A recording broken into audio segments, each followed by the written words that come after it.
Her Cowboy, Billionaire Bodyguard, a Whittaker Brothers novel. Christmas in Coral Canyon, Book 4. Written by Liz Isaacson. Narrated by Alan Taylor. Chapter 1. Beau Whittaker resisted the urge to reach up and brush the tiny hairs from the back of his neck. Celia always swatted his hand away when he did, and she'd clean him up anyway. But they sure did itch. He supposed he should be used to all the itching when it came to hair, as he'd grown a full beard over the course of the last 10 months, and he only let Celia shave the back and sides of his head to maintain some sort of respect when he went down the canyon to church. Or maybe he did it for his mother, so she wouldn't reprimand him for letting himself totally turn into a recluse. Or had she said hermit? It didn't matter. Beau was tired of defending himself. With Andrew out of the lodge now and living with his new wife in town, someone needed to live at Whiskey Mountain Lodge and take care of the horses. So what if Beau had let his hair grow out in the process? Didn't mean he'd cut himself off from society. Even if he had. Celia hummed as she kept the clippers running along his scalp. Across the counter, a pot of soup bubbled, giving off the scent of chicken broth and cooked carrots and freshly made pasta. The only thing that could cover the mouth-watering smell of Celia's town-famous chicken noodle soup was the bread she served with it. The bowl holding the proofing dough set beside the stove, and Beau couldn't wait until his haircut was finished. Then he could get these itchy hairs off his neck, and Celia would start kneading and forming rolls. Once he showered and slicked some gel through his hair, the scent of freshly baked bread would fill this kitchen. And then, only a bit after that, Rhett would arrive. Beau's muscles bunched at the thought. He knew whoever had been emailing him these past few weeks had been using a pseudonym, as well as a brand-new email account. He wasn't even sure if he was meeting a man or a woman, which was why he had asked his oldest brother, Graham, to come to the lodge a few minutes before this Rhett person was set to arrive. Beau hoped the case would be worthwhile, as he hadn't done much but grow hair and ride horses for a few months now. At the same time, those two things had been exactly what he needed in his life, to soothe his ego and to calm his ragged soul. Somehow, sitting in church every week hadn't done that, as there were so many female eyes watching him. Filled with sympathy at what had happened with his last case, and the woman at the center of it, he'd let into his heart. He exhaled, wishing he could find all the pieces of his most vital organ, and held completely still while Celia finished his haircut. "There you go," she finally said, whipping the brush across his neck and ears. She unpinned the drape from around his neck, and he stood to face her. "Thank you, Celia. Do you want to eat now or after you shower?" "After." He clenched his fist so he wouldn't reach up to touch his neck. "And Graham's coming over." "Don't I know it? He's texted me 5 times about sending soup home for his family." Celia gave a light laugh and shook her head. "It's a miracle they all haven't starved." Beau chuckled too, and headed down the hall into the master bedroom. Every one of his brothers had lived in this room at some point over the last few years, but Beau had added the most to the room. He'd put up pictures of their family, asked Annie to get some real paintings of the area from local artists, and in the middle of it all, he'd placed a picture of his mom and dad on the day they got married. He glanced at the photograph now, a twinge of missing racing through him at the familiar face he found on his dad. It was the same one he saw every time he looked into a mirror. Well, before the beard at least. Beau paused to look at his mother. Only 18 when she married his dad, Beau's mother was the strongest person he knew. She'd raised 4 boys almost alone, as her husband built the largest energy company in Wyoming and ran it for 14 hours a day, 7 days a week.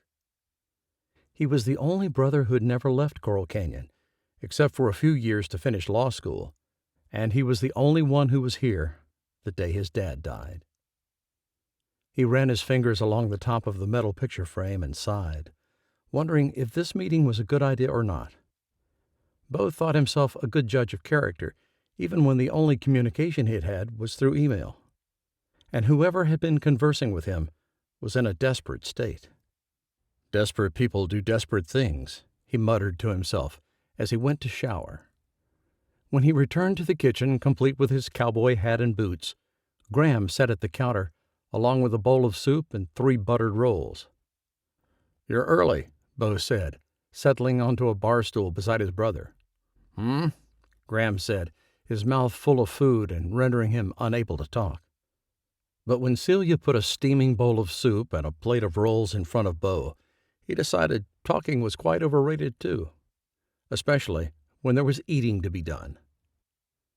Graham finished before him and asked, "So who's coming over?" Beau kept chewing as he tried to figure out how to answer his brother. After swallowing, he said, "Hopefully, a new client." "And you need me here for that?" "She's obviously not telling me who she really is." "Then how do you know it's a woman?" The wind rattled the windows behind them in the dining room. "I don't. I just have a feeling," Beau said.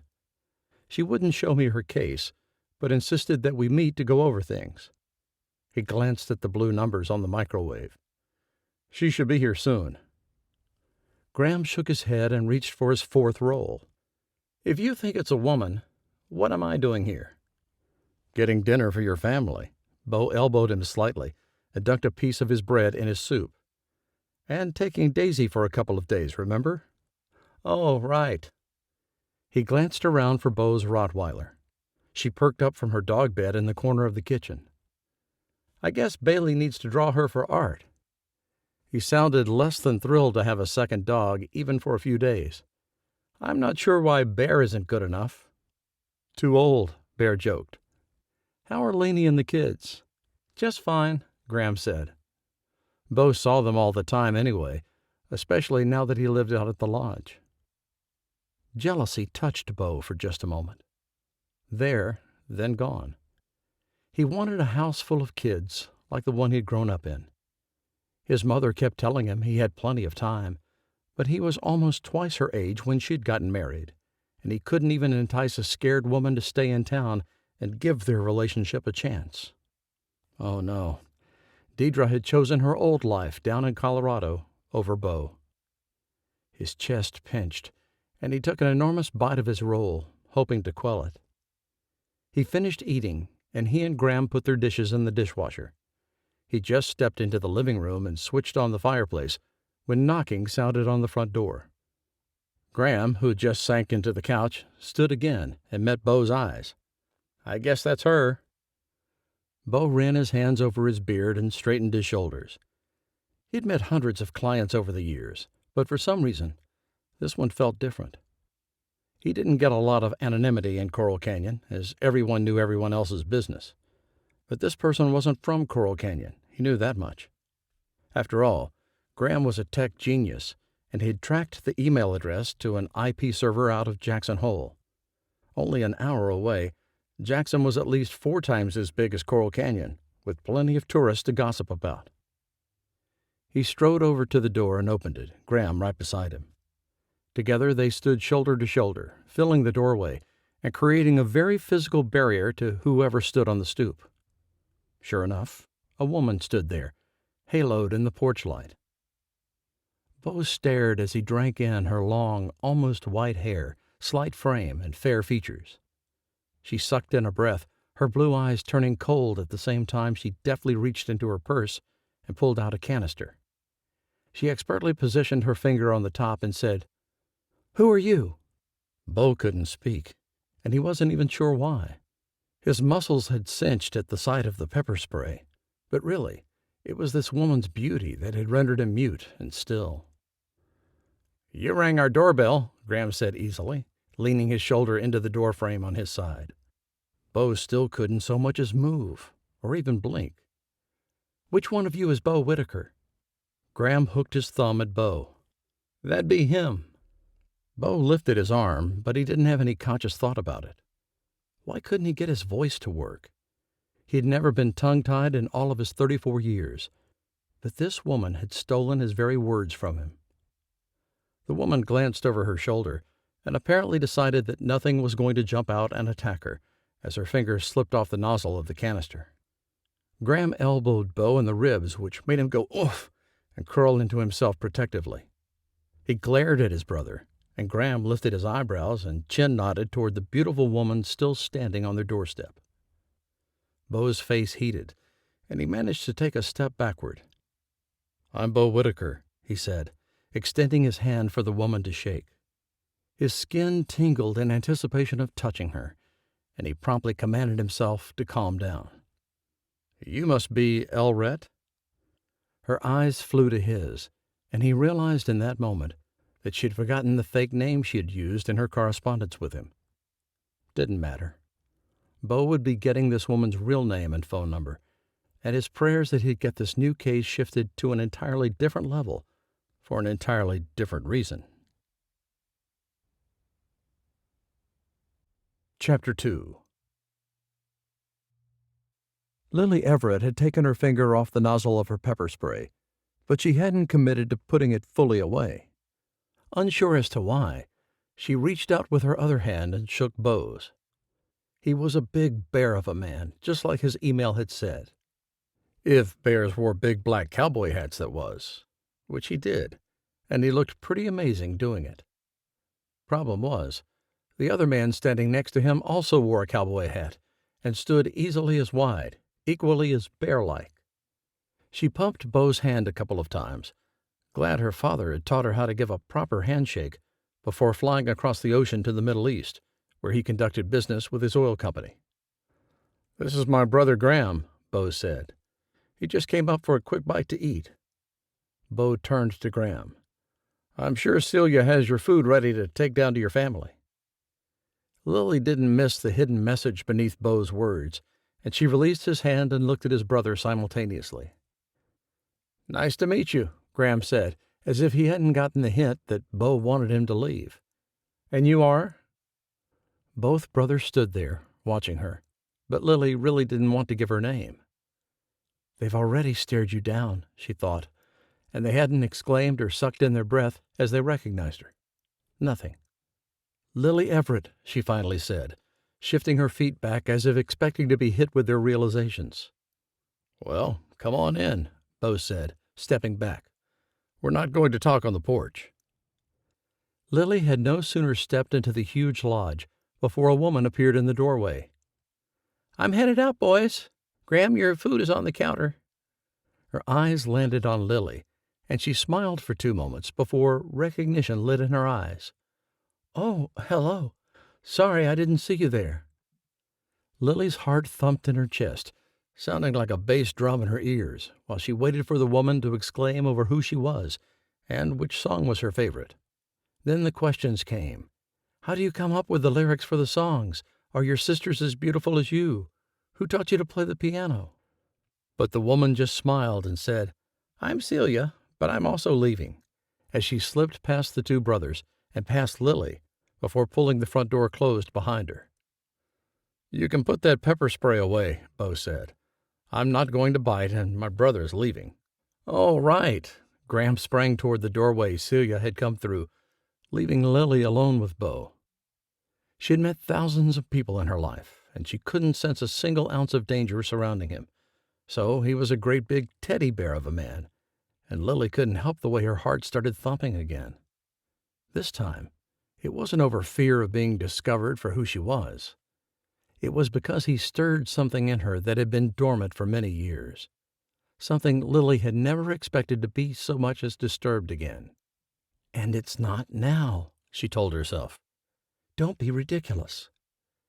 She needed Beau's help to get Kent off her back once and for all. She was not interested in the man for much more than his legal skills, and he was the best in the surrounding 5 states if her research was correct. "Would you like to sit?" He chose a chair near the fireplace, which flickered with false flames. She perched on the edge of the couch across from him, a large square coffee table between them. Slipping the pepper spray back into her purse, she crossed her legs and peered at Beau. "Thank you for meeting with me." "Oh, the only things keeping me busy around here are a few horses." He smiled at her, a warm, made-of-honey smile that helped her relax another notch. He looked like the type of man who could break a horse in a single afternoon. He startled just a bit, a flinch, and cleared his throat. Did you bring your case files? Beau glanced to her purse, which certainly wasn't large enough for the files he needed. All at once, Lily remembered why she was there, and it wasn't to meet a man or get a date.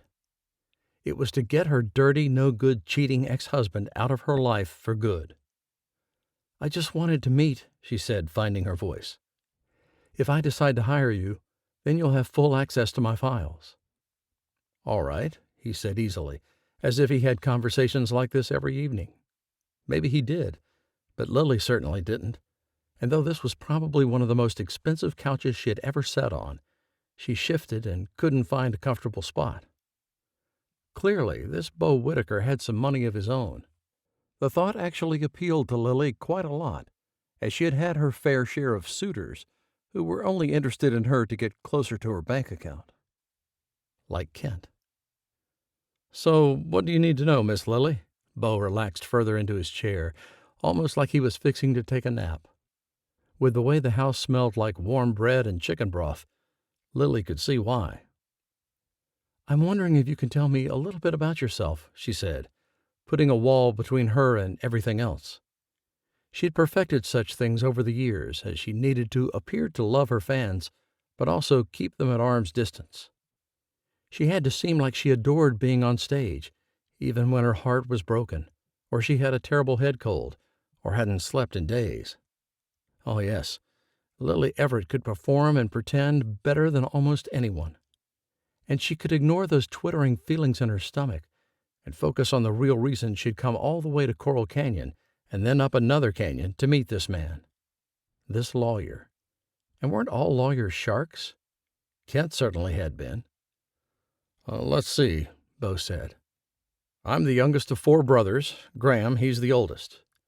His voice settled into an easy rhythm with a definite country twang, which matched the cowboy hat effortlessly. I used to have a law office in town, but the work got monotonous. Lily sensed something else behind that word, but she simply nodded so he'd go on. So I switched things up a little. My brothers have all lived in this lodge, and it was empty, so I moved up here, closed my office, and started taking on select clients. What kind of clients? She had heard through the underground about what he did, but she wanted to hear him say it. Women in trouble, he said unapologetically, and with compassion and determination in those dark, dreamy eyes.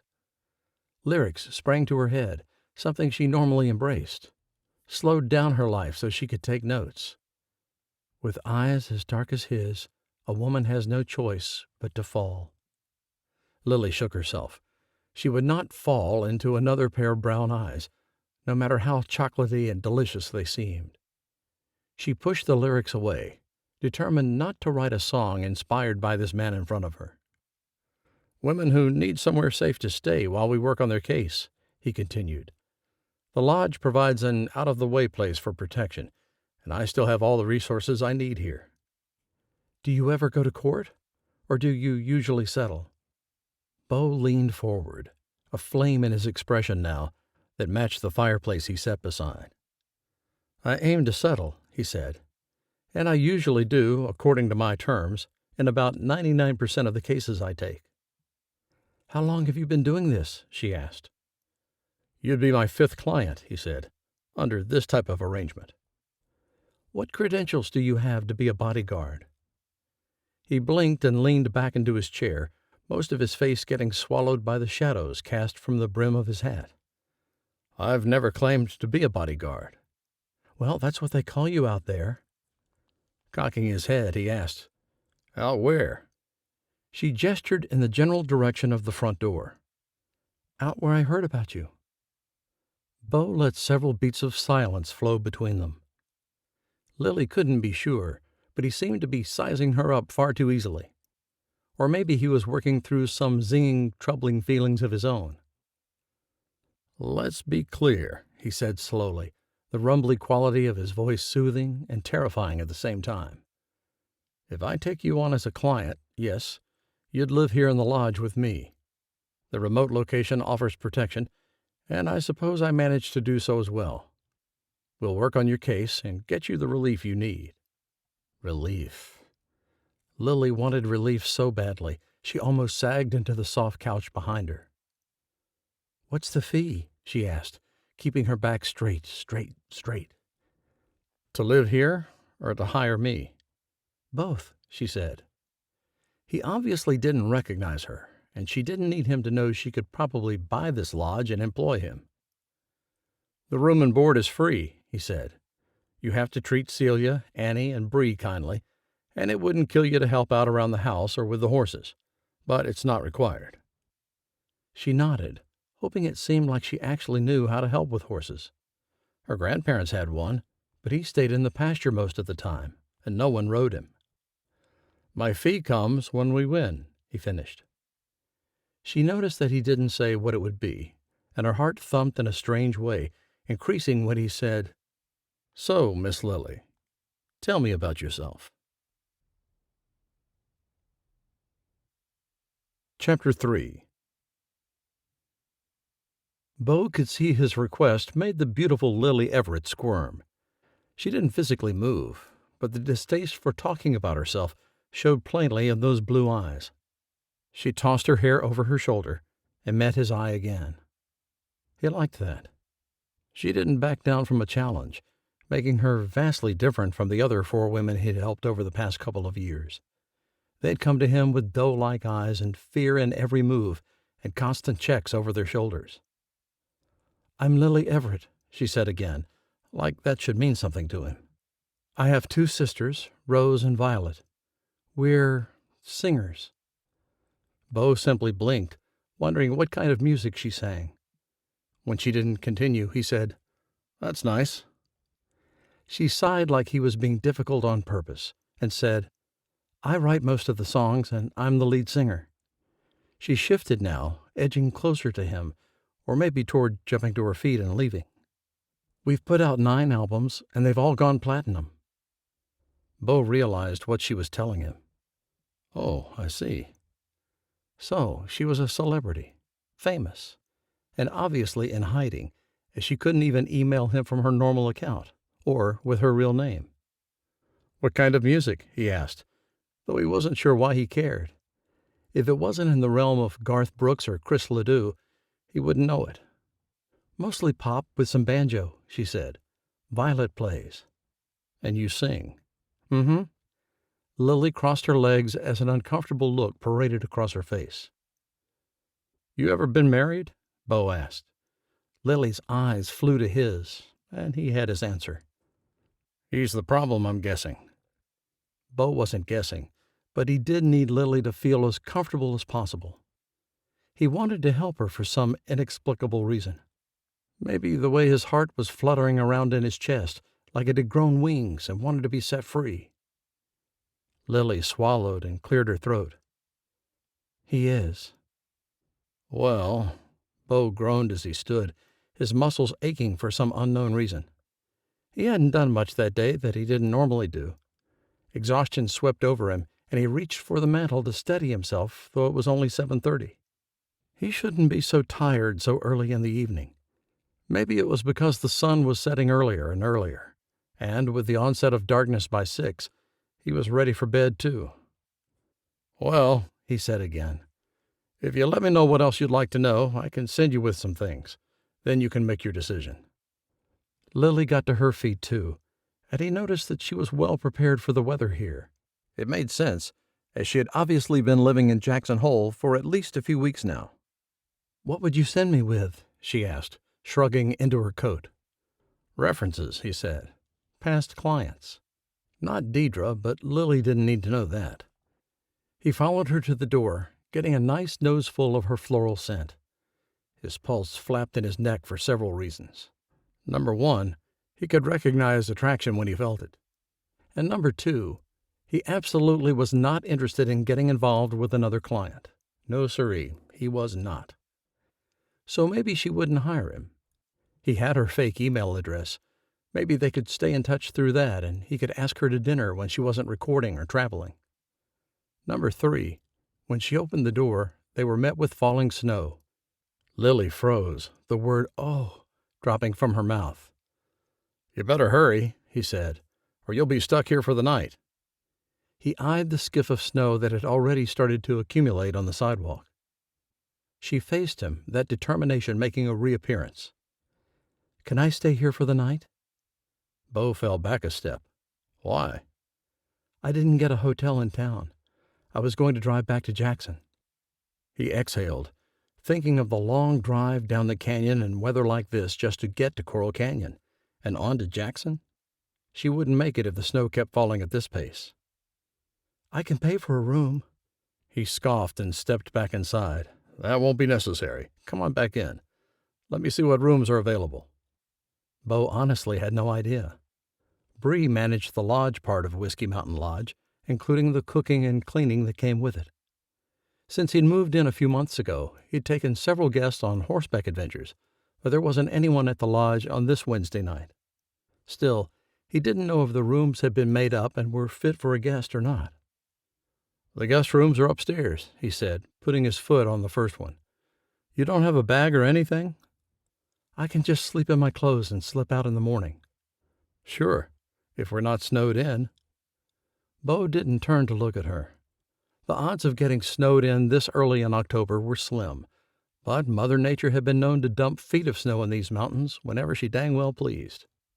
He pushed open the first door he came to and found the bed made and everything seemingly in order. "This one looks available." He knew the one at the end of the hall was Celia's, as she often stayed over in the winters or before big family events. But there were 6 other rooms up here. "This is fine." Lily slipped past him, blasting him with those lilacs or lavender or whatever flowery smell lingered in her perfume. "Thank you, Mr. Whittaker." "Oh, Beau's fine." She flashed him a smile made of razors and closed the door between them. Beau stepped back and stared at the white-painted wood, wondering what in the world the last hour had brought him. Possibilities sang through his mind, and Beau cleared it quickly when he heard Lily start to sing behind the door. He thumped down the stairs in his cowboy boots, chastising himself for thinking there was any possibility for anything between him and Lily. The very idea was laughable. She was as skittish as a baby colt with a broken leg, and he didn't have enough pieces of his heart left to go giving it to another beautiful woman. "Help me help her if I can, though," he whispered, as he entered the dimly lit kitchen and pulled open the freezer. Since he'd moved into the lodge, Celia had been keeping the mint chocolate chip ice cream in steady supply. He pulled out the carton and scooped 3 large balls into a bowl. He did want to have meaning in his life, and this version of practicing law while he helped someone in desperate need had given him that. Much more than litigating divorces or dealing with trivial complaints against the city. He wandered down the hall to his master bedroom, his ice cream bowl in his hand, and sat in the window seat to eat and watch the snow fall. He honestly wasn't sure if he wanted Lily Everett to hire him or not, and he managed to make it through all the ice cream before opening his internet browser on his phone and typing in her name. In less than half a second, dozens of images and articles came up, and she hadn't exaggerated her fame. Beau exhaled, his breath fogging the cold window, and let his phone fall into his lap. He'd never handled a celebrity case before, and he wasn't sure he wanted to start now. "Maybe she won't hire you," he thought, for the second time that night. But something way down deep inside him whispered that of course she would. He was the best lawyer in Wyoming, after all. And women like Lily Everett only hired the best. The following morning, Beau trudged through the snow, which he actually liked, to the horse barn. Bareback didn't mind the colder temperatures either, and the black and white horse greeted him like they were old friends, which, of course, they were. "Hey, boy." Beau gave Bareback a handful of baby carrots, another addition to the fridge since he'd moved in. "Sun's up. This snow should be melted by noon." But Beau still wouldn't take Bareback or any of the other horses out riding.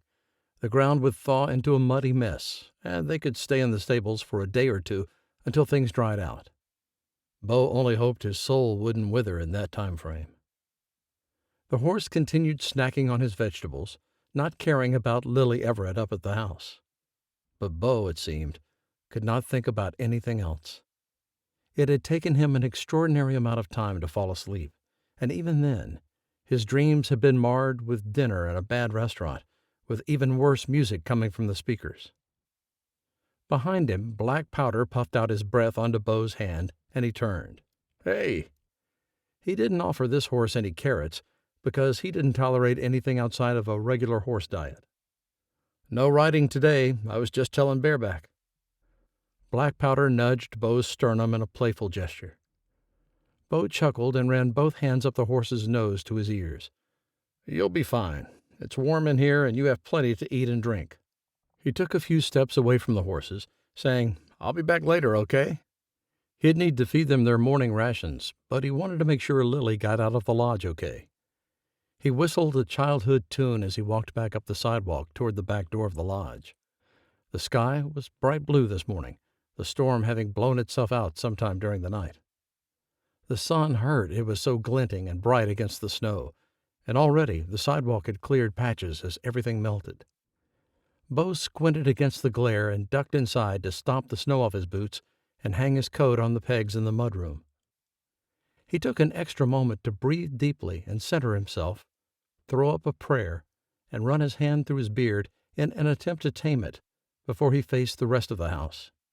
He could brew coffee and scramble eggs, which was more than the rest of his brothers, but it wasn't the kitchen that called to him this morning. Instead, he stepped toward the living room and climbed the steps. The door at the top stood open already, and he called, "Hello," and stuck his head in. But the room was empty, the bed made. Lily had already gone. Like a ghost, like she had never been there. Beau turned away from the huge, hollow upper floor of the lodge, retreating quickly to the more familiar and safer level where he lived, his disappointment sharper than it should have been. Chapter 4.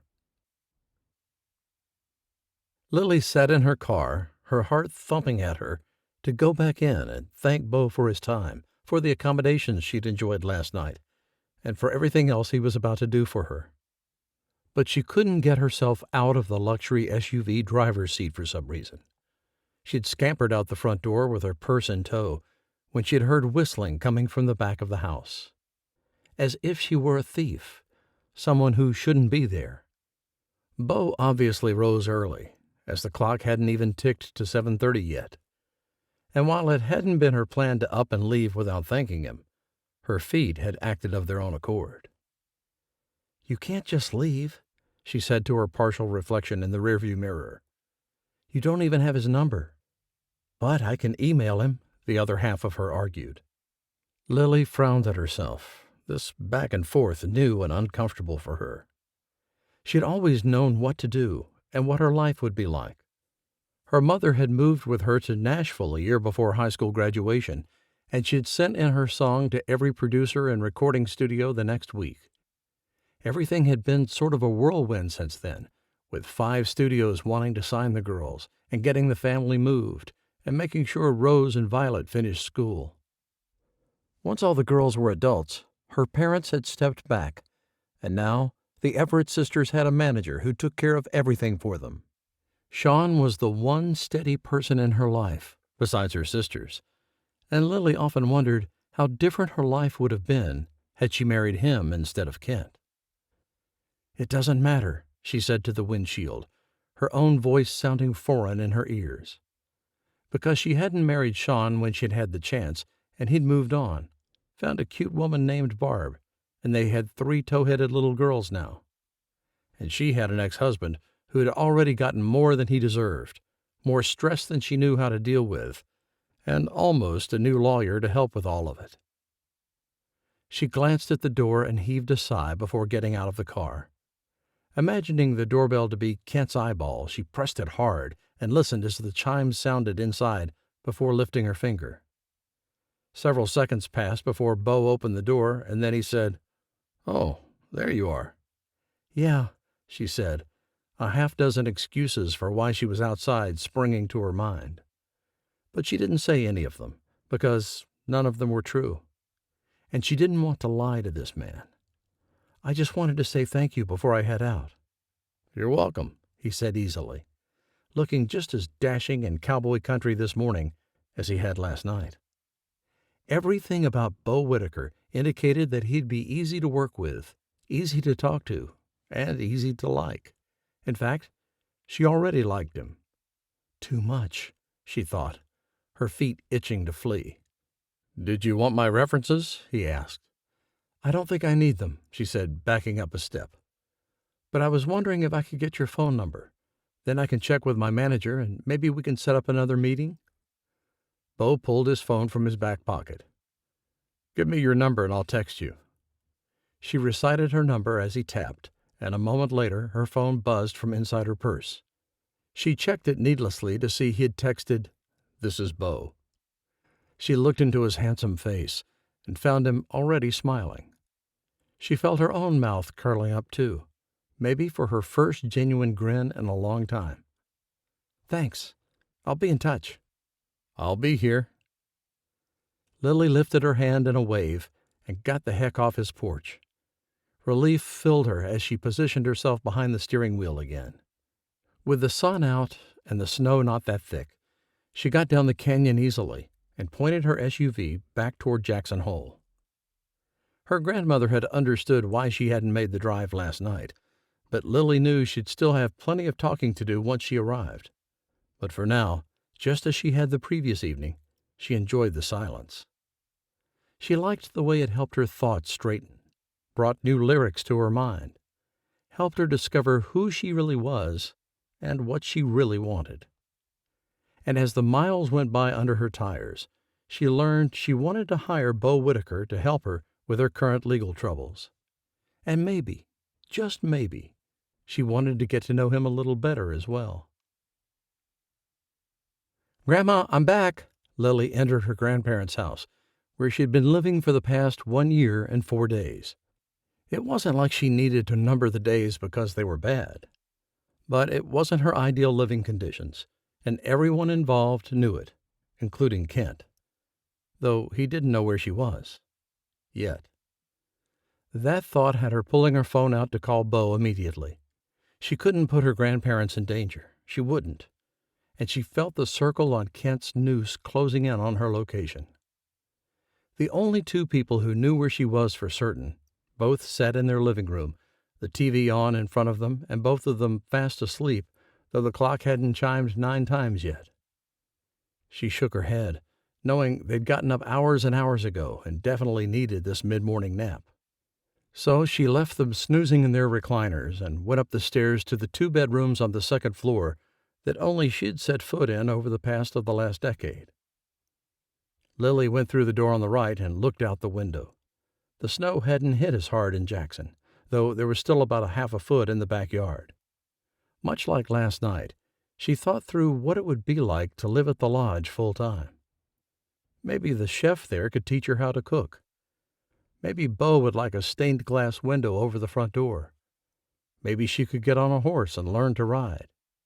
There were so many maybes, Lily didn't know what to do with them all. She left her room and went back downstairs to the kitchen to make a cup of tea. She must have been too loud filling the kettle with water and setting it on the ancient stovetop, because her grandma joined her a few moments after she'd lit the flame. "How was your meeting?" she asked, patting her curls and looking still a bit sleepy. Lily turned from the stove and stepped into her grandma's embrace. She'd always loved her mother's parents, loved the simple life they led on the farm, loved the soft, powdery scent of her grandmother's papery skin. "It was okay," she said. "You got my message about the weather?" Her grandma had a phone, but with how often she checked it, Lily didn't count it as a reliable way to communicate. "Yes, it was really coming down. I'm glad you stayed." Lily stepped back, a sigh leaking out of her mouth the way air did out of a balloon. He was nice. Nicer than she'd thought he'd be. Hairier, too. Wore a big old cowboy hat and had this bushy beard. She smiled, a giggle sounding a second later. But his eyes. She shook her head, just thinking about the pair of eyes Beau Whittaker had. He could see things, she finished. That man doesn't miss much. "Well," Grandma moved over to the cupboard and took out 2 teacups. "That's what you want, isn't it? A lawyer who can find a way out of the mess you're in." That was exactly what Lily wanted. But for some reason, she didn't want it to be Beau. She didn't want him to know every little detail about her past, because while he wouldn't make a professional judgment on her, she felt certain he most definitely would form an opinion about her personally, and she wanted him to think the best of her. Which is stupid, she told herself, as the kettle started to sing. She didn't even know Beau Whittaker, and he didn't know her. Even if he read through the ludicrous accusations Kent had filed against her, he wouldn't truly know her. No one did. Not her greatest fans, not her sisters, not really. Grandma put her hand on Lily's arm and said, "Are you all right?" Lily looked into her grandma's watery blue eyes. She didn't miss much either, and Lily realized she had someone right in front of her who saw her, who knew her, who loved her. Lily shrugged. "No worse than yesterday." "I would have thought you'd be better than yesterday." Grandma poured the hot water over the tea bags and started stirring her cup. Lily picked up her spoon and whisked the other cup, the fragrance of oranges and honey lifting into the air with the steam. "Yeah, well, I don't know if he's the right one." "Tell me about him." Grandma sat at the counter, lifted her teacup to her lips, and took the smallest of sips. Everything Grandma did was tiny, and she ate like a bird. It would be a miracle if she drank even half the cup of tea. But Lily would drink all of hers and maybe more. "He's different than I expected. If I'd passed him on the street, lawyer would not have been how I would have labeled him." "No? What would you have labeled him?" "Mountain man," she said instantly, ignoring her grandma's shocked face. "No, really, Grandma, he was Mountain Man Joe." She laughed, the sound wild and wonderful. "I almost blasted him and his brother with pepper spray. They're both so tall and so big, and they answered the door together." "Well," Grandma said, starting her sentences with the words she usually did, "I thought you said he was the best lawyer in the state." "He is." "Then why wouldn't you hire him?" Why not, indeed? Lily's heart raced around like a squirrel who just won the acorn lottery, and she knew exactly why. But intellectually, she needed a man like Beau. No, she thought, she needed a lawyer like Beau. The recliner in the living room squealed, and the footrest clunked as her grandpa put it down. "Oh, Pops is awake." Grandma bustled around the kitchen, making another cup of tea for her husband. Pops had served in the Vietnam War, and he had a leg that still bothered him from time to time, especially if the weather went south as it had last night. So Lily let Grandma hurry a cup of tea into the living room while she sat at the counter, thinking. Grandma returned a few moments later and set 2 pieces of bread in the toaster. She didn't say anything as she pulled raspberry jam out of the fridge. Lily herself had helped make those preserves this summer, and she sensed a lecture coming as Grandma buttered the toast and put a healthy amount of jam on each slice. She had everything loaded onto a plate before she looked at Lily again. "Well," she said, making it seem like a question, "why are you still sitting there? When are you going to call that lawyer and hire him?" "I'm not sure I'm going to hire him." "Oh, pish-posh!" Grandma made a scoffing sound that almost sounded like a cough. "Yes, you are. Go on and put yourself out of your misery." With that, she left Lily in the kitchen and walked into the living room with the toast. Lily did not call Beau right away, thank you very much. She sipped her tea and stared out the window. She listened to the blinging sounds of the game show in the other room and played a game on her phone. But her grandma was right. She was going to hire Beau, and the sooner she did, the sooner she could move into that big lodge up the canyon and get things done. Close this chapter. Make sure her grandparents were safe. She seized onto the words wafting through her head. One door closes, and another one opens. Problem was, she wasn't sure which door was closing and which one was opening. She felt trapped between 2 worlds, with no bridge to help her get across.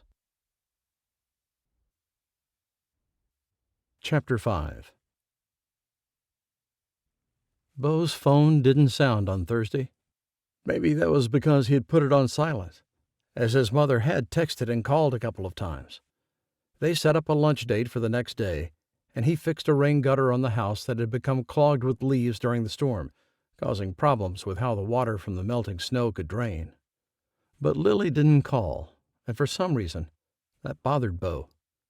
She hadn't taken his reference sheet, and she'd barely asked him any questions about the law or his past cases. He kept reminding himself that his previous clients in his new business hadn't either. The fact was, they knew he knew the law forward and backward.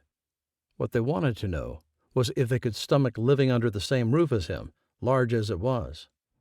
Friday dawned with the scent of yeast and cinnamon, and Beau groaned. He loved Celia, but his mother was also coming to the lodge that day, and she'd bring something equally as delicious and calorie-laden. So, while he didn't want to, he put on his gym clothes and went downstairs to the room where several pieces of exercise equipment were kept.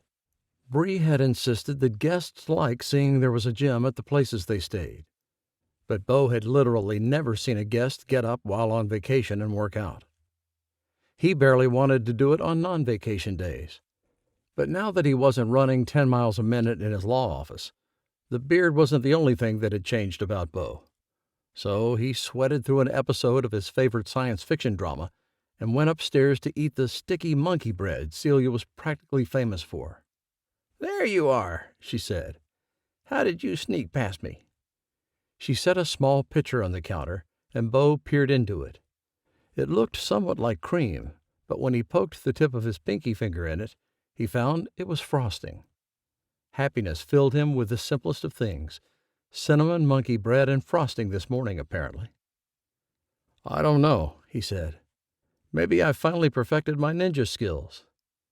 Celia laughed and said, "Stop it." She set a couple of plates on the counter and turned to get breakfast out of the oven. "So, who was that woman who was here the other night?" So much fake casualness rode in her voice that Beau's defenses went up, and he didn't believe for a moment that Celia didn't already know. "A potential client," he said, his mood darkening and the happiness dropping a notch. After all, Lily had made no attempt to contact him, and it had been 36 hours now. She didn't have any more questions, and Beau wondered if he'd hear from her at all. "She's Lily Everett," Celia said, "of the Everett sisters." Beau looked at her and asked, "Oh, yeah? Should I know them?" Celia scoffed and picked up a dish rag to wipe down the counter. "Of course you should know them, Beau. Their Christmas album is the one Bree plays around here like they're the only music group to ever record holiday music." Beau tilted his head, trying to hear the Christmas tunes Bree inflicted on them starting the day after Halloween. "I guess," he said, the music escaping him. "When is Bree going to be back?" Celia asked. "Tuesday," Beau said, pulling off a chunk of monkey bread and popping it straight into his mouth sans frosting. "At least, that's what she told me earlier this week before she left." "Have you heard how her mother is doing?" "No." Sudden guilt pulled through Beau. He probably should have texted Bree to find out how things were going in Phoenix. Her parents had made the move to warmer climates about a decade ago, but her mother had taken a spill down the stairs last weekend. "I'll call her today." Celia gave half a shrug like she didn't care what Beau did, but he knew she'd brought it up so he would call Bree. He probably should have known to do that without her prompting. Graham would have. Andrew, too. Now Eli was usually so preoccupied with something or other, he probably would have forgotten, too. Or in Beau's case, not even known it was something he should have done. Sure, Beau was great at keeping up with his clients and making sure they knew what was happening every step of the way. But he was also so very used to divorcing his feelings from whatever case he was working on. No emotion. Follow the law. Find a way to use the law to win. Prepare the argument. None of that required him to consider how other people felt or how they were doing. Just another reason he'd closed the law office and moved up to the lodge. He certainly didn't need the money, not since his father's death, and Beau's inheritance had catapulted him to billionaire status. But he felt like he was missing something. Maybe it was the human connection. Beau honestly wasn't sure. I heard your mom is coming up for lunch, Celia said next, and Beau ripped off half the monkey bread and put it on his plate. She is. You're welcome to stay. I think she's bringing sandwiches from Going Ham. That's what she said. Celia really wasn't good at concealing what was coming next. Beau could hear the inflections in her voice from a mile away. This time, she was trying to sound disinterested when it was very clear she wanted to stay for lunch. Had probably already put in her sandwich order for later that day. What's she bringing you? He asked. Celia's eyes flew to his, a touch of alarm in them. He grinned at her, and she started laughing. You think you're so smart. I'm not stupid, he said, chuckling along with her. Let me guess. Turkey club on sourdough. But it wasn't a guess at all. Beau had seen her eat that exact sandwich before. When she swiped at the air and said, "Oh, you," he knew he'd gotten it right. Hours later, after he'd gone out to the stables and finally let the horses back into the pasture, after he'd spent a healthy amount of the morning talking to Bareback, and after he'd showered, he returned to the kitchen to find his mother there with 3 sacks of food.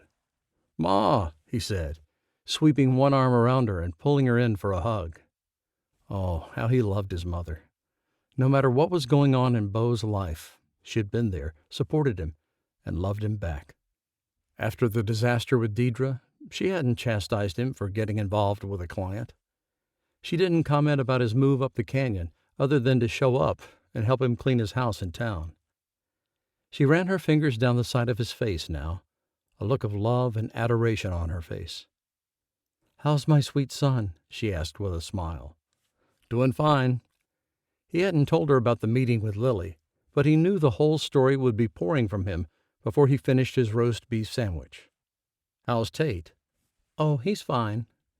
She started unpacking their food, and Beau recognized this tactic. She'd done the same thing with Admiral Church, and then her next boyfriend, Clint Jacobson here. And her new man, Jason Carter, was at least a decade younger than her.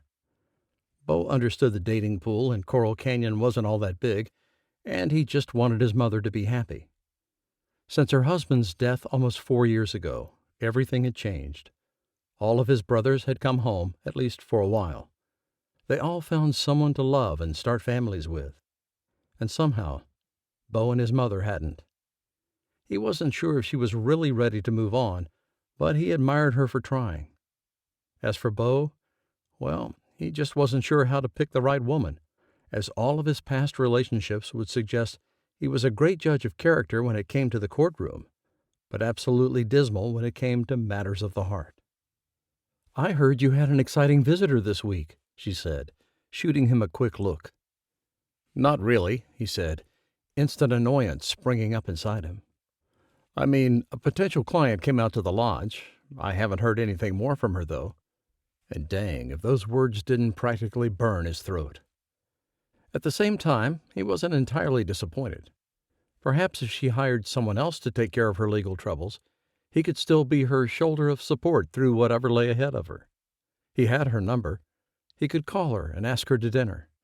The thought appealed to him so much, even if it would make 3 giant meals in a single day. He inwardly scoffed at his own foolishness. Surely a woman like Lily Everett wouldn't be able to drop everything in her life and go to dinner with him that night. She'd even said she needed to check with her manager. He wondered if she ran all of her personal calendar items past this manager. "I lost you," his mom said, bringing Beau out of his head and back to the present conversation. "I'm right here, Ma," he said at the counter and ripped open his bag of chips. "What were you saying?" "I asked how the new business was going." She sat beside him and sipped from her soda. "It's okay." He glanced at her. "I might be a bit bored. I'd like another case." If anything, they need to have something to focus on this holiday season besides the fact that he was alone when everyone else in his family wasn't. Oh, and maybe the sting of his father's death wouldn't hit him so squarely in the chest either. "Didn't Eli say he'd help you advertise?" "Yeah, but Ma, this isn't something you advertise. It's a word-of-mouth thing." At least in Beau's head it was. He didn't want where he lived or what he did to really be out there in the world. The entire point of what he had started doing was to keep women safe, out of reach of those who wanted to hurt them, until Beau could make sure the law was on their side and they had the protection they needed. If he started splashing his name and face on billboards, that wouldn't be possible. Celia entered the kitchen, and Beau exchanged a glance with his mom that indicated this particular conversation needed to be over. "Ah, Turkey Club," Celia said with a smile. "How are you, Amanda?" The two women started talking, leaving Beau to his own thoughts. He enjoyed their company, glad he didn't have to go through another monotonous day without at least a bit of interesting conversation. As he put the last bite of his sandwich in his mouth, his phone screen lit up. He choked at the name sitting on the device. Lily Everett. He made a grab for the phone, but his mother had seen it too. "Who's Lily Everett?" Beau made a grunting noise as his mouth was still full of roast beef and bread. "She sings for the Everett sisters," Celia said, and Beau's grunt turned into a growl. "The Everett sisters?" His mother's voice could have caused an avalanche had there been enough snow. Beau shook his head and practically sprinted from the room, hoping he could finish chewing and swallow before he missed the call. Chapter 6. Lily removed her phone from her ear and looked at it, a frown pulling through her whole body. Maybe Beau was out with the horses. Maybe when he went on long rides he didn't take his cell phone. Her line rang a moment later and his name came up. Or maybe he just couldn't get to the phone in time. She steeled herself and took a deep breath before answering with, "Hello?" "Sorry," he said by way of greeting. "I saw you called." "Yes," she said, glad her voice didn't catch on itself. "I'm interested in hiring you, Mr. Whittaker." "Beau." "Beau." The word did trip out of her throat then. "Do we need to meet again to go over things?" "That would be best," he said, his own tone slipping into something more professional and less rushed than his previous words. "I'll go over everything and have the contracts for you to sign, all of it." Lily pressed her eyes closed. "And I'll be moving to the lodge?" "Yes, ma'am," he said. "It's best if you stay here. Then I can help in any way necessary." Help. Lily did need help. She'd miss her grandparents terribly, but she didn't want to put them in danger. A flash of the dark town car that had eased down a side street near downtown Jackson yesterday crossed her mind. It could have been anyone. Lots of celebrities came to Jackson for some rest and relaxation. Skiing in the winter, hot springs in the summer. Shiny limos and stretch SUVs weren't that uncommon. But somehow, as Lily had watched the shiny, not a spot on it car come to a stop and a goateed man get out, she knew he was one of Kent's guys. He looked a little greasy, a little bit like he'd do something outside the lines if he had to, a little bit sneaky.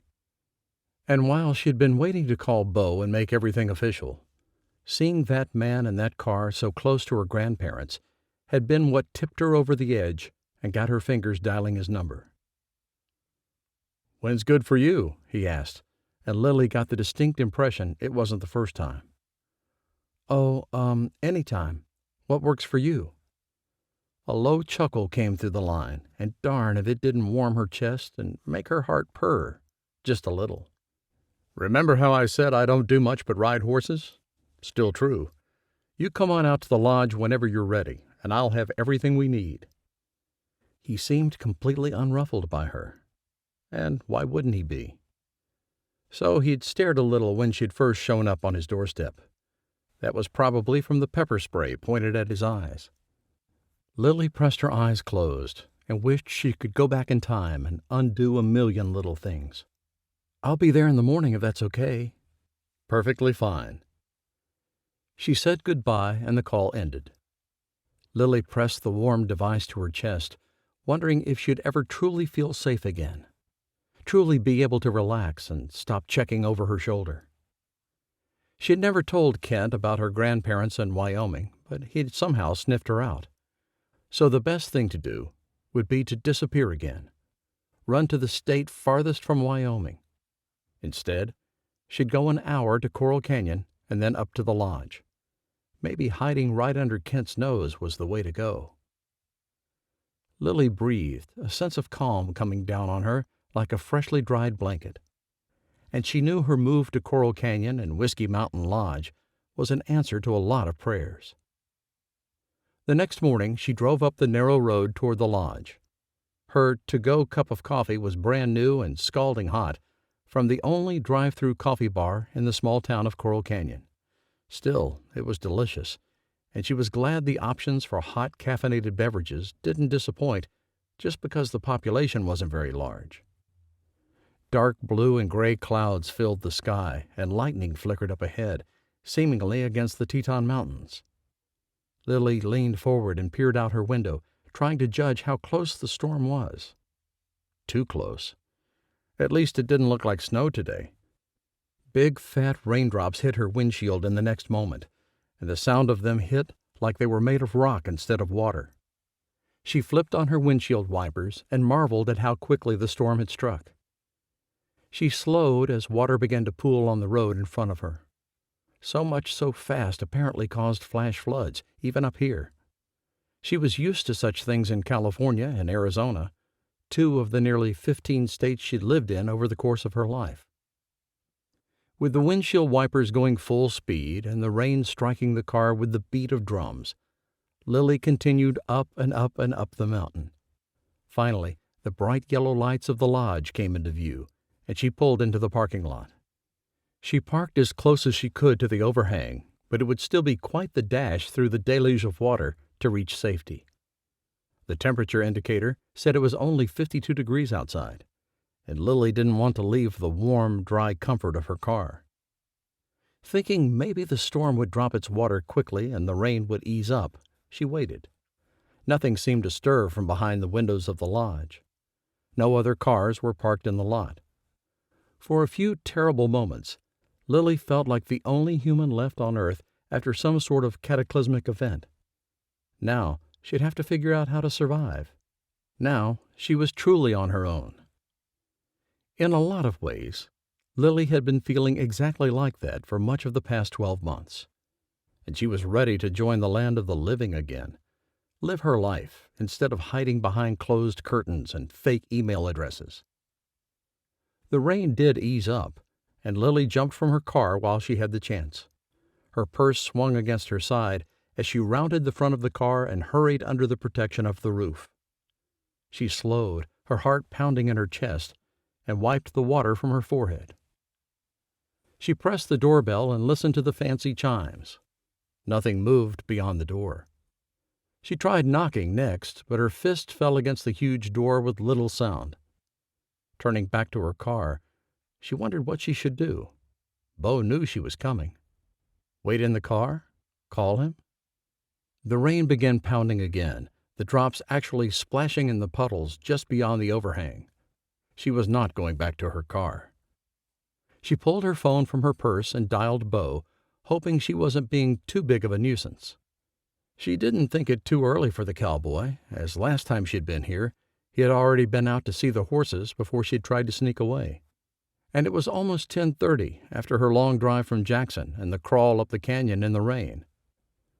The call went to voicemail, but Lily didn't leave a message. A gust of wind howled around the side of the house, and Lily made a quick decision. She opened the front door and went inside the lodge. With the door securely closed behind her, she called, "Hello, Beau?"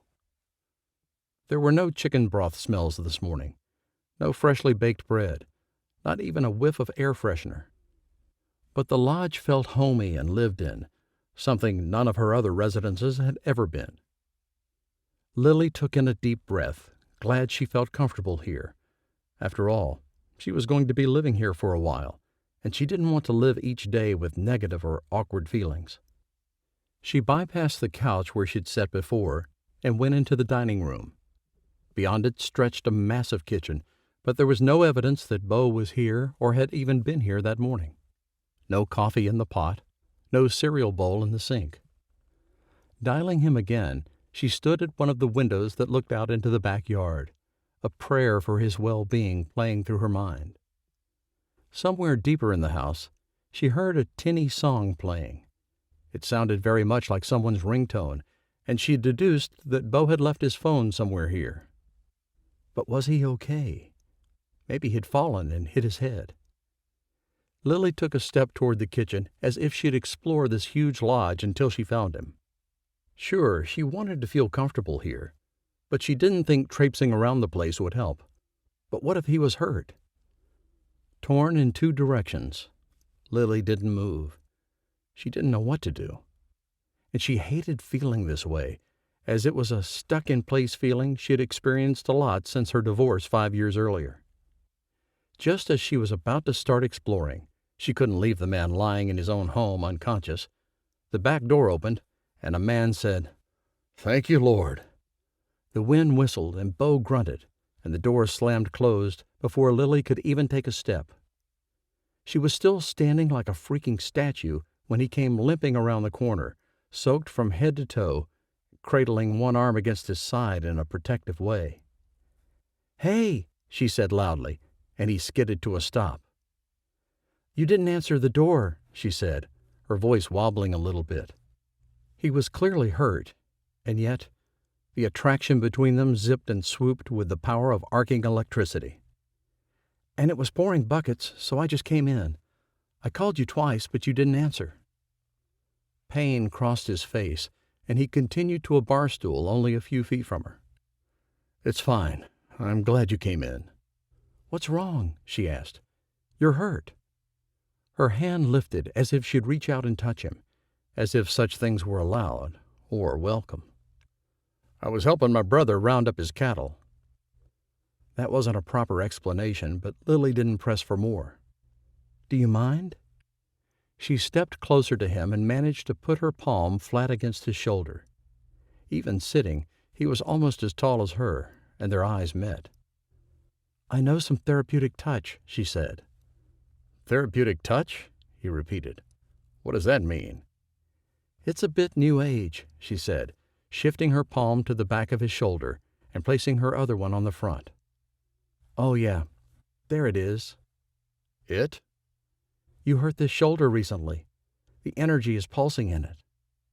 Her hands grew hot as she took on the negative energy, and she ran her hands down the front and back of his arm, throwing the energy off once she reached his hand. "Did you fall?" "Yeah. My horse went ballistic with the thunder. I landed on that shoulder." "Just sit still," Lily said, glad he hadn't freaked out with her declaration that she could feel his energy. "Close your eyes if you want." She moved the energy out of his shoulder and down his arm, one swipe at a time, growing warmer and warmer with each stroke. "Let me take the jacket off," she murmured, and he helped her by shrugging out of the other side of it. He wore a pair of jeans and a black and blue striped shirt. Nothing fancy, but he was easily the calmest, most handsome man she had met in a long time. She pressed both palms against his shoulder and then released them. "Done. I can do more later."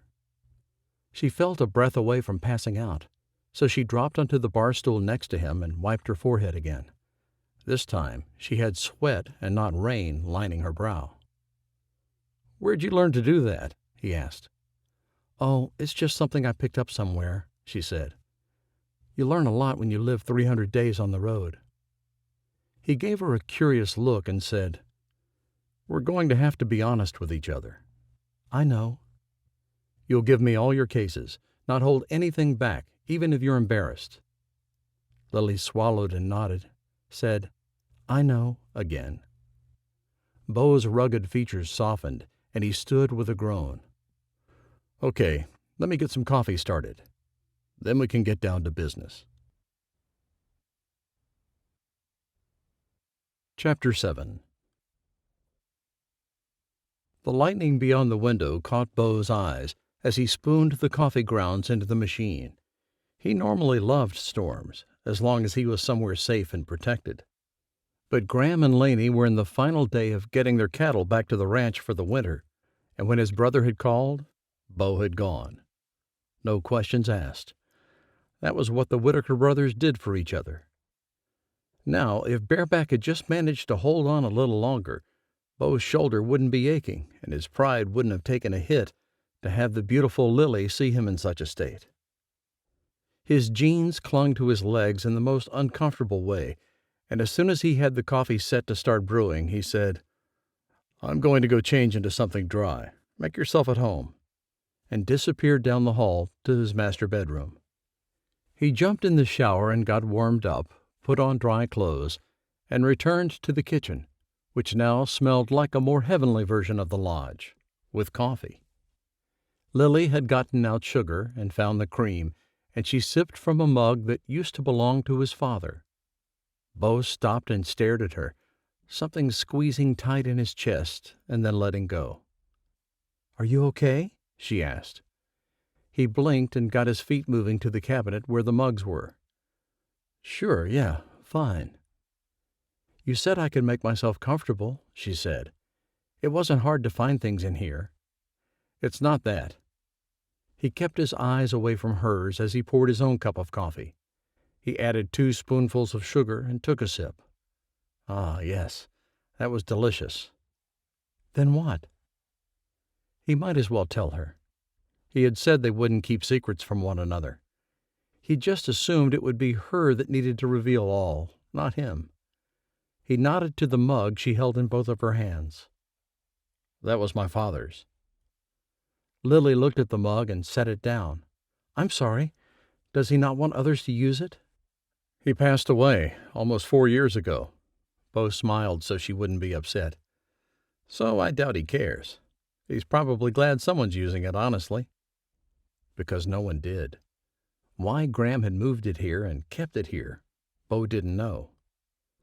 Lily's eyes rounded. "I'm so sorry." "It's okay, most days." Beau took another drink of his coffee. "Okay, should we go into the office, look through a few things?" Lily nodded, stood, and left her coffee on the counter when she followed him into the office. He settled behind his desk, his shoulder surprisingly feeling better. He knew nothing about therapeutic touch, but he could still feel the ghost of her hands on his shoulder, back, and arm. He suppressed a shiver and pushed aside the thought that he wanted to hold her hand, touch her hair, and breathe in her perfume, and focused on the paperwork in front of him. "Okay, so this is a standard contract. It basically says you're going to hire me to represent you in any and all legal cases you now have, or that you may have in association with the current litigation." He slid the paper toward her, but she didn't even look at it.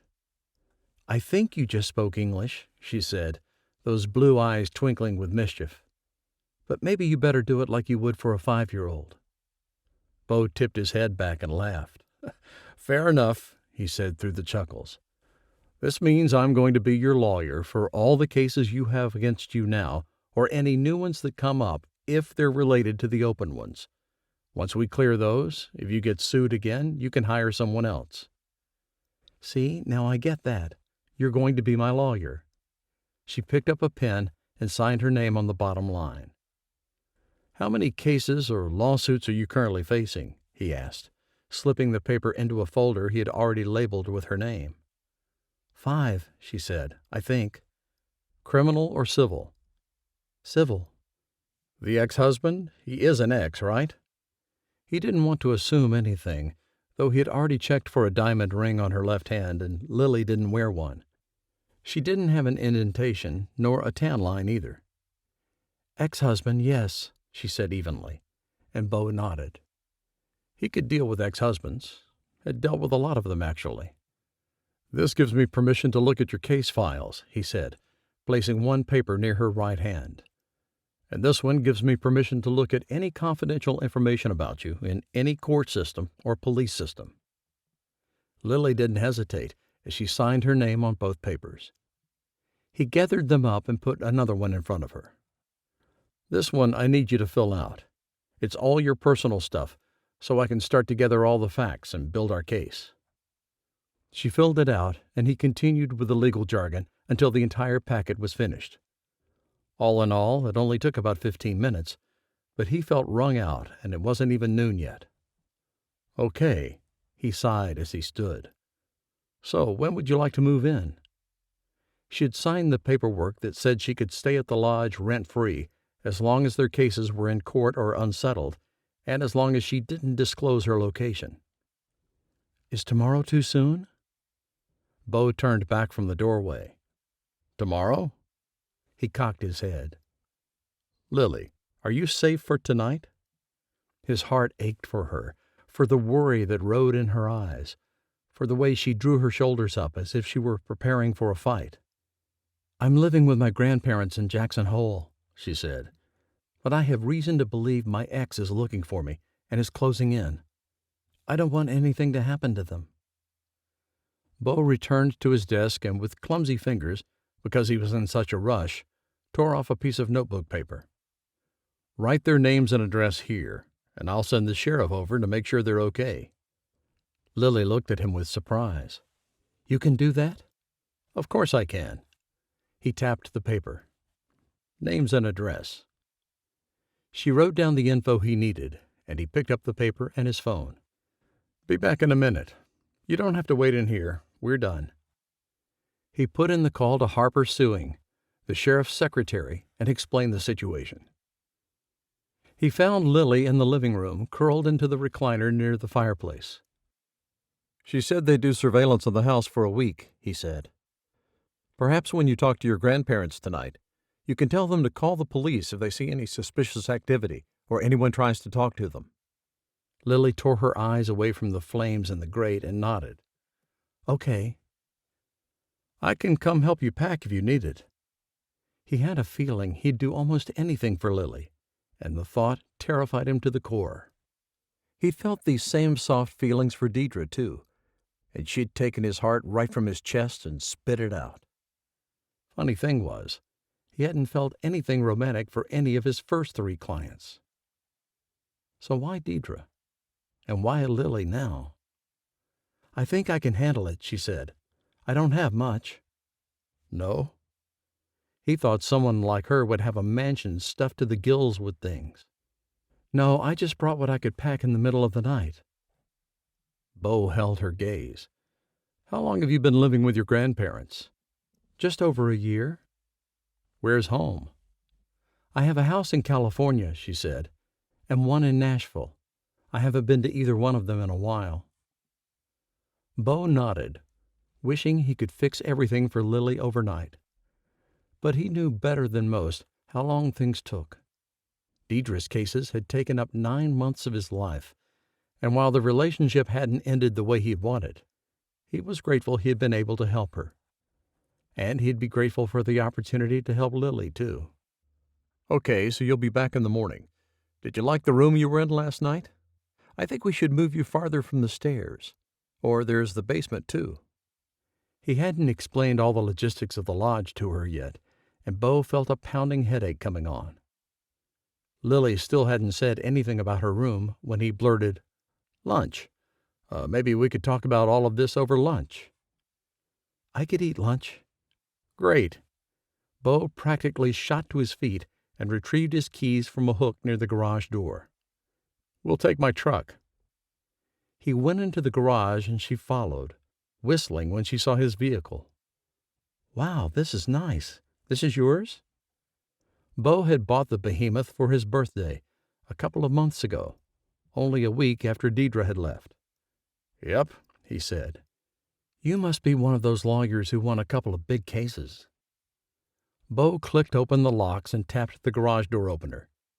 Wind and rain fought to get into the space, and he hurried around the front to open her door for her. As she squeezed by him in the small space, he said, Nope. My dad founded the largest energy company in Wyoming. I inherited a lot of my money from him when he died. Lily looked at him. How much money? He smiled at her. Now, isn't that like asking a woman how old she is? You did ask how old I am. She settled into her seat and reached for her seatbelt. Only for legal purposes. He closed her door and chuckled to himself as he went back around the front of the vehicle to get behind the wheel.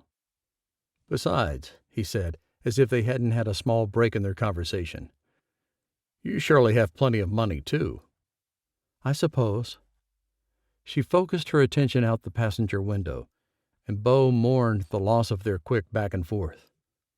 My dad made all 4 of us brothers billionaires, Beau said, keeping his eye on the backup camera in the dashboard. He finally looked at her and found wonder in her face. It's what allowed me to close my practice and do what I do now. And oh, how he loved what he did now. He felt like he had a real purpose in life instead of just trying to pay bills and practice the law he loved. So we can be billionaire besties, she said. He laughed, swung the truck around so it was facing the road, and said, Oh, I don't think so. You just signed a bunch of paperwork that makes me your cowboy billionaire bodyguard. Chapter 8.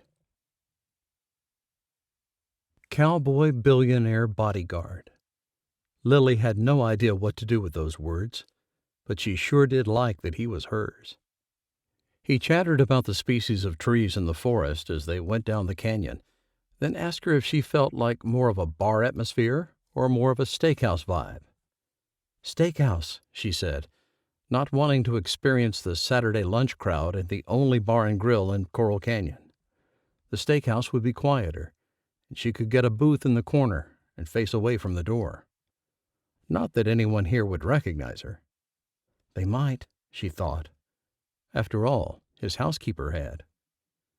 They sat down, yes, she positioned herself so her back was to the door, and ordered drinks before Beau said, So, Whiskey Mountain Lodge is a real operational lodge. Alarm yanked through Lily. What does that mean? It means we have an on-site manager who deals with the guests.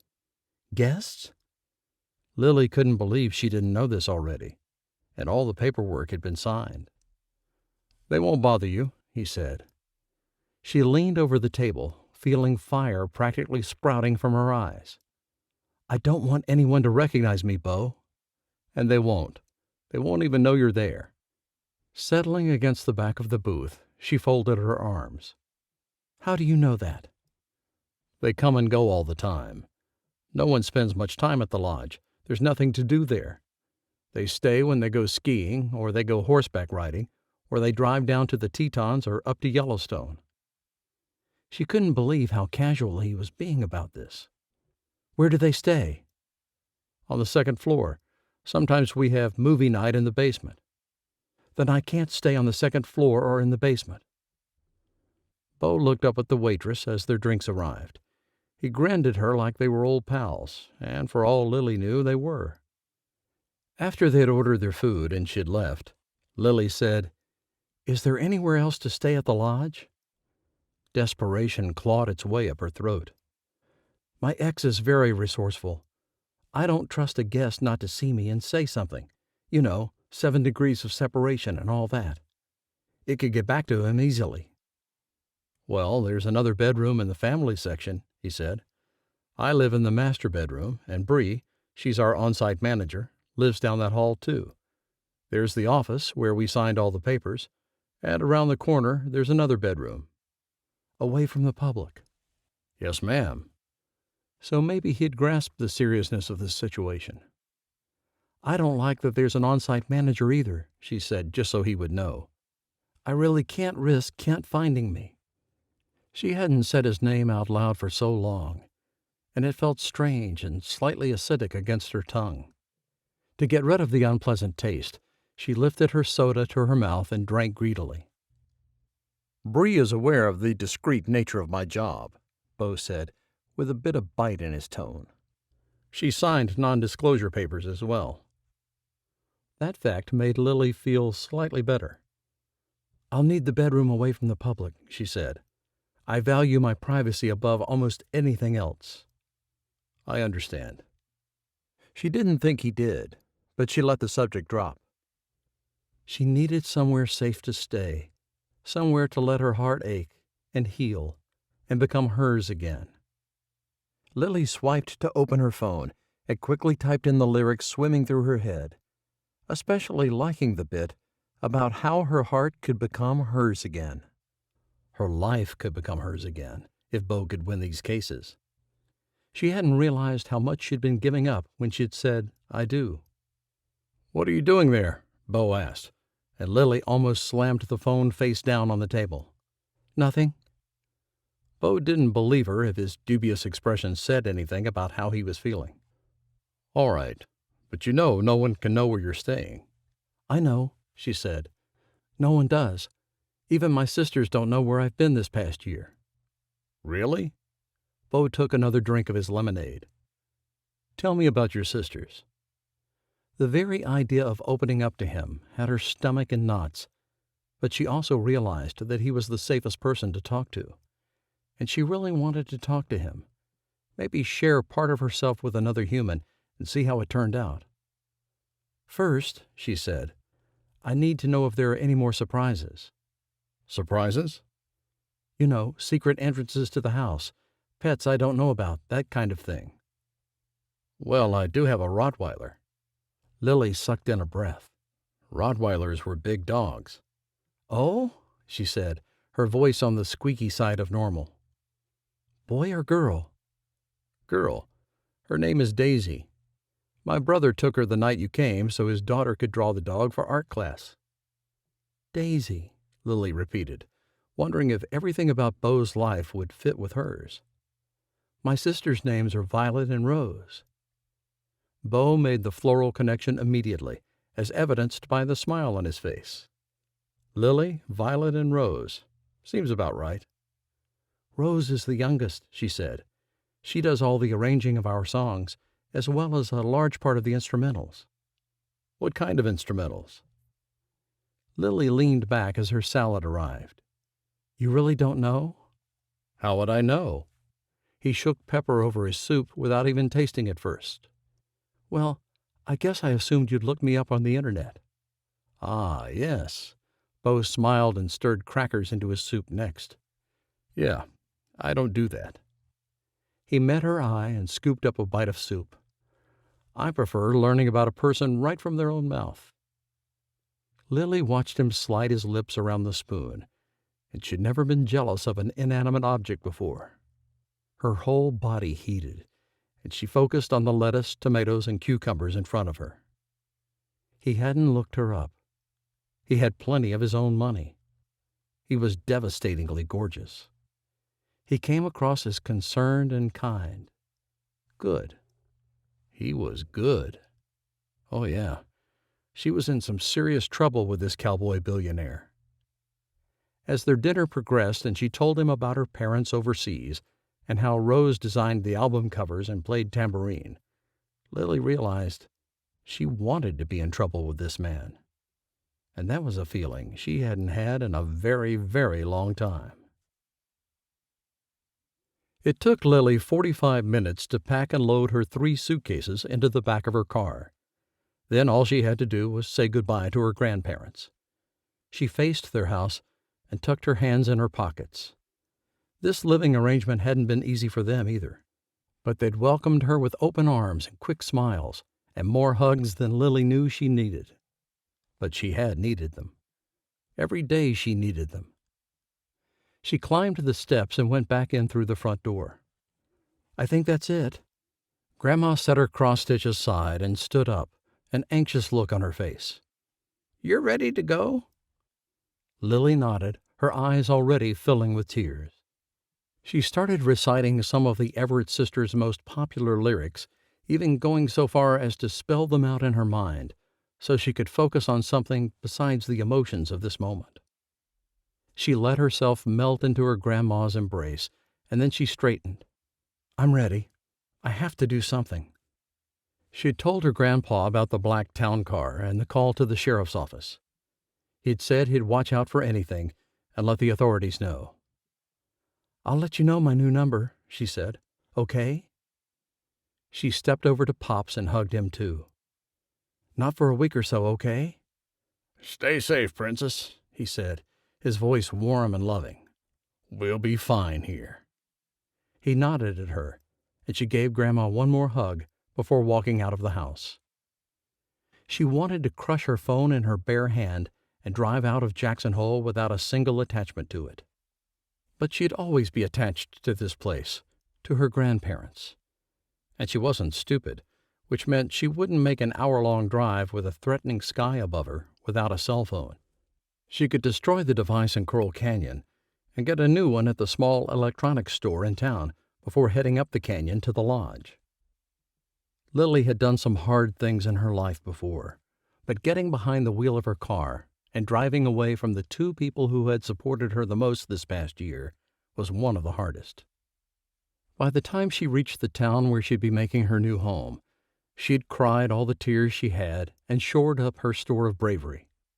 Beau had assured her that there were no guests in the lodge for another week and that Bree would be back on Tuesday. Until then, it was just him and her, and all the horses, and a Rottweiler. Lily needed some time to learn her way around the lodge, so she was glad she'd have a couple of days before anyone else showed up. She pulled into the parking lot which housed the strip of stores where the electronics shop was. Not a single car was parked there, and her hopes of getting a new phone on a Sunday in Coral Canyon vanished. She pulled into a spot and put her car in park, feeling adrift, though she had a destination. In the end, she couldn't camp out in her car until the cell phone store opened, so she continued on up to the lodge. This time, Beau stepped onto the front porch before she could even get out of the car. "Hey," he said, "do you go to church?" Whatever Lily had been expecting him to ask, it wasn't that. She looked down at her black leggings and oversized sweatshirt. Not today, no." He finished tying the tie around his neck. "My brother is coming to pick me up, but I won't go." "You can go." Lily liked the idea of him sitting in a pew, praying. "Nah." He loosened the tie again and pulled his phone out of his pocket. "Call Graham," he said, and the phone responded with, "Calling Graham." "Beau," Lily said, but he shook his head. "Church is boring anyway." He flashed her a smile and said, "Graham, hey, I don't need a ride. Lily showed up and we're just going to stay at the lodge today." He hung up a moment later, and Lily crossed her arms across her chest. "You didn't need to change your plans." "It's fine." He walked toward the trunk. "You want to pop this? I'll get you moved in." Lily didn't want him to see that she'd reduced her life to 3 suitcases, but she really didn't have a choice. He was going to learn everything about her, whether she liked it or not. So she popped the trunk and let him take in the 2 biggest bags. He led the way down the hall, past the kitchen, and toward the office. He rounded the corner and nodded to the first door on the right. "That's me." He paused and turned to his left. "And that's you." Lily looked back and forth between the 2 doors. There were maybe 5 feet separating them. Her heart twisted, twirled, and leaped, and Lily wondered if living at Whiskey Mountain Lodge was going to be a good thing or something that could break her heart. He opened her door and went inside the bedroom. "Okay, so I'll let you get settled." He left, and Lily glanced around the room. It had a queen bed, a television, a decently sized closet, and another door that led into a bathroom. That was nice, and more than she had at her grandparents' place. She turned in a full circle, taking in the soft colors and the peace that seemed to emanate from the walls. She leaned against the door and sighed, wondering what she'd just gotten herself into. A hopeful feeling lifted her spirits, and she pulled the door open to find Beau and ask him if she could change real quick and they could still make it to church. He stood 2 feet away, as if he'd left her room, and then stood in the hall, staring at the door. "I was, He hooked his thumb over his shoulder. Lily stepped forward, reached up, and touched his beard. They stood there, staring at each other, as he reached up and covered her hand with his. Sparks fired in every cell in her body, and Lily didn't want this moment to end. Chapter 9. Beau had no idea what he was doing. He wanted to say something before this moment broke, and he could never get it back. He wanted to convey every feeling he had, but he couldn't sort through them fast enough to make sense of them. He was crazy, absolutely insane, and experiencing a terrifyingly insatiable craving to kiss Lily, despite the odd thumping way his heart beat in his chest, signaling that he wasn't quite ready to be kissing anyone. "I just wanted—" His voice sounded like he'd swallowed frogs, and he cleared his throat. "I don't think you should go to church," he said. "It's pretty much the hotbed for gossip, and if you show up there, everyone will see you, and it's not safe. Or smart." Neither was standing in the small space between their bedrooms, her hand still cradling his face in such a tender way. "Okay," she said. Beau pulled his hand off hers and stepped back, which caused her hand to drop back to her side, too. He bumped into his bedroom door and said, "I think I'm going to go, unless you want me to stay and give you a tour." "No, go ahead," she said. Her expression and tone didn't give anything away, and he honestly had no idea if she wanted him to stay or not. He felt like if he didn't go, he'd say or do something he'd regret later. "Okay." He took a step past her, using every ounce of self-control he had not to burst into a sprint. "I'll see you in a couple of hours, then." He didn't look back or wait for her to acknowledge him. He almost ripped the door off the hinges in his haste to get out of the same space as Lily, and he drove a tad recklessly down the canyon for a couple of miles before he got his emotions in check. What the heck was that? He asked himself, the burning, tingling sensation in his cheek from her touch still present. She had started it, and all Beau knew was that he didn't want to be the one to end it, whatever it was. Beau snuck into the back of the chapel after the sermon had started, and he left early, too. No reason for Graham to see him and start asking questions. He also didn't want to face his mother or Andrew or anyone. He probably should have put on a wig and left the cowboy hat in his truck if he wanted to stay incognito, because he was halfway home when his phone chimed. Graham had texted with, "You came to church? What? My minivan isn't good enough for you these days?" Beau snorted and laughed, but didn't respond. He knew better than most what texting could do to a good driver, and he didn't want to end up in one of the ditches lining this canyon road. "Mom's having dinner at her place tomorrow night," Graham sent next. "She said you and Lily are both invited." Beau didn't think Lily would agree to that, even if it was just his family. He didn't know a whole lot about her, but she hadn't been keen on the idea of having other people at the lodge at all. He pulled into the garage and sent a few texts to his mom and Graham, one to Andrew, and then he went inside. Celia herself wasn't present, but the smell of roast beef permeated the air, evidence that she had been at the lodge early that morning to get the afternoon meal in the slow cooker. Beau hung his keys on the hook by the door and called, "Lily?" The lodge seemed to tighten up, as if it were holding its breath. No one answered him back. He wasn't sure if he should go exploring until he found her, or if he should just text her that lunch was ready and she could come eat whenever she wanted. Maybe she had already eaten. He pulled out his phone and sent her the message, then got down 2 plates and plucked 2 forks from the silverware drawer. He'd just opened the slow cooker to the glorious sight of shredded beef, roasted potatoes and carrots, and au jus when the back door opened. Dishing up some food, he asked, "You were outside?" "It's not terribly cold," she said, "and the grounds are beautiful." "Bree takes care of those," he said. "Yeah, I'm learning that you don't do much around here." His gaze flew to hers, and he found a teasing sparkle in her eyes and a cute, coy smile on her lips.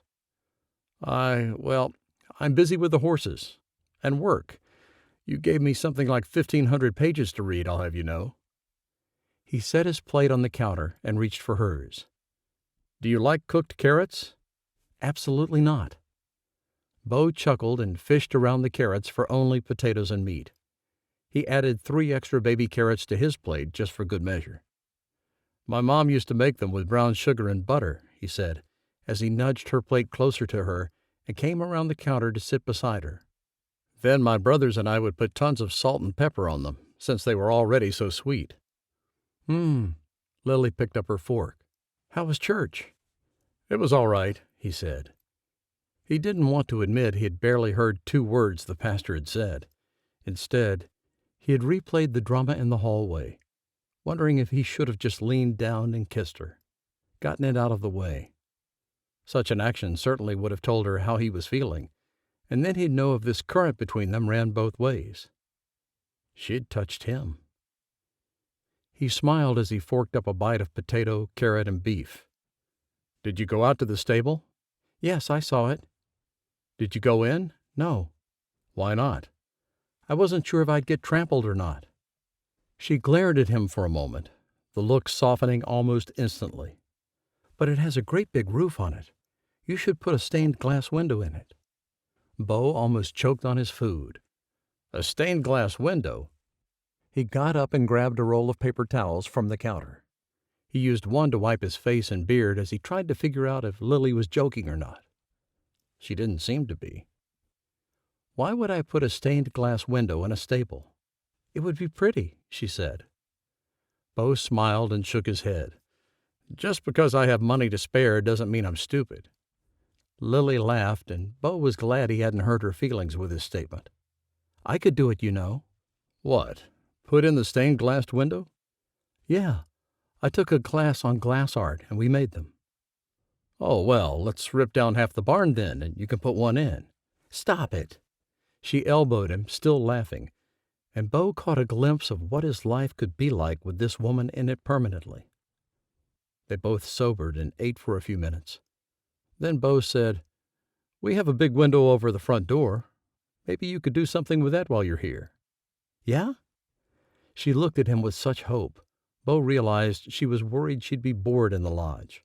And she might be, especially if she didn't like riding horses or reading legal documents.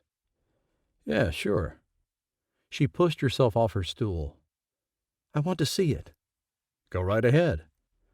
Beau almost stayed at the counter, but then he slipped off his stool too and followed her into the living room, hoping the window was as big as he remembered. See? He said, needlessly pointing. It's huge. I think a stained glass there would be nice. What would you put there? Like for a design? Yeah, for a design. Beau shrugged, already ready to get back to eating. I have no idea. His mind worked along the lines of law and fact, not art and design. We could do something with your last name, she mused. Sounded cliché to Beau, but he knew enough to keep his mouth shut. Or something with the lodge. Do you guys have a logo? If we do, that would be Eli's realm of expertise. Beau turned back to the kitchen, waiting to gauge if Lily was ready to return too. She moved, and he led the way back to their plates. Who's Eli? Oh, one of my older brothers, he said. He lived here for a while, but when he got married, he moved to California. He ran the lodge and the horseback riding stuff for a while, big into marketing and stuff. So Graham's older than you too, she said. They're all older than me, he said. I'm the youngest, then Eli, then Andrew, then Graham. He's the oldest. He thought of the family dinner the following evening. But Lily nodded, and Beau didn't want to bring up something that could shut down this peaceful feeling between them. So he let the silence be their companion as they finished eating, and then he said, I'm going to work on your files. Alarm passed through her eyes, but she nodded. Okay. You're welcome to sit in the office with me, or there's a huge theater room downstairs, a hot tub, whatever. I wandered around while you were gone, she said. Great. Beau put their plates in the sink and made for the exit. He had barely sat down in his chair and opened his laptop when Lily entered the office too. She held a tablet and said, I think I'm just going to read in here. Okay, Beau said, trying to ignore the way his pulse skipped around inside his veins, like she just told him he'd won a gold medal. Lily, ever a woman of the technology age, had given him a thumb drive with all of her court documents on it. Someone at the probate court had done a phenomenal job of putting everything in order, and Beau started with the file labeled 1, Kent Gulpertson versus Lily Everett, alimony settlement. Only a few lines in, he glanced up at Lily. She stared at something on her screen, but she didn't swipe or even seem to be reading. Is this alimony suit settled? "It was," she said, glancing at him. "He named the price, and I agreed to it. He's decided it's not enough now, and he's reopened the case for more." Beau nodded, somewhat surprised at the audacity of her ex-husband. Reopened alimony cases almost always got turned down, usually with a reprimand from the judge. "He's a gambler," Lily said, pulling Beau from the records again. "So I'm not surprised he wants more money." Beau looked into her blue eyes, ignoring the extra beat his heart put out. "Where does he like to gamble?" "Online poker," she said with a shrug. "He went to therapy for a while when we were first married, and I'd put him on an allowance." "How much was the allowance?" Lily shifted in her chair. $500 a week. Beau worked not to let any emotion show on his face. He didn't allow his eyebrows to lift, didn't smile, didn't nod. "So, $2,000 a month." He leaned forward and looked at the screen. "And that was the settlement 5 years ago?" "Yes." Kent had reopened the alimony, citing that inflation required that he needed more money. This case would be dismissed as soon as Beau put together a dossier about the man's gambling habit and physical ability to work. He scanned a few more lines in the brief and made a note to find out what education and skills this Kent Gulbertson possessed, because there was no way Beau would allow Lily to give him another cent. Hours later, Beau's head hurt, and his eyes felt like they would never be able to focus on small print again. The blue light from the computer screen made him cringe, and he leaned away from the desk and stretched his arms high above his head. His phone chimed, and he practically lunged for it. "Graham's bringing Daisy back," he said. "You up for meeting my dog?" Lily wore a hint of trepidation in her gaze, but she set her tablet on the desk and stood. "I'm ready. Might as well get it over with." "She's sweet," he said. "How much does she weigh?" "Daisy?" "No, you, Cowboy." She shook her head. "Yes, the dog." "Probably 70 pounds or so. She's sweet as pie, honest," he said. "Graham has a baby at home and everything. Daisy loves Ronnie." That seemed to pacify her, and he waved her through the doorway first. They'd just arrived in the living room when the front door opened. Daisy barked, her paws scrambling on the tile, trying to get a grip as she launched herself toward Beau. He laughed and caught sight of Graham and Laney walking through the door next. Then Daisy reached him, giving him sloppy, slobbery kisses that required all of his attention and strength to keep the animal from knocking him down completely. Even as preoccupied as he was very aware of Laney saying, "Oh my goodness, it is you, Lily Everett." Beau looked up to find Laney pressing one palm to her throat as the other hand fluttered around excitedly. "The Lily Everett." "Oh, Beau shot forward and positioned himself between Lily and Laney. "She's my client," he said quite emphatically, probably a bit possessively, too. Graham looked back and forth between his wife and his brother, and at last tried to get a glance at Lily, concealed behind Beau. "Graham," Beau said, "this is a client." "It's okay," Lily said from behind him, and he twisted toward her. "I'll wait in the office." She spun and retraced her steps back to the hall, disappearing before Beau could fully breathe again. "Graham," he said, turning back to his brother. "I'm sorry," Laney said. "Celia said she'd put a roast on, and your mom took the kids home." She glanced at Graham and slipped her hand into his. "We thought we'd spend the afternoon with you, but it's fine. "It's okay," Beau said. Several moments passed, and finally Graham broke the silence by asking, "You sure she's just your client, bro?" Chapter 10. Lily stood just out of sight, listening to Beau talk to his family. She sucked in a breath when Graham asked Beau if she was just his client. She held it, while Beau let the silence go on, and she wanted to stab something into her ears when he said, "Of course that's all she is. I'm not making that mistake again." Lily moved then, not wanting to hear any more of this conversation. But Beau's words reverberated through her head. I'm not making that mistake again. So, he had had a client/girlfriend before, and obviously that hadn't ended well. Lily made it to her bedroom and closed the door behind her. Her heart beat furiously fast for some reason she couldn't name, and she pressed her hand over it, the same way Laney had been doing. The lodge had great soundproofing, as she didn't hear another noise. Not a voice, a footstep, nothing. She sank to the floor and drew her knees to her chest. It wasn't cold in the lodge, but she felt an iciness in her chest where her heart should have been, which was completely ridiculous. She had met Beau less than a week ago, and just because she may have been fantasizing about holding his hand and tracing her fingers through his beard just before he kissed her, didn't mean that would ever be her reality. She wasn't even sure she wanted that reality. That meant trusting another man, giving some part of herself she'd reclaimed and determined never to lose again. About 15 minutes later, a soft knock came at her door, and she jumped away from it. "Lily?" Beau's voice sounded muted through the wood. "Are you okay?" She wanted to ignore him. She could claim she'd fallen into bed and taken a nap. But when the handle started to drop, she leapt toward the door and opened it. "Hey," she said, lifting her eyes to his. She would not let him see that she'd somehow turned into a marshmallow since meeting him, and that he possessed the flame that could melt her.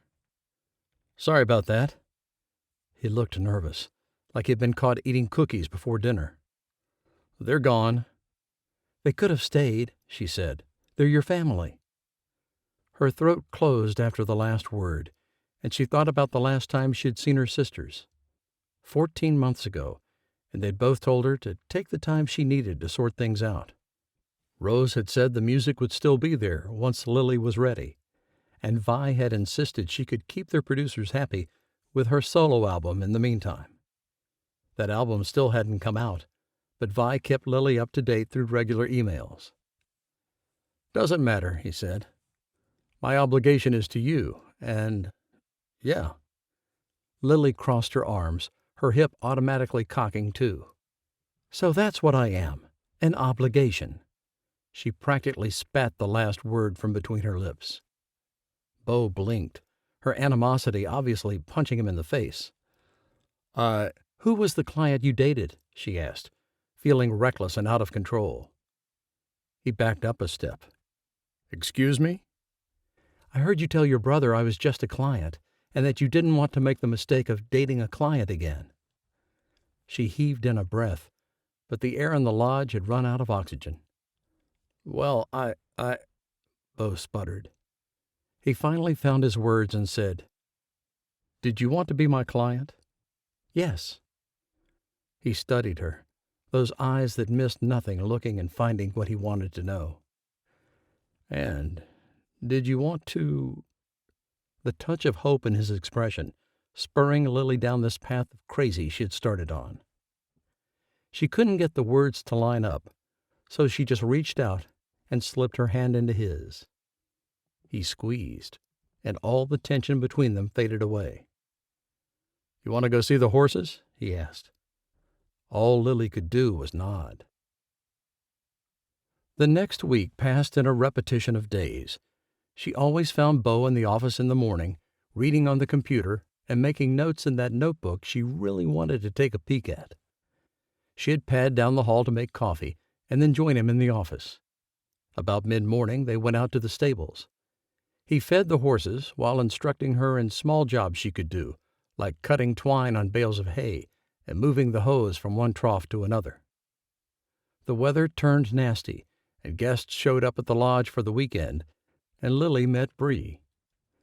The woman who ran the lodge was cute, with almost black hair that was very curly and hung just below her shoulders. She had a quick smile, and Lily envied her for that. Lily didn't feel like she could truly be friends with anyone because she didn't trust them. But she introduced herself to Bree, using her real name, and Bree hadn't even blinked. So at least Lily had found somewhere that the Everett sisters hadn't reached yet. She made a mental note to tell Vi so she could tell Sean, and he could figure out how to sell more records in Wyoming. In the afternoon, Beau would slip his hand into hers and lead her outside. They walked down the hill toward the ranch at the bottom, where his brother and sister-in-law lived, and he mostly told stories about his childhood in Coral Canyon. She had opened up and told him a few things about herself and her sisters, but she felt like he was already getting an unobstructed view into her life with every paragraph he read, so she kept the conversations easy and light. Another Sunday came, and he stayed home from church while Bree went down the canyon with Celia. The forecast had snow in it for that evening, so when he shouldered on a coat and said, "I'm going out to the barn for a bit," Lily wasn't surprised. She'd lived through a winter in Jackson Hole, so she had plenty of warm clothing. "Wait for me?" she asked. "I can help." "Sure." She put on wool socks and stuffed her feet in her designer boots. She already wore her fur-lined leggings, and she grabbed her scarf before heading back to the mudroom for her coat and gloves. "Aren't you cute?" Beau leaned against the wall and watched her approach. They'd never really talked about what they were doing out at the lodge, besides the legal work, obviously. Lily actually liked the non-label. She just knew she just didn't want to be a client or a mistake. But did she want to be his girlfriend? "Thanks," she said, tipping up onto one toe and doing a little spin. "But seriously, it's supposed to snow soon, and we need to get your precious horses ready." She grinned at him, glad when he helped her put her coat on and then kept his arm around her. Lily still wasn't entirely sure she knew what she was doing, but she felt a measure of happiness walking down the sidewalk with Beau that she hadn't experienced in a long time. "So, how did you meet Kent?" Beau asked, startling Lily out of her bubble of joy. "Oh!" She blew out her breath. She had anticipated him asking her some questions about her adult life, and she searched for how she felt about sharing specific things with him. "You don't have to tell me." She tightened her arm around his waist as she felt him drifting away from her. "I will. I want to."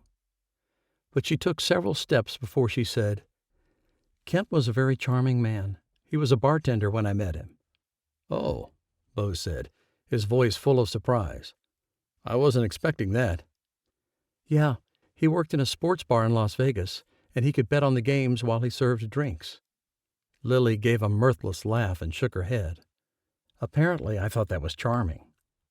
"How old were you when you met him?" 26, she said. "We got married 4 years later. That lasted 5 years." She couldn't believe she'd given almost a decade of her life, 9 of her best years, to Kent. "The initial divorce seemed amicable," he said, his voice a touch too light to be casual. "It was," she said. "He asked for things, and I gave him everything he asked for." A hint of bitterness crept into her voice, but she didn't care. She was allowed to be bitter that some of her hard-earned money and fame went to Kent every month. "He didn't work while we were married. He lived in my house in California and racked up bills on who knows what." Beau opened the door to the stable, and she stepped through first. The scent of hay and horses met her nose, and Lily actually liked it. She never would have pegged herself as someone who wanted to be around unpredictable animals and all the smells they made, but Beau's horses brought Lily a sense of comfort she had been missing in her life.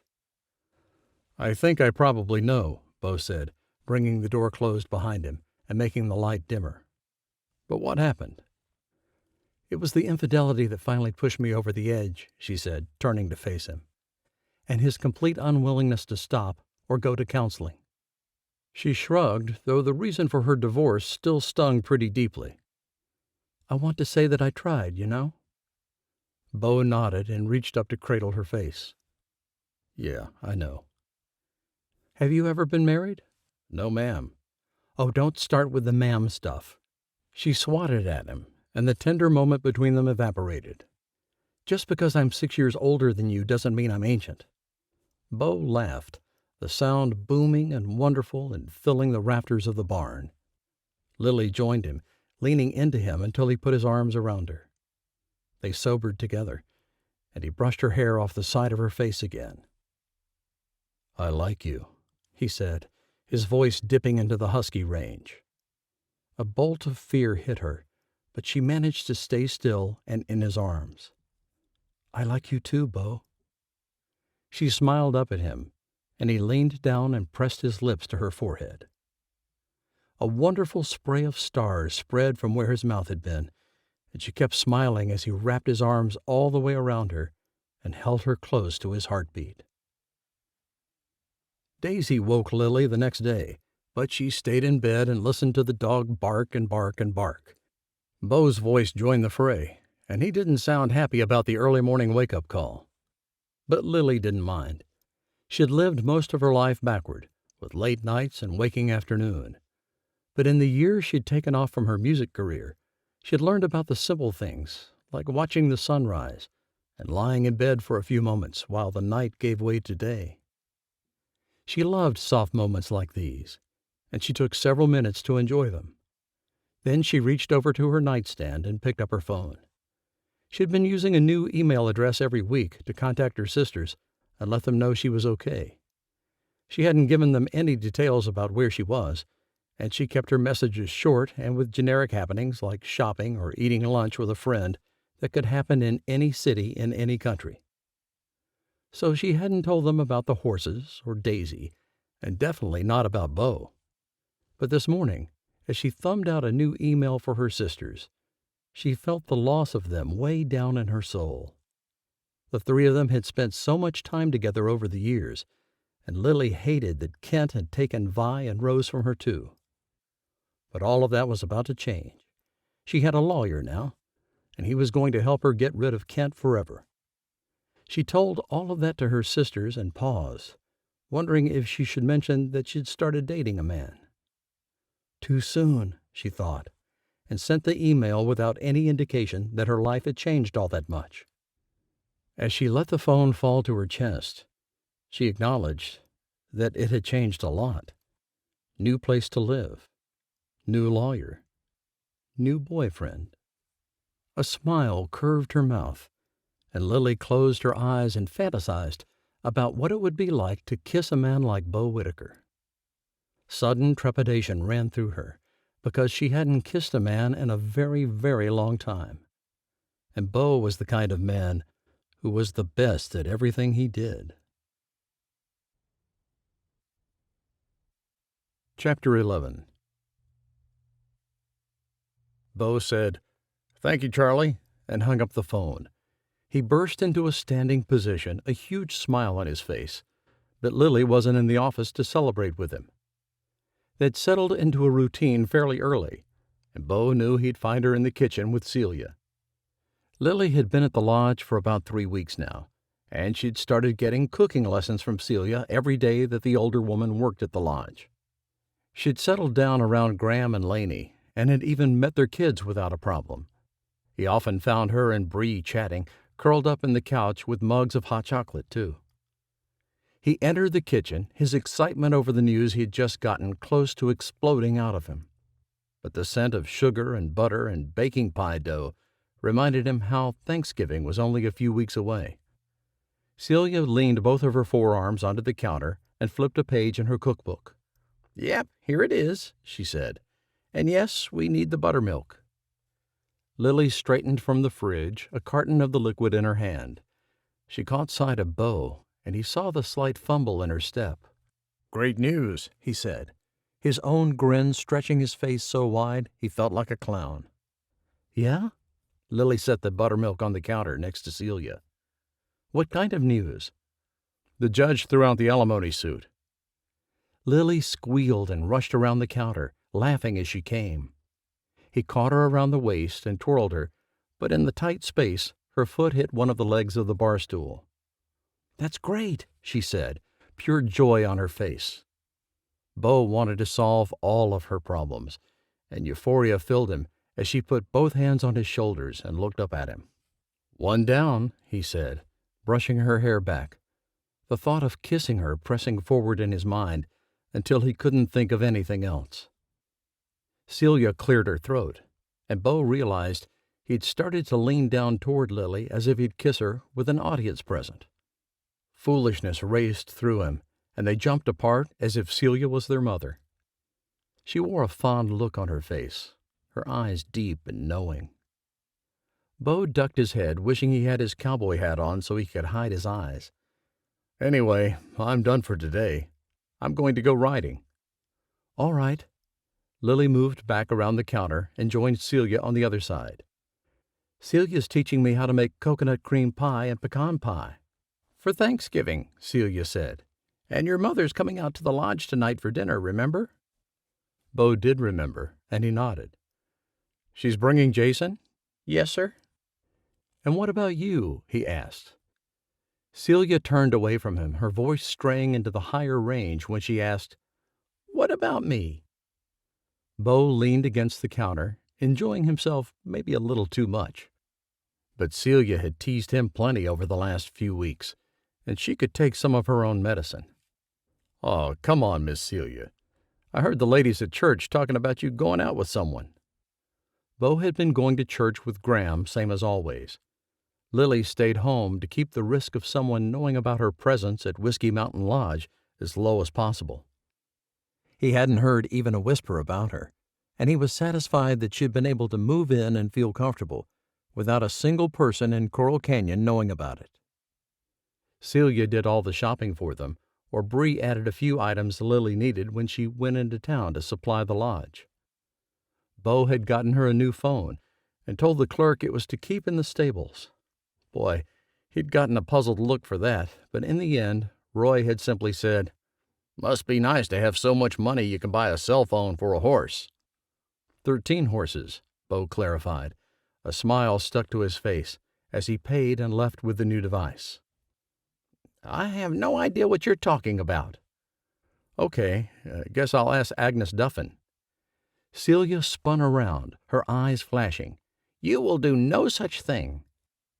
Beau knew Celia and Agnes hadn't seen eye to eye on the Halloween carnival years ago, and he simply widened his grin. "Maybe you should invite your boyfriend up for dinner, too." Celia exchanged a look with Lily, who shrugged. "Might as well tell him. Beau has a way of figuring things out just by looking."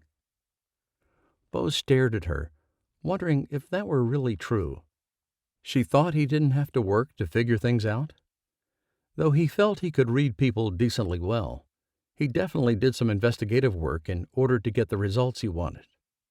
After all, he'd seen the name assigned to the alimony case, and it had only taken 2 phone calls and 1 internet search to know that Judge Tomlinson had a history of ruling in favor of shorter alimony periods if the party requesting the money was unemployed.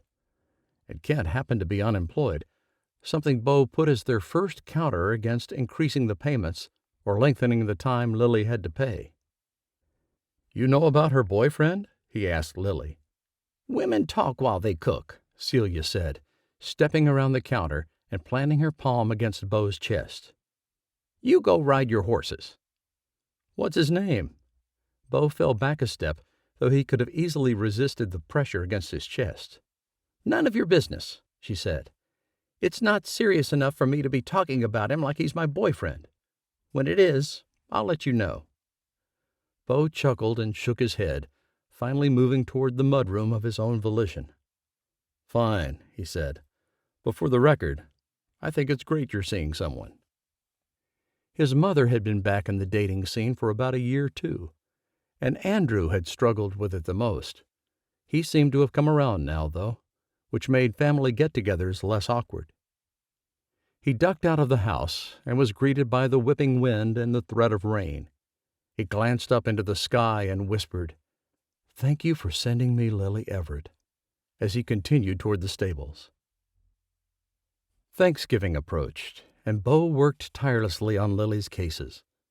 He'd submitted 3 more rebuttals, and all they could do now was wait. It seemed like he was doing a lot of that lately. Waiting for the first snow. Waiting for the responses from clerks and paralegals and courts that he needed. Waiting for the pie to finish cooling. Waiting to kiss Lily. Something powerful existed between them, and Beau was enjoying it. But he also had almost a 6th sense about her, and he could tell she was not ready to take their relationship out of the hand-holding category. Honestly, he wasn't sure if he was ready either. So he spent a lot of time waiting and thinking and analyzing, and not just court cases.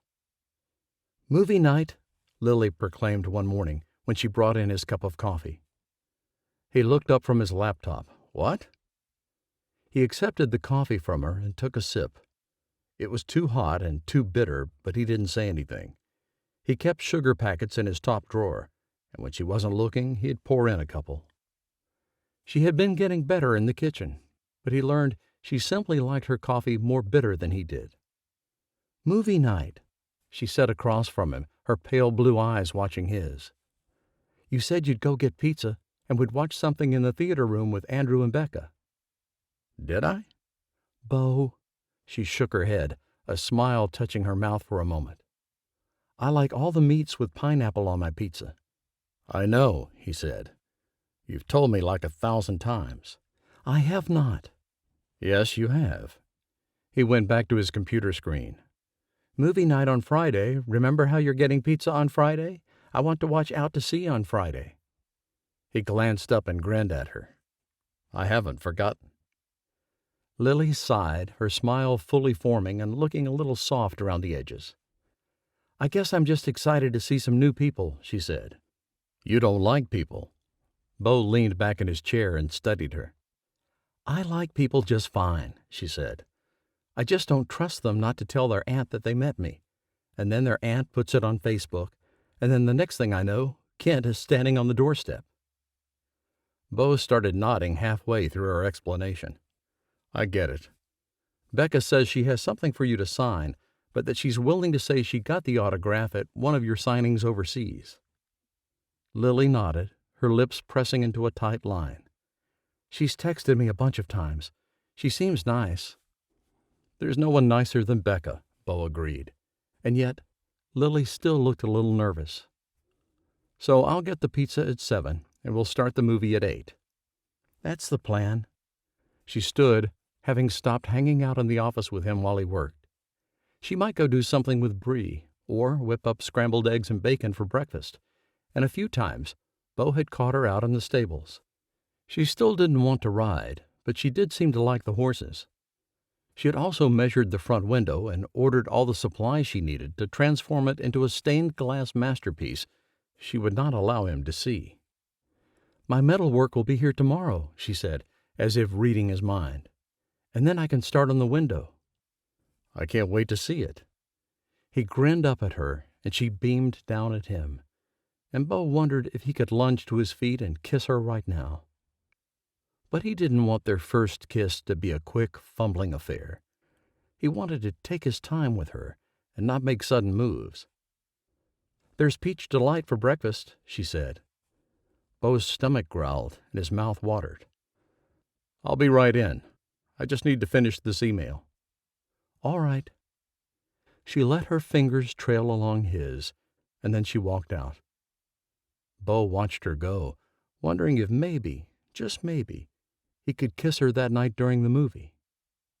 "Don't be stupid," he warned himself. His brother would be there, and Andrew was far less subtle than Graham. Sure, he could spin any tale for the newspapers, but sometimes he just told things how they were, too. "Maybe after the movie," Beau muttered to himself. "After everyone goes home except you and Lily."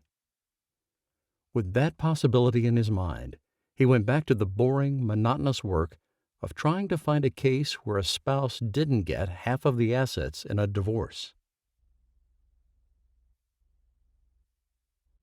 Chapter 12. Lily spent a few hours outside every day, her only relief from the walls of the lodge. Yes, they were beautiful walls, with great art hanging on them, gorgeous hardwood floors, wonderful company when Celia was there, and even when she wasn't, Lily enjoyed talking with Bree and just hanging out with Beau.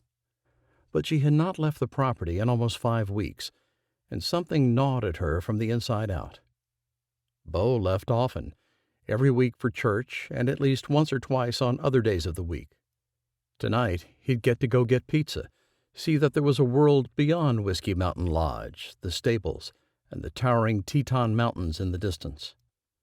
Lily had taken a liking to a butter-colored horse named Dandelion, and she took the reins Beau had taught her how to put around the animal's neck and said, "Come on, girl." She could bridle her now by herself, and she just took her out to the pasture that ran along the back of the property. Dandelion seemed to like it back there, especially if Lily brought her hay and oats. Lily liked the way the horse followed her, her head down, as if she trusted Lily not to lead her into anything dangerous. She liked that the horse stayed nearby her, even in the pasture, as if Lily somehow comforted the horse when it was really the other way around. She liked talking to Dandelion about her sisters and the songs Rose was working on, or the conversations Vi had had with their manager. She even liked hearing about their parents and what they were up to in the Middle East. She loved this slower pace of life, but a twinge of sadness for her old life still radiated through her. She led Dandelion through the gate and into the pasture before dropping the reins. "Go on and eat." The horse did, picking through the dried and dead grasses for the hay she hadn't gotten yesterday. The sky looked threatening today, and Lily knew she'd have to cut their time in the pasture shorter than normal. She tossed the oats she'd loaded into her pockets on the ground and sighed as she stepped over the fence and put her foot on the bottom rung. "I miss singing," she said to the wind, the sky, and Dandelion. Her songwriting ability hadn't left her, but she'd stopped writing down the lyrics that came to her. She honestly wasn't sure she'd be able to pick up where she left off. Maybe such a thing wasn't possible, no matter how much her sisters or her manager reassured her that it was. Because she was a different person than the one that had written the songs on the previous albums. And what if people didn't like the person she'd become? The metamorphosis would show in her songs. It always did for the truly great songwriters. She opened her mouth and sang something she'd written a decade earlier, before she'd even met Kent. It was one of the Everett sisters' biggest hits, and Lily still loved it now as much as she had while writing and recording the song. "He blows into town like a blizzard, whistling and wearing that smile. Does he see me standing in the aisle? Will he still be here come spring?" She stopped after the first verse and collected the reins again. She had barely reached the stable when it started snowing, and by the time she finished brushing down Dandelion and putting the equipment back on the hooks just the way Beau had showed her, she had to walk back to the lodge in a snowstorm. It was only a few minutes, though it was uphill, and she pulled her coat tighter around her. Beau would be happy for the snow, proclaiming winter to be one of his favorite seasons. How that could be true, Lily didn't know. He simply hadn't been to California or Miami or Cancun. If he had, he wouldn't want to live in brown, dead, and now snowy Wyoming. It did possess a beauty of its own, though, and Lily paused to appreciate it. There was something magical, something moving, about the way the bare branches held the snow and transformed into works of art. Snowflakes landed on her lashes, and Lily giggled as she tipped her head back and tried to catch them in her mouth. She spun for a moment and then stopped as she stumbled down the hill a little bit, the winter wonderland around her almost too good to be true. She felt peaceful here, and the thought of putting on concerts in 28 cities over the course of 300 days made her stomach turn. Maybe she didn't want the singing life anymore, at least not the one she had had before. "Thank you for letting me be here," she said aloud, not all that great at praying.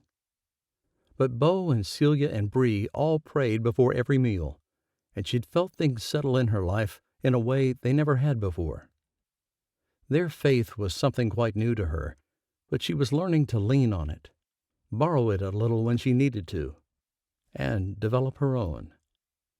Her phone rang, bringing her back to the present, and she startled. No one called her. Her pulse picked up as she fished the phone out of her pocket with her mittened fingers. It was Beau, and her adrenaline and panic subsided as she answered. "Where are you?" he asked. "On my way back to the lodge from the stables," she said. "I had Dandelion in the pasture, but I got her back before it started to snow." "Yeah, I saw her in the barn." Lily turned around as if she'd see Beau coming up behind her. She couldn't see more than 2 feet in any direction. "I don't think you're on the sidewalk," he said next. "I just walked down there and back, and I didn't see you." Panic built in Lily's stomach, surging upward and choking her. "Which way were you going?" "Up to the house." She managed to push past her vocal cords. She caught a glimpse of yellow light to her left, and she started walking in that direction. "Stay where you are," he said next. "The last thing I need is you wandering in any direction so I can't find you."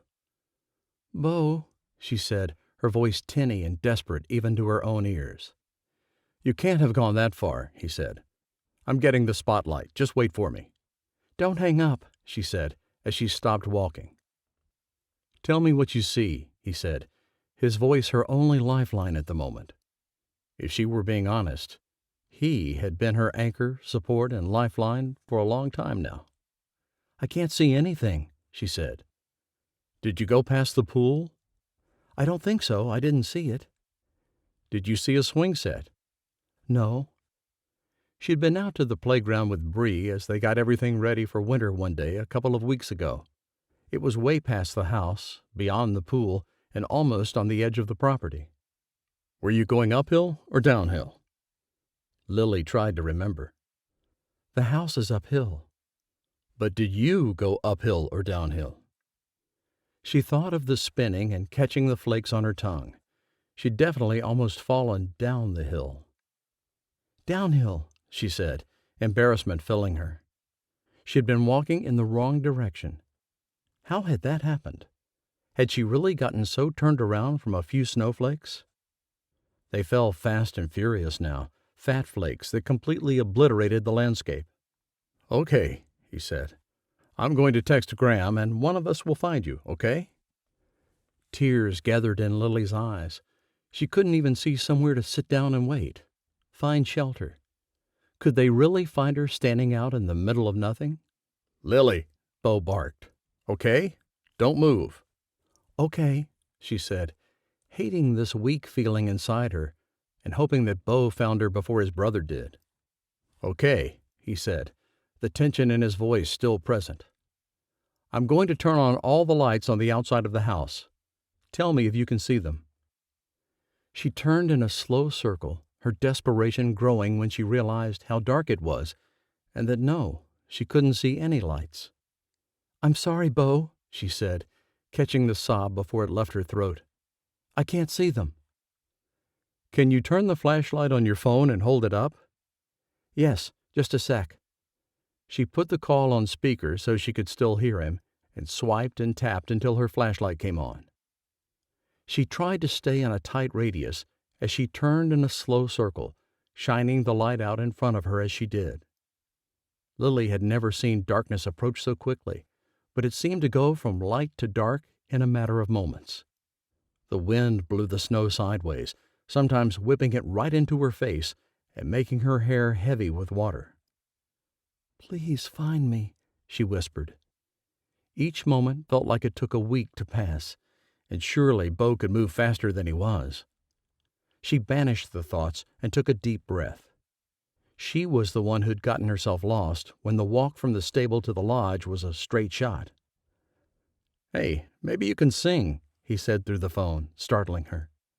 She'd forgotten he was there, and she hoped he hadn't heard her desperate plea for him to find her. "Sing?" she repeated. "It should carry pretty far in this weather," he said. "Snow muffles everything else, and your voice could really cut through." He puffed and huffed, clearly marching through the storm like a champ. Like her boyfriend. Like her bodyguard.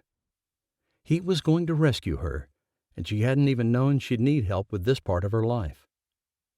She took in another breath, the cold sinking into her skin and making her shiver. When she started singing, her voice felt a bit rusty, but she soon found her groove. She sang a ballad she'd written the year after her divorce was final, and it was sad and full of emotion. Though she hadn't been particularly devastated about the ending of her marriage, there were still feelings of sadness and loss, as if the last 5 years had meant nothing. "I can hear you," Beau said. His breathing quickened, like maybe he was running. I see your light. I'm almost there, sweetheart. Almost there." She heard Beau's footsteps only a moment before the dark figure of his body broke through the snow. She cut off her voice at the same time he swept her into his arms, and more relief than Lily had ever known washed over her. He held her tight, and she gripped his shoulders, the warmth of his body and the safety of his arms, feeling very much like she'd made it home. Chapter 13. Beau's heart thumped and pumped in his chest like he'd just run a marathon. Of course, hiking through a storm, searching for something he couldn't see, really got the adrenaline flowing. "Thank you," he thought, as he smoothed back her wet hair. "Thank you for leading me to her." He pressed his lips to her forehead and said, "Let's get back." He secured his hand in hers and ended the open call he had with her so he could call Graham. "Hey," he said when his brother answered. "I found her. We're about halfway between the cabin and the stable. We're headed back to the lodge."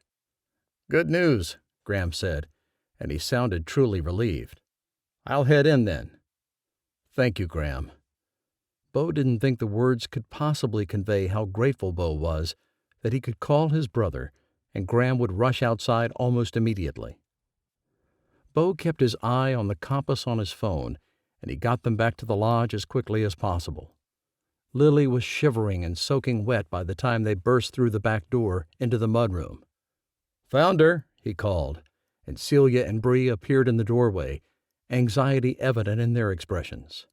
"I've got hot coffee," Celia said, ducking back around the corner and into the kitchen. "I'll go start her shower." Bree dashed off the other way. Beau started peeling the soaked, semi-frozen layers of clothing off of Lily. She'd been out there longer than she realized, but Beau understood what this kind of snow could do to a person if they didn't get warmed up quickly. "Come on," he said, when he got down to her base layer. He tugged her toward the hallway, as she hadn't moved or spoken yet. Shock. "Coffee," Celia said, thrusting a cup at Lily. She took it with trembling hands, and Beau helped her steady it as she drank. "You're going to get in the warm shower," he said. "Stay in until you feel normal. Bree will have it on pretty cold at first, so you can warm up gradually." Lily looked at him then, a bit more life in her face already. "I'm fine." "You are not fine. You're cold and in shock. I'm going to have Bree stay in your room until you get out, just to make sure you're okay." He arrived at her door and knocked to let Bree know. She pulled open the door a moment later, flashed a look at Beau, and took Lily by the hand. "Come on, hon. Let's get you good as new." Beau stood on the threshold of the room, watching helplessly. But Lily was in good hands, and she was safe now. It would have to be enough, because they couldn't get down the canyon to the hospital tonight anyway. He pushed out his breath and went back to the kitchen, where Celia had a hot cup of coffee for him, too. "I can pull some frozen meatloaf out," she said, worry still writing in her eyes. A rush of affection for the woman hit Beau, and he gave her a grateful smile. "That would be great, thanks." She put her arm around him, and Beau leaned into her like he could steal some of her motherly comfort. "You'll still have your movie night, okay? Just no pizza and no Andrew and Becca." Beau started nodding his head. "Yeah, maybe." "No maybe about it. I've gotten to know Lily pretty well." Celia moved away and opened the freezer. She rummaged around and pulled out a gallon-sized zipper bag with 2 foil-wrapped packages in it. "These take an hour to heat up, and then you two will be snuggling downstairs, that romantic comedy she picked out playing on the screen." She tapped on the stove, something beeped, and she opened a cupboard to find a baking sheet. Beau just watched her, a bit numb himself. When he realized his jeans were wet and that he indeed needed to change or be cold for the rest of the night, he stood and said, "I'll be right back." "All right," Celia said, still busy in the kitchen. Beau escaped to his bedroom, a heavy dose of exhaustion hitting him right behind the lungs. Breathing wasn't particularly easy, but he managed to pull in some air and push it out. Suck in, push out. He had been working long hours on Lily's cases, and there hadn't been any threat to her from Kent, not that Beau had known about. He had emailed all his law enforcement contacts within a 100-mile radius, and none of them had seen the man. But somehow, Beau ended up playing the rescuer anyway, albeit he hadn't considered the snow to be Lily's biggest enemy. A sigh washed through his body, and he stripped off his wet clothes. After a quick shower in the hottest water he could stand, he wrapped a towel around his waist and stood in front of the mirror. "Maybe it's time to trim the beard," he muttered to himself as he ran his hand along his jaw. It hadn't taken him all that long to grow the facial hair, and he supposed he did look a bit on the mountain man side of things. In the end, he didn't want to take the time to shave right then, so he dressed in warm, comfortable clothes, a pair of sweats and a t-shirt, and went back to the kitchen. Lily sat on the same stool he had vacated a few minutes ago, and their eyes met as he entered. "Hey there," he said, his voice soft and filled with all kinds of telling emotions. He caught a glance at Celia, but she didn't even look at him. "How are you feeling?" "So much better." Lily had both hands wrapped around a huge mug with marshmallows bobbing near the rim. "Are we still up for a movie?" "Of course." The clock indicated that their planned date with his brother wouldn't have started for another hour, but Lily stood like she wanted to go downstairs right now. "I'll call you when the food is ready," Celia said, finally turning toward Beau and smiling. "You two go on." So Beau did. He went down the stairs ahead of Lily, turning on lights, and wishing he'd thought to come down and switch on the space heaters, too. The basement of the lodge could get quite chilly in the winter, but Andrew had made sure to put a heater in every room. Beau bent to twist the knob on the one in the living room, saying, "There's some blankets in the closet in the theater room. Sorry it's so cold." Lily's hand touched his then, and all the nerves and worries and fears partying in Beau's chest simply disappeared. He looked at her again, noting the coolness of her skin against his, which felt feverish to him. "Thank you," she said, something intense burning in her gaze. "I don't know what I'd done without you. Probably still be wandering out there in that storm." Beau pushed her damp hair over her shoulder, wishing he could confess all the soft things he felt for her. "Well, you're not," he said instead. "And Celia said you have a movie already picked out?" Lily seemed to relax, and a smile drifted across that mouth that was driving Beau toward the brink of madness. "Yeah, come on. I think you'll really like it." He didn't mention that he already knew it was a romantic comedy, and that he didn't particularly enjoy those. He thought he'd probably enjoy anything if he could do it with Lily. She handed him the case for the movie, and he pointed to the closet. "Blankets in there." After putting the disc in the player, he gathered all the remotes and faced the rows of recliners facing the big screen. "Do you want to sit in the back or the front?" "Right there." She pointed to the back row, which had two love seats side by side. His heart beat at triple time, and he followed her to the one all cozy in the corner. She sat first, and he joined her, thrilled when she spread the blanket over both of them. He got the movie playing before lifting his arm around her shoulders. She snuggled into him as if she really liked him, and Beau's blood ran a little faster in his veins. He couldn't help thinking about Deidre, and how she had done all of these things too. Maybe not here at the lodge, but she definitely acted as if she liked him. She held his hand and spent hours talking to him late into the night, and kissed him while the snow fell outside. The similarities of the relationship ran through Beau's mind, and the fear and doubts he had kept streaming through him as the movie played. Lily giggled, clearly paying attention to the screen, but Beau hadn't comprehended a single thing. "Lily," he whispered, deciding he had to do something to get his heart to stop racing and his mind to stop circling around things he didn't know. "Yeah?" "You like me, right?" She lifted herself up and looked at him, her eyes illuminated by the bright lights from the movie screen. "Of course I do, Beau." He swallowed, his mouth suddenly so dry. "My last client. Her name was Deidre. I thought she liked me too." Lily sat all the way up, the movie clearly forgotten. "Go on." "Turned out she didn't. I mean, not really. Not as much as I liked her." Beau had no idea what he was saying. "I mean, I'm not saying you need to like me as much as I like you, but I'm just wondering where you see us, going." He gazed at her, determined to be strong and straightforward. Lily seemed to appreciate that more than beating around the bush. "I honestly don't know, Beau." He nodded, his worst fears manifesting themselves in those words. "I live here," he said. "This is what I do. I know you travel and sing and tour." As he spoke, he realized how hopeless a relationship with her was, and how big of a fool he had been, falling for his client again. At least he hadn't kissed her yet. At least he wasn't all the way in love with her. Yet.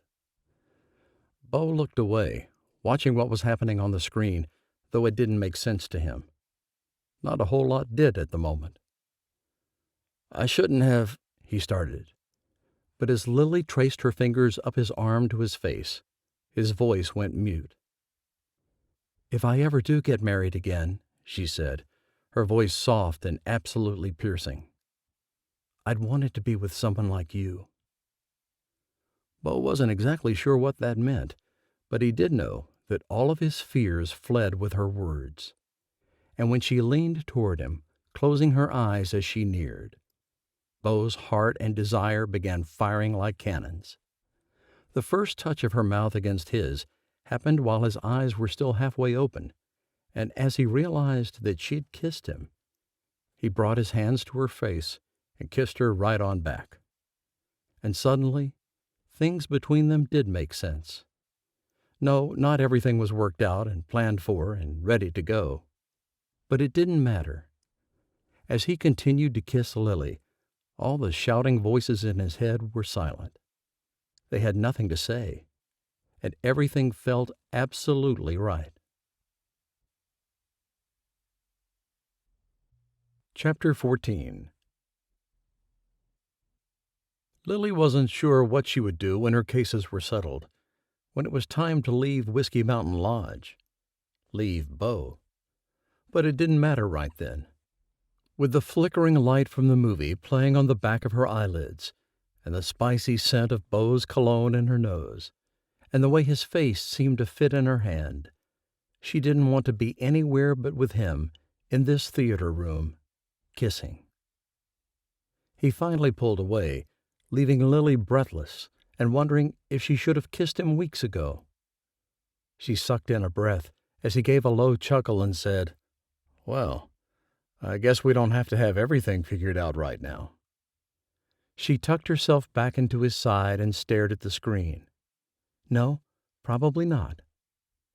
"You will be honest with me, though, right?" He pressed his lips to the top of her head. "Just tell me how you feel, okay? I'd rather know than wake up one day and find your bedroom empty." She shifted against him, turning her head to see his face. "Is that what Deidre did, Beau?" "Yeah, pretty much." The sadness emanating from him made Lily wonder if he was even over his other client yet. "And she got a new phone, and I couldn't reach her. When I finally tracked her down, I'm not a stalker, but I have ways of finding people. She said she just wanted to return to her normal life in Colorado." Lily didn't know what to say. "I'm sorry," she tried, but it didn't sound quite adequate enough. "How long ago was that?" "Last Christmas. Just after the New Year, we got all her cases settled, and she disappeared in the middle of the night." Almost a year, Lily thought. It seemed like enough time for him to be in another relationship, but she was still getting to know Beau Whittaker. She liked everything she'd seen from him, right down to how he marked his documents with blue Post-it notes so she'd know where to read and then sign. She liked this lodge and the country way of life. It was slow and steady and peaceful, in a world where Lily had never experienced slow, steady, or peaceful. Her life had been one of glitz and glam, private drivers, and all-nighters. He kissed her again when the movie ended. They went upstairs together to find the kitchen lights dim and the meatloaf sitting on the stovetop. Celia had left a note that she didn't want to bother them, and that she was upstairs if they needed anything. Beau gazed at the note, and Lily said, "How do you know Celia?" "My brother hired her," he said, "years ago. She's been cooking here for almost 4 years, for all of us, actually, as we've all lived in this lodge for a time." "Are you going to stay here forever?" she asked. Beau looked thoughtful for a moment, and then nodded. "Yeah, I sold my house in town, gave up my practice. I think this is home for me now." He glanced around. "I do love the lodge." Lily did too, but she kept the words beneath her tongue. "Do you like renting it out?" "It's not so bad," he said. "The guests don't bother me. Bree takes care of all of that, and we have a part-time housekeeper, too. Her name's Annie." "I like Bree and Celia." Beau's grip on her hand tightened. "I'm glad. I don't think I'm hungry." He released her hand and started opening drawers until he found the aluminum foil. Then he wrapped up the cool meatloaves and put them in a gallon-sized bag. "Don't tell Celia, okay?" He gave her a sly grin, and she smiled back. "Oh, you can't keep anything from her," Lily said. "But nice try." Beau laughed, and Lily joined in as they went down the hall toward their bedrooms. He paused outside his door, slid his hand up her arm, and grinned at her. "Pretty good ending to the day, though, right?" "Definitely." Beau leaned down and kissed her again, really taking his time to let her know that he liked her. Lily liked him, too, and by the time he slipped through his door and closed it, she wasn't even sure she knew how to walk. On Thanksgiving Day, Lily woke to an alarm so she could get to work on the pies before the turkey needed to go into the oven. Celia had been teaching her the ins and outs of dough and fillings for a couple weeks, and Lily had agreed to make a pecan pie as well as a pumpkin one. She wasn't too fond of the last one, but it needed to bake the longest, so she flipped on the lights in the kitchen and got out all the ingredients she needed. She had given Beau a list, and he'd gone into town yesterday, barely making it back with his life if he was to be believed. He claimed the grocery store was a madhouse, and Lily had enjoyed listening to him tell the story as well as use those big muscles to bring in loads and loads of groceries. She lined up all the spices, cans, and other ingredients she needed and focused. She couldn't be thinking about Beau and Beau's muscles and kissing Beau when she needed to concentrate on a recipe to make sure everything got incorporated in the right order. She started with the dough, which needed to chill while she made the filling. She measured and mixed, molded and formed before sliding the pie tins into the oven. "Well, look at you," Celia said as she bustled into the kitchen. She moved right over to the stovetop where 2 perfectly browned pie crusts cooled. "Morning." Lily finished drying her hands and scraped her hair into a ponytail. "I'll have the pumpkin in the oven in a few minutes. It'll be yours by 9, I promise." "These look great, Lily." Celia gave her the kind of motherly smile Lily craved, and she basked in the compliment. "Thanks." Celia opened the fridge and started pulling things out. Vegetables and stock and butter. She was making the stuffing, and then she'd get everything ready for the turkey, too. Apparently, Beau's mother was bringing rolls, and Graham and Laney were bringing yams, while Andrew and Becca were supplying all the drinks. A river of nerves poured through Lily as she added the eggs to her pumpkin mixture and got it ready to pour into the crust. She had met Graham several times and Laney once. Andrew and his wife had never made it to the lodge after that storm, and Beau's mother, who he said visited often, had not come out once either. She was supposed to, but something had come up. So this meal they'd be sharing at 2 o'clock this afternoon would be the first time she met a lot of people in Beau's family. She wasn't sure what he'd told them about her, and she wanted to ask him about it so she could be prepared. Instead, she plowed through making the pecan pie, adding it to the oven with 45 minutes left on the timer for the pumpkin pie. She checked the clock and saw she was going to make her 9 o'clock deadline for being out of the oven by at least 30 minutes. "I'll be right back." She left Celia in the kitchen slicing celery and headed down the hall to the office. Surely Beau would do a little bit of work, even though it was a holiday. He started every day in the office, 7 days a week. But he wasn't there when she poked her head inside. His laptop set closed, and she turned away from the office. After facing his door, she stalled. She wasn't going to go in there, and she didn't even want to knock that badly. He'd come out soon enough, so she went back to the kitchen and asked Celia, "What do you need me to do?" "Can you grab that bread we cubed yesterday? I put it in the garage." "Sure, yeah." Lily went down the hall the opposite way this time and pulled open the door to the garage. Something clanged as metal hit cement, and Beau muttered something under his breath. "There you are," she said. "Celia said the bread for the stuffing was out here." Beau looked up from under the hood of a car she hadn't seen before. Lily was once again reminded that Beau had a life beyond this lodge, while she did not. "Bread?" He stepped away from the car and reached for a blue mechanic's rag. He approached her, looking handsome and rugged with the beard and cowboy hat he normally wore, along with all that grease on his hands. Lily licked her lips and said, "We're making Thanksgiving dinner while you play around out here, I'll have you know." Beau simply laughed, wiped his hands, and came up the stairs to take her into his arms. "I'm not playing around. I'm trying to make this car run." "Why?" Lily held onto his upper arms, enjoying the adrenaline rush flowing through her veins. "You have that SUV, and it works great." "Yeah, but this is a Corvette," he said. "Come see." But he never got to the car, instead taking advantage of the privacy of the garage to kiss her. She kissed him back, but jerked away when she heard the squeak of the garage door. "Can't find it?" Celia asked, and Lily ducked her head as if her face would show what she and Beau had been doing. She said. "It's over in the deep freezer." Celia pointed toward the front far corner, and Lily got her feet moving in that direction. "And Beau, your phone keeps going off." Celia turned and went back into the house, leaving Lily and Beau alone in the garage again. Lily collected the tray of bread cubes and started to head back into the house. Beau preceded her and held the door while she squeezed past with the tray. She veered into the kitchen while he continued on to the office. She continued to work with Celia, and the whole lodge filled with the delicious smells of Thanksgiving.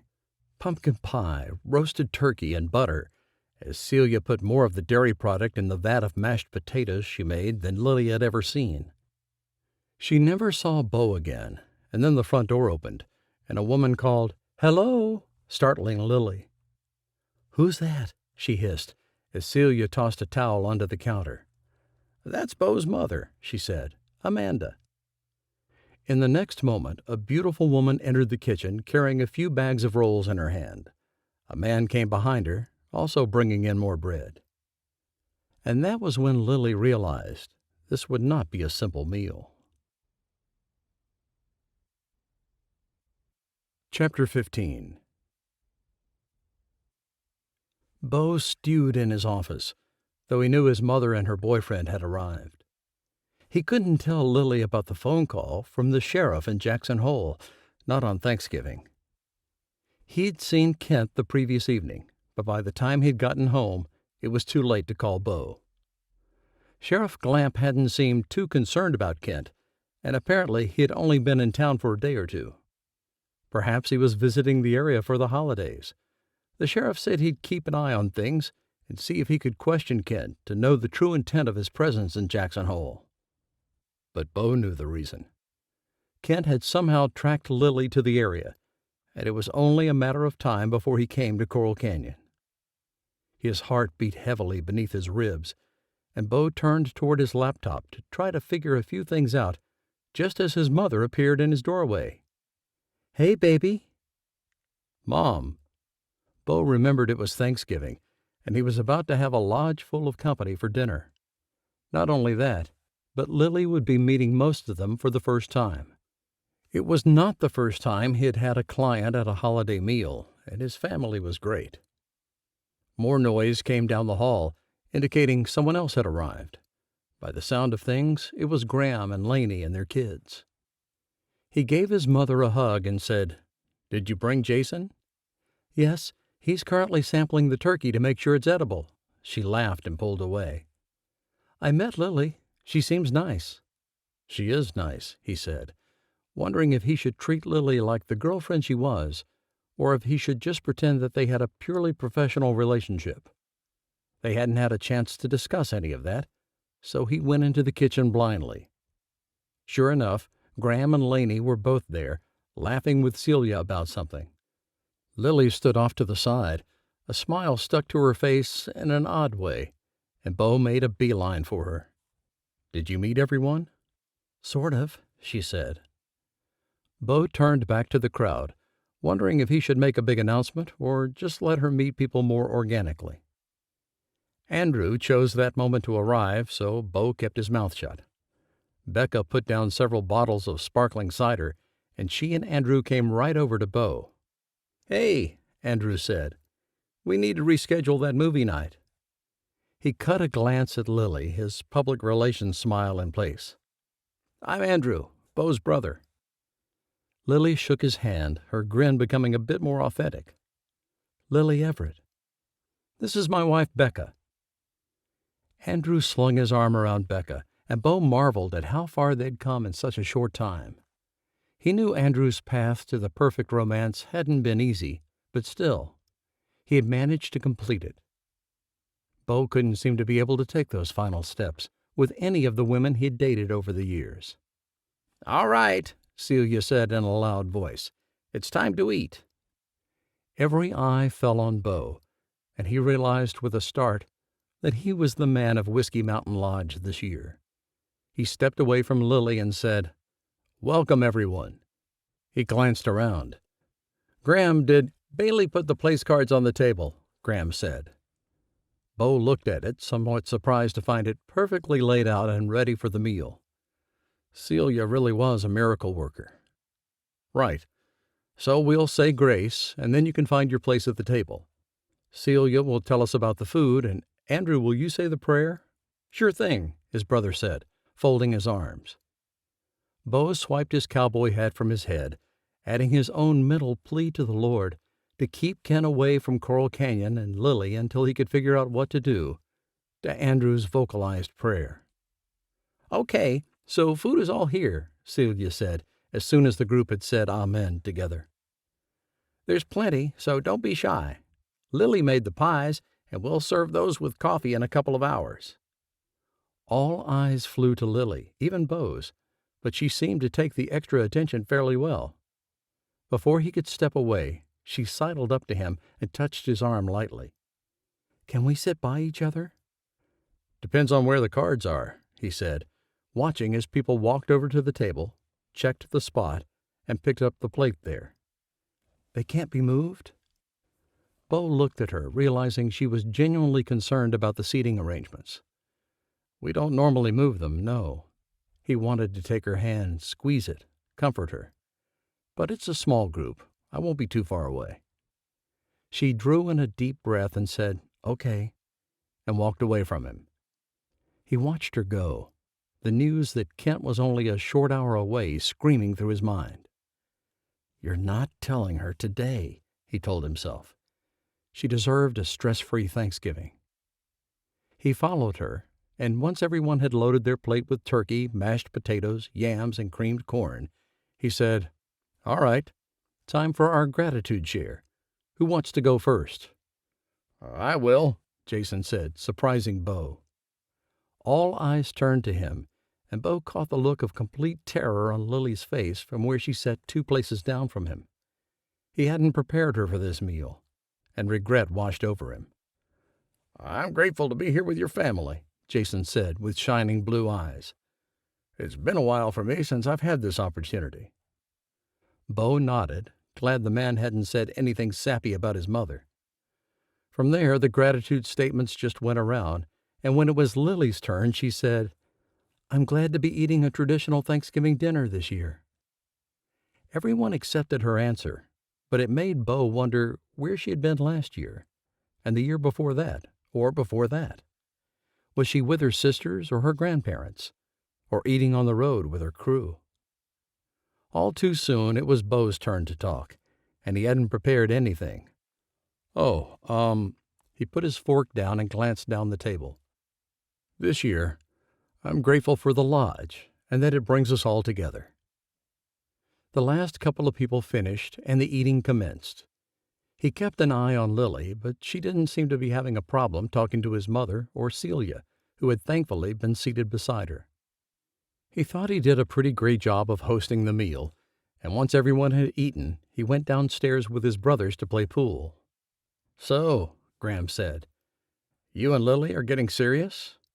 "Are we?" Beau asked, shooting a look at Andrew. He hadn't specifically told either of them that he was dating Lily, though he supposed they could assume anything they wanted. "That's what I'm asking." Graham lined up his shot and hit the ball squarely into the corner pocket. "Oh, I don't know," Beau said lightly, feeling very out of his element with playing pool and having this conversation. "She's a celebrity, you know. She's not going to stay in Coral Canyon." Andrew took the cue from Beau, who obviously wasn't going to use it, and said, "Are you dating?" "A little," Beau hedged. He certainly wasn't one to kiss and tell, and none of the brothers had ever done that. "I like her." But he wondered if he'd like any pretty woman who came to him for help. He reminded himself that he hadn't felt anything romantic for his first 3 clients. Not until Deidre had he mixed his business with his personal life. "So, what do we think about Jason?" "Man's had it rough," Andrew said, making his shot. "Wife died over a decade ago. Only son never comes to visit." "I like him," Graham said. "He's a hard worker, and he seems to like Mom." Beau nodded, watched his brothers shoot pool and talk about their lives, but his thoughts never drifted too far from Lily or Kent. His skin itched to get back upstairs, back to the computer, back to the cases. He'd gotten 3 of them settled or dismissed already, but the last 2 were coming together much slower. Things had been so easy, so casual at the lodge, that he hadn't realized he was in a race against time. He kicked himself for letting his focus slip from the cases he needed to win to the woman he needed to win them for. "Pie," Lily called down the steps, and Beau shot to his feet, earning him a look from Graham. "What?" Beau asked. "She made the pies, and I want to be supportive. Celia's been teaching her how to cook." "Oh, boy," Graham said, racking his cue stick. "And we're going to eat these pies?" "Be nice," Beau said, as he started for the stairs. "Of course I'm going to be nice," Graham said. "She's your girlfriend." "Shut up," Beau hissed, as they reached the top of the steps. But Graham and Andrew laughed, which got him a worried look from Lily. "Which do you want?" she asked, her pie server held at the ready. "Both," he said. "And do we have, yes, ice cream. I want that, too." He grinned at her and then Celia as they served the pie, and he went to sit in the front room to eat his. It was quiet, and with every sugary, delicious bite of Thanksgiving pie, Beau prayed for a solution to the cases he still had before him, prayed for Lily's continued safety at the lodge, prayed to know what to do about their relationship. God didn't seem to be in too big of a hurry to answer him, though. Maybe he was off eating pie, too. Chapter 16. Lily loved Beau's family. They felt like the kind of people she could spend weekends and holidays with for years to come. Becca reminded her of her youngest sister, Rose, and Lily fought the urge to call her sisters and wish them a happy Thanksgiving. Sure, they emailed, but Lily hadn't physically spoken to one of her sisters in so long. What would it hurt? How would Kent even know? She had been through at least a half-dozen phones and numbers over the course of the last 14 months. But they haven't been, a voice whispered in her head, and she lifted another slice of pecan pie out of the tin for the cutest little blonde girl, Bailey, Graham and Laney's daughter.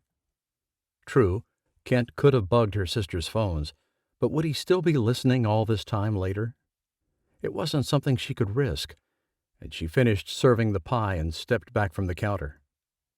Celia manned the huge barrel of ice cream, and Lily asked for a bowl of that. "No pie?" Celia asked. "You know, because I made it, I'm not feeling like eating it." Lily wasn't sure why. Several people who had already finished eating had told her how good the pies were. But Celia didn't ask any other questions, almost like she understood what Lily meant, filled her bowl with ice cream, and let Lily escape the kitchen. She just needed a few minutes to herself, some downtime, some silence. She found it in her bedroom, behind the closed door, and propped up in bed. The ice cream was cold and creamy, sugary, and oh, so satisfying. Since she had already eaten about twice as much as her stomach normally held, she only made it halfway through the bowl before she simply couldn't stuff another bite down. Leaning back against the headboard, Lily closed her eyes, her mind drifting through the memories of the day. She felt warm and cozy, safer than she had ever felt. She loved this lodge and Wyoming and the horses out in the stable. Did she want to go back to her old life once her cases were settled? Beau had basically asked her that question, at least he had hinted at it, and Lily hadn't quite known how to answer. Her sisters and manager were expecting her back. It had always been her intent to get things cleared with Kent and then return to her songwriting and singing career. But was that what she really wanted? She honestly didn't know, and that was almost as hard as trying to take another bite of ice cream. A knock sounded on her door, and she knew it was Beau. How? She wasn't sure, but she said, "It's open," and the door swung in. Sure enough, Beau followed it, coming all the way inside and closing the door behind him. Lily's red alerts all went off. He had never done this before, and the anxious look on his face was new, too. She scooted to the edge of the bed and stood up. "What's wrong?" "Okay, look, I know it's Thanksgiving." "Beau, what's wrong?" "The sheriff in Jackson Hole called this morning. It said he's seen Kent around town." Lily sucked in her breath, her emotions spiraling all over the place.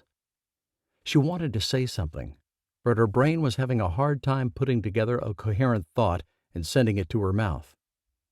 "It's fine," Beau said, reaching out with both hands and sliding up from her elbow to her shoulder. "He's going to keep an eye on the hotel, and maybe he's just in town for the holiday. It could be a pure coincidence." Lily shook her head. "No, Beau. If Kent is in town, he knows I have family there." "He's got officers at your grandparents' house." He leaned down a little and peered at her. "You don't need to go to Jackson Hole. There's nothing you can do there." She seized onto that thought, as it had been the one she was trying to form. She twitched, like she knew where her car keys were, but she hadn't driven in such a long time she actually didn't. "I just wanted you to know. This is why you hired me, so that you'd have eyes and ears on things you can't control. He doesn't know you're here, and even if he did, this is private property." Lily folded herself into Beau's chest, his arms coming easily around her. She wondered if she'd embrace him like this if he were simply her lawyer. Were his other clients as relieved and grateful as she was? She put the thoughts out of her mind. It didn't matter what his other clients did. She was his client and his girlfriend, and if she wanted to stand in the circle of his arms and take comfort from him, she could. "Okay," he said a moment later, his voice soft and husky. "I have to go back out there." He eased her away from him, pressed his mouth to hers for a brief moment, and then ducked back out of the doorway. Lily didn't know what to do with her mixed-up thoughts and feelings. She crossed the room to the window to check on the weather, wondering if she could go down to the stables and spill her secrets to the horses. The sky held a shade of gray that wasn't all that unusual for November in Wyoming, but it wasn't raining or snowing. She could bundle up and make sure she was back well before the sun started to set. She collected her bowl of nearly melted ice cream and headed back to the kitchen, It held cheery yellow light and people sitting at the dining room table with cards in front of them. They chatted, they laughed, and they were everything Lily wanted in a family. After putting her bowl in the sink, she ducked right back out before someone could grab her and invite her to come sit down too. She put her feet in her boots, zipped up her coat, wrapped her scarf around her neck, and searched her pockets for her gloves. Ready, she checked her back pocket for her phone and then set off for the stables. The horses seemed to look up in unison, and she smiled at them. No, she didn't necessarily want to ride one, but she did like coming to visit them. "Hey, guys," she said to them, feeling the slightest bit foolish for talking to animals who couldn't speak back to her. But she didn't do it in the presence of others, and sometimes she just needed to get her feelings out. She stepped over to the nearest horse, a gray and white quarter horse she couldn't remember the name of. She stroked her hand down his nose and said, "Happy Thanksgiving." She moved down the row of stalls, saying hello to the horses and getting handfuls of oats from a bag hanging by the door for each one of them. When she finally went back to Dandelion, she said, "Well, Kent's come to Jackson Hole." The worry she had for her grandparents tripled, and a sense of helplessness felt like it was about to crush her. "I just don't know what to do." But she had done something, the best thing she knew how to do. She had hired Beau. He had already settled 3 of the cases, and he had people watching out for the people she loved. For her. But she still felt like she needed to do something. "I should probably go," she whispered to Dandelion. "Just get in my car and drive until I run out of gas." The horse didn't indicate if that was a good idea or a bad one, but nosed her face further into Lily's palm, searching for a stray bit of oat. Lily wasn't really going to get in her car and start down the highway, but she honestly didn't know if she could stay here and do nothing. Could she call her grandmother? Would Kent have somehow put a trace on their line? She wasn't sure, and that was the most upsetting. With a man like Kent, anything was possible, while at the same time she knew he didn't have any money. So who could he hire to sneak into a home where the 2 people who lived there never left at the same time? How could he afford fancy tracking software or private investigators? He couldn't. If he could, he wouldn't be coming after her for more money or an extension of the alimony, which was set to expire in another year. Beau had gotten that case thrown out, and now he just had to work on the royalty situation. He'd told Lily that judges very rarely granted anything extra outside the original divorce decree, and that Kent certainly wasn't entitled to a lifetime of support because they'd been married for 5 years while she was a singer before and after that relationship. Lily unconsciously pulled her phone from her back pocket, toying with the idea of making a call. She'd spent so long cut off from the outside world, and the urge to speak to someone from her former life rose up, choking her. She tapped in her grandmother's number and listened to the line ring.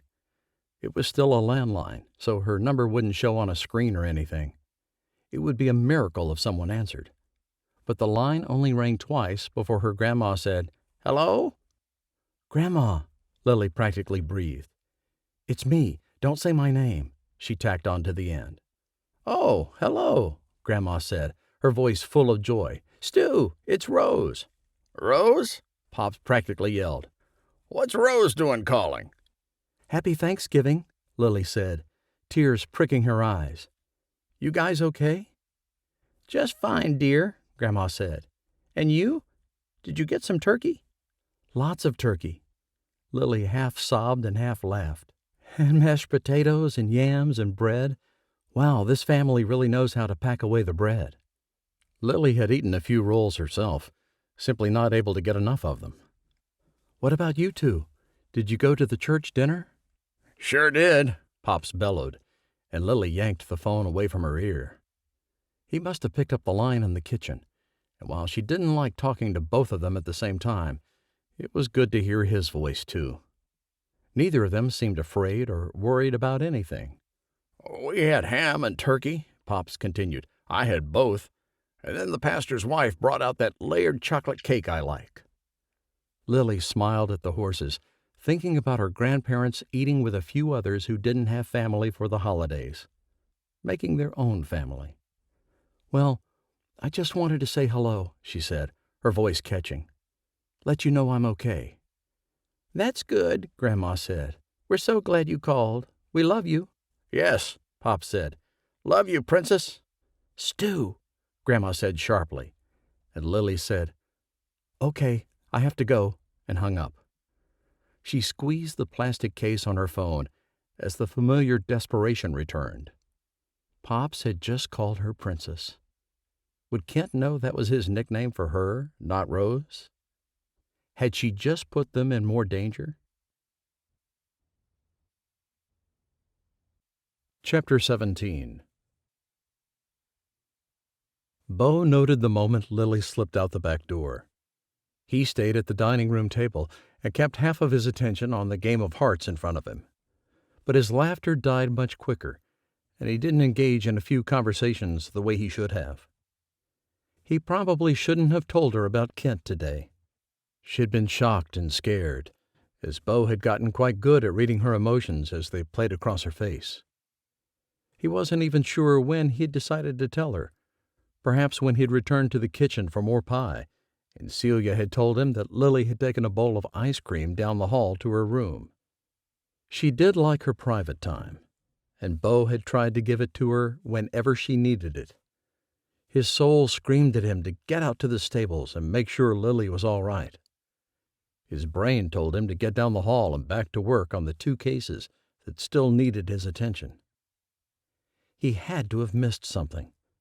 Maybe there was a line, a sentence, a loophole he needed to take advantage of to get these items off Lily's plate so she could be free again. Free. Once she was free of Kent and her past, what would her future be like? Would she stay here? Beau's mind whispered all kinds of things, and he missed playing a winning card that could have won him the trick he needed. Frustrated, he threw down his cards as if this game actually meant something to him. But he didn't care about hearts. He needed to figure things out with Lily. So many things. "I'm out," he said, as Andrew started shuffling the deck again. "Come on," his brother said. "Just because you're not winning." He grinned at Beau, and Beau remembered the carefree days when he did win most games, and all his brothers ribbed him for it. He had had such a great childhood growing up with all of them, and he'd never wanted more than his life in Coral Canyon. He couldn't even comprehend a life like the one Lily had lived, the places she'd seen or the things she'd done. It wasn't jealousy that streamed through him, but definitely anxiety. He wasn't sure he would ever be enough for her, not when she'd probably experienced much grander things than this lodge, this quaint piece of land with a handful of horses in the stables. He smiled back at Andrew and said, "I'm just going to take a break." "You're doing the Christmas tree this year, right?" Graham asked as Beau passed him. "Here at the lodge?" "Yeah, I'm still planning on it." And he had quite the tradition to live up to. Since Graham had come home and hosted the first Christmas at this lodge, there had been a huge tree, with a lighting ceremony and a family dinner on Christmas Eve. They exchanged gifts, and each brother had hosted it over the past 3 years. Beau supposed that he would be in charge of this particular Whittaker tradition for the foreseeable future if he wanted it to continue. After all, he had no plans to vacate the lodge. He didn't have a girlfriend with a ranch of her own, or a new wife in California, or someone in town to move in with once he got married. Another keen sense of foolishness hit him as he realized that the woman he was currently falling for probably wouldn't stay a moment past the time he settled her last case. He hated these poisonous thoughts, but he didn't know how to cleanse them from his mind. Maybe if he spoke with Lily, she'd help him see reason, and he could make some sense of what to do next. So he put on his boots, his coat, his gloves, his hat, and he followed the sidewalk down to the stables. She stood at Dandelion's stall, whispering to her about something. Maybe the song she was going to write once she returned to Nashville, to her real life. "Hey," he said, surprised his voice didn't betray the negative feelings bouncing around inside him. She twisted toward him and graced him with a small smile. "Just couldn't stay away, could you?" He shrugged one shoulder. "How are you feeling about Kent?" Nervous energy radiated off of her, and second to Caroline, the horse closest to him, shuffled its hooves. "I think I may have done something stupid," she said. Beau took a step closer to her. "What's that?" "I call my grandparents," she said, wringing her hands around and around one another. "They didn't say my name, but Pops called me Princess, and if Kent has been listening at all, he'll know." Beau felt like he had swallowed too much salt water. His stomach writhed as he took a few steps toward her. She advanced toward him, too, and when they met a moment later, Beau simply took her hands in his. "I guess we'll deal with what we have to," he said. "But there's not much we can do about it today, is there?" "Has your friend called you again?" "No, but he said he would when he knew anything." Beau stroked her hair off of her face. "And I'll keep working on these last two cases." He wanted to promise her that they'd win, that this would all be over soon, but he didn't know if that was true or not, so he said nothing of the sort. They swayed together, and he asked, "Did you want to help me with the Christmas tree this year? My family sort of has this lighting tradition, and we need to get a tree up and decorate it in the foyer." "Sure," she said, "but I need to finish the stained glass first." "How long do you have on that?" he asked. "I think I can get it done this week." She laid her cheek right against his chest, and all those doubts about their relationship dried right up. Beau wasn't sure why he couldn't believe Lily liked him. All of her actions seemed to indicate that she did. But so had Deidre's. "Still no contact with your sisters?" Beau asked. "No." "Anything else I should know?" "I don't think so. I couldn't help myself," she said, pushing back and looking at him. "It's Thanksgiving, and they don't have anyone else." She looked so earnest and sincere, and Beau's heart squeezed a little bit more. "It's okay that you called," he said. "I'll make sure I get in touch with Paul Glamp in the morning and let him know. He'll go by and talk to your grandparents, sweep their house for bugs, and then we'll know." He rubbed her back. "Okay?" She nodded. "Okay." "Great. Now, unless you're dying to go for a ride, I think we should get back to the house. There's this riveting game of hearts going on in the dining room." Lily giggled, and Beau bent down to kiss her, taking the opportunity to do so before returning to the house full of people and the complete lack of privacy. Beau shifted another piece of paper, trying to find some detail he had overlooked.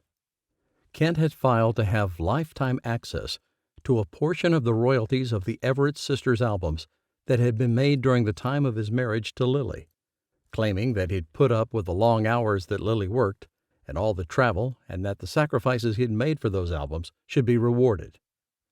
This was a new filing to a case that had awarded him a lump sum 5 years ago for those albums. "He can't take a percentage off the top forever," Beau said to himself. "But how do I get a judge to dismiss this completely?"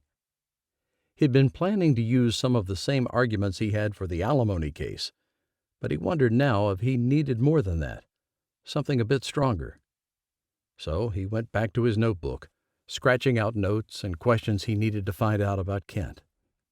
About mid-morning, he called Sheriff Glamp and asked some questions and got Paul to send a couple of officers over to the Pettit's house just to make sure everything was okay. He heard Lily hammering away at something in the living room, and he got up and stretched his back. She wanted him to warn her when he came in while she was working, so he called, "Can I come in?" as he walked down the hall. "Give me a minute," she called back. "Coffee?" he asked, taking a small peek into the living room. He couldn't really see more than Lily standing on a ladder and holding a piece of green glass. "I brought you coffee an hour ago," she said, and Beau turned into the kitchen, wondering if that was really true. He hadn't had a sip of coffee yet, nor had he seen Lily yet that morning. Had he? He'd been so involved in the files and ideas that he hadn't noticed much of anything. The kitchen was empty, and the coffee in the pot was old. He washed it out and set a new pot to brew. He pulled open the fridge and pulled out leftover turkey and mashed potatoes. Returning for the gravy, he put together a breakfast of champions for the day after Thanksgiving, glad Celia hadn't sent all the leftovers home with his brothers. With a plate of food and a fresh cup of coffee, Beau settled at the bar and started eating. 5 minutes later, Lily entered the kitchen, wiping her hands on a paper towel. "Morning," he said, and took another bite of potatoes. "Good morning, times two," she said. She collapsed onto the bar stool next to him and leaned against his bicep. "You seemed pretty involved in your computer this morning."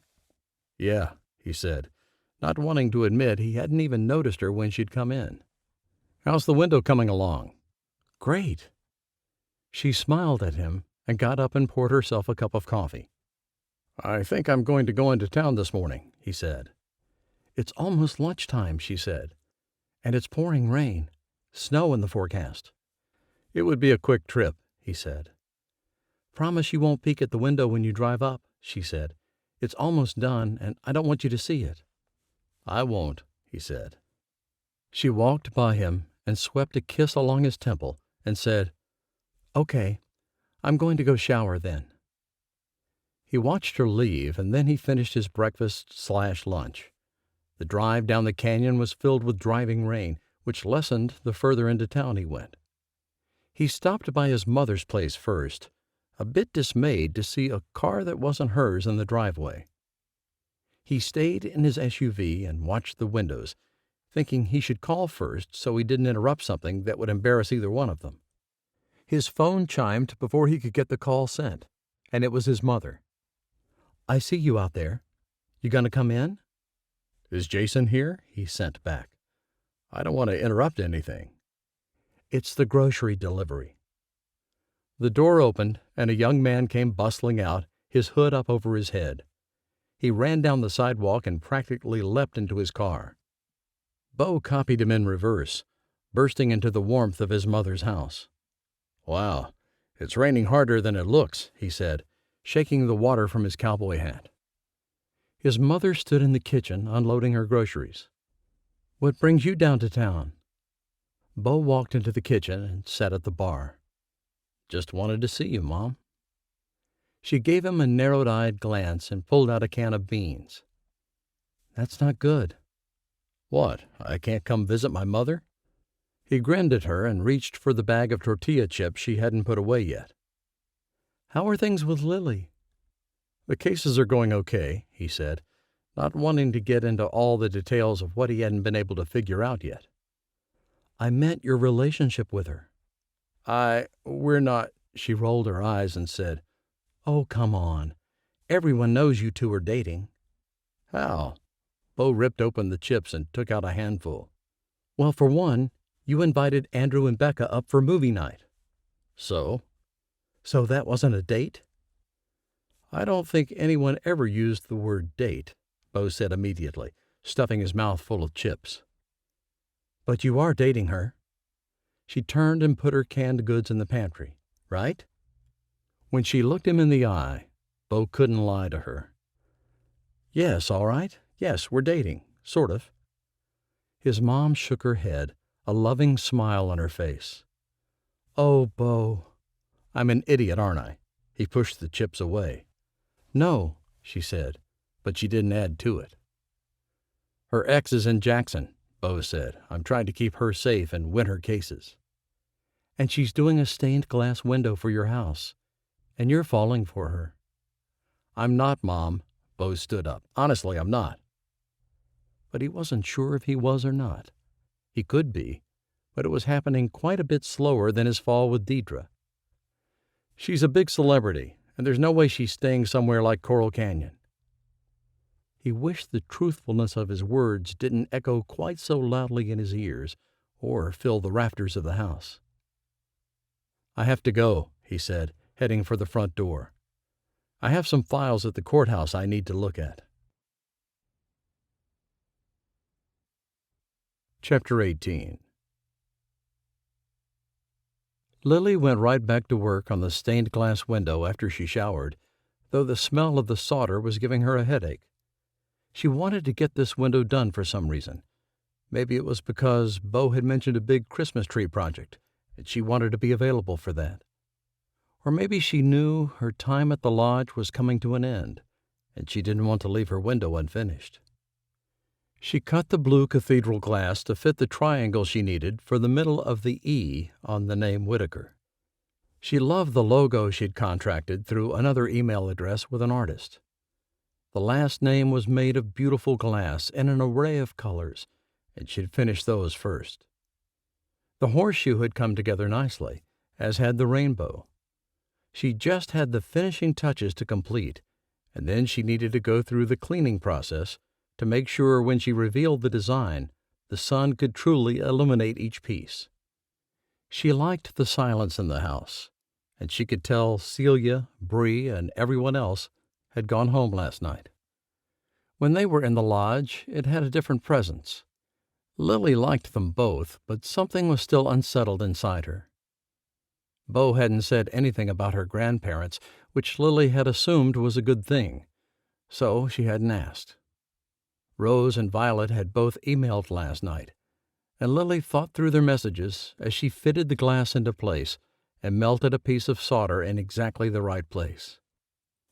She'd forgotten how much she enjoyed creating, as she hadn't written a song or anything creative in a long time. Sure, she had lots of lines typed into her phone, but nothing had come together into a song in a while. When she caught sight of Beau's SUV coming through the parking lot, she hung the paper over the section she was working on and climbed down the ladder. The garage door slammed the moment her foot hit the floor, and she wiped her hands down her thighs. She watched him hang his keys on the hook and take off his hat. She had forgotten how long his hair was on top, as she normally only saw the shaved sides outside of his cowboy hat. "You got a haircut," she said. He turned and faced her, and he looked tired. "I sure did." He took a few slow steps toward her. "And I spent a lot of time at the courthouse." A twinge of guilt hit her, but then she reminded herself that she was paying him to win her cases. "Learn anything good?" "I got a couple of things," he said generally, and Lily didn't press for more. She had learned that he kept his legal strategies mostly to himself, and just told her what she needed to know when she needed to know it. He lifted a bag. "I brought lunch." "As if we don't have enough food in the fridge," she grinned at him. "The lodge is different with just the two of us here, don't you think?" "Is it?" He veered into the kitchen and set the white paper bag on the counter. "Different good or different bad?" She stepped beside him and watched him pull out white styrofoam containers that smelled very much like her favorite Chinese food. Her mouth watered, and her stomach reminded her that she had only drunk coffee for breakfast. Just different. She slipped her hand through his elbow, her heart thumping weirdly once, and then settling down. She really liked Beau, and she wanted to talk to him about something. "My sisters emailed last night." "Oh?" He flipped open the first container to reveal the red china spicy chicken she loved, as well as ham-fried rice. She picked up one of the plastic forks and tugged the container toward her while he opened a second one, this time with an egg roll inside. "This one's yours," he said, but he plucked the egg roll from his container and put it in her lid. "Thank you," she said. "Rose said Vi's solo album isn't going well, and the producers are asking when I'll be back." Beau nodded. "Sorry about your sister's album." "I'm sure it's fine." She didn't need to explain all the different distinctions that were used to measure an album's success. No, Vi hadn't gone platinum or even gold, but selling 100,000 records was nothing to sneeze at. "What are you going to do?" he asked. She looked at him, but he wouldn't meet her gaze. She really wanted to look into his eyes, as if the answers to what she should do would be written there, in his dark depths. When he never would focus on anything but his chicken, she looked away too. I like writing songs, she said. I'm a creative person. Several seconds of silence went by. I sense a but, he said. There was definitely a but. Problem was, Lily wasn't sure she should say what came behind it. She felt like she was at a crossroads in her life, and it was time to choose. But I really like it here, she said, employing her bravery. I like the horses. I like this lodge. I like you. That got him to look at her, and Lily shrugged, the honesty already flowing between them. But I don't want to hear what comes after this one, Beau said, a sad and playful smile on his face. Ha ha, Lily nudged him with her shoulder. I just think maybe this isn't where I'm supposed to be. Why would you think that? I don't know. I've always lived near my sisters. We write songs, record them, and tour together. This is totally different than that. I get that. He said he did, but Lily wasn't sure he could get it. And I don't want to put you in danger. Lily, he said, and something warm flowed through her blood at the tender, husky way he said her name. I am not in danger because of you. What if Kent comes here, and to get to me he goes through Celia, or your mother? Lily didn't have to look at his face to feel him flinch. I'm sure that won't happen. You never met Kent. Is he violent? You never said that. No, he's proper, Lily said. But he's not afraid to hire people who are below board. But he has no money. Lily let the argument drop then, mostly because Beau was right. Maybe she was worrying about nothing. I didn't answer either of my sisters, she said. I'm thinking of telling them about us. Beau met her eye again. Is that right? What are you going to tell them? She grinned at him. That I'm dating this really great guy, and we're going to decorate a Christmas tree together. He groaned and said, Don't remind me. That you're great? Fine. I'll never mention it again. He laughed, slung his arm around her, and said, I think you're pretty great, too. She smiled and received his kiss willingly, glad she'd confessed some things to him, and praying that when it came time to really make a decision, she could make the right one. All right, are you ready? Lily perched on the ladder, her hand already positioned on the brown butcher paper she'd been using to keep the stained glass concealed. Bree, Celia, and Beau stood together near the doorway, as Lily had instructed them. That way, they'd have the best view of the design. Her stomach rioted against the idea of pulling down the tape, and she adjusted her fingers on the paper. She told herself over and over again that Beau would love it. We're ready, Beau said, an encouraging smile on his face. Lily took another moment to memorize him like that, his eyes bright and hopeful, that cowboy hat tipped back so he could see her near the ceiling. Okay. She pushed out her breath and tugged on the paper, the tape nearest her coming loose instantly. She had to pull a little harder to get the piece way down on the other end to pop free, but when it did, the brown paper drifted down to reveal the window. She'd used cathedral glass and standard gray solder to form the design over the existing window. It had a long, curved arch along the top, and she'd done most of the glass up there in shades of blue and green, which were calming. Light splashed onto the floor below, but Lily couldn't look away from Beau's face. Wonder crossed it, and maybe something like pure awe. She wasn't sure if he liked it or not. The word Whittaker ran across the straight bottom of the window, with the rainbow over the curve of the R at the end, and the horseshoe hung on one of the points of the W at the beginning. The letters were done in a shade of black that still let in plenty of light, and while Lily could see all the flaws in the window, Beau said, Wow, it's stunning. He came forward and extended his hand for her to hold as she made her way down the ladder, and he took her effortlessly into his arms when she reached the floor. He kissed her quickly, apparently not caring that they had onlookers, and said, I love it. Yeah? Lily turned in his arms and faced the window, trying to see it from his perspective. Down here, the flaws weren't quite so obvious, and she supposed it did look nice.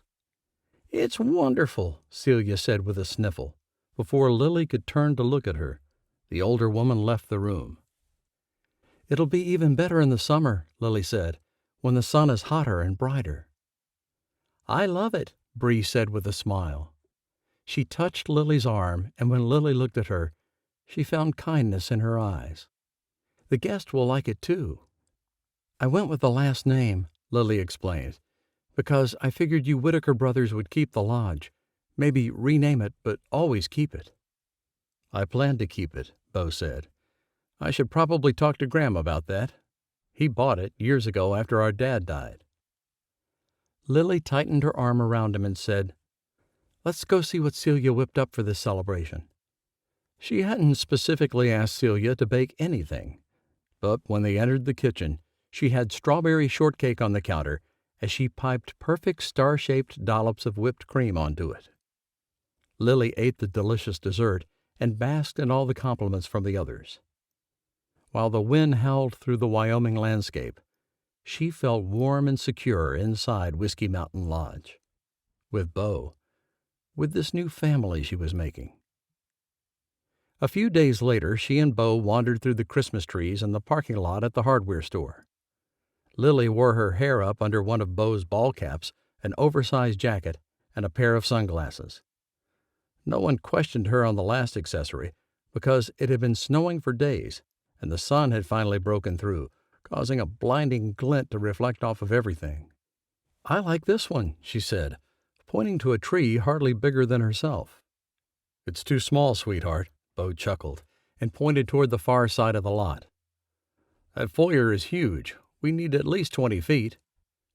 "How are we supposed to decorate a tree 20 feet tall?" "One ornament at a time." He took her hand and led her through the much smaller trees to the giants on the side.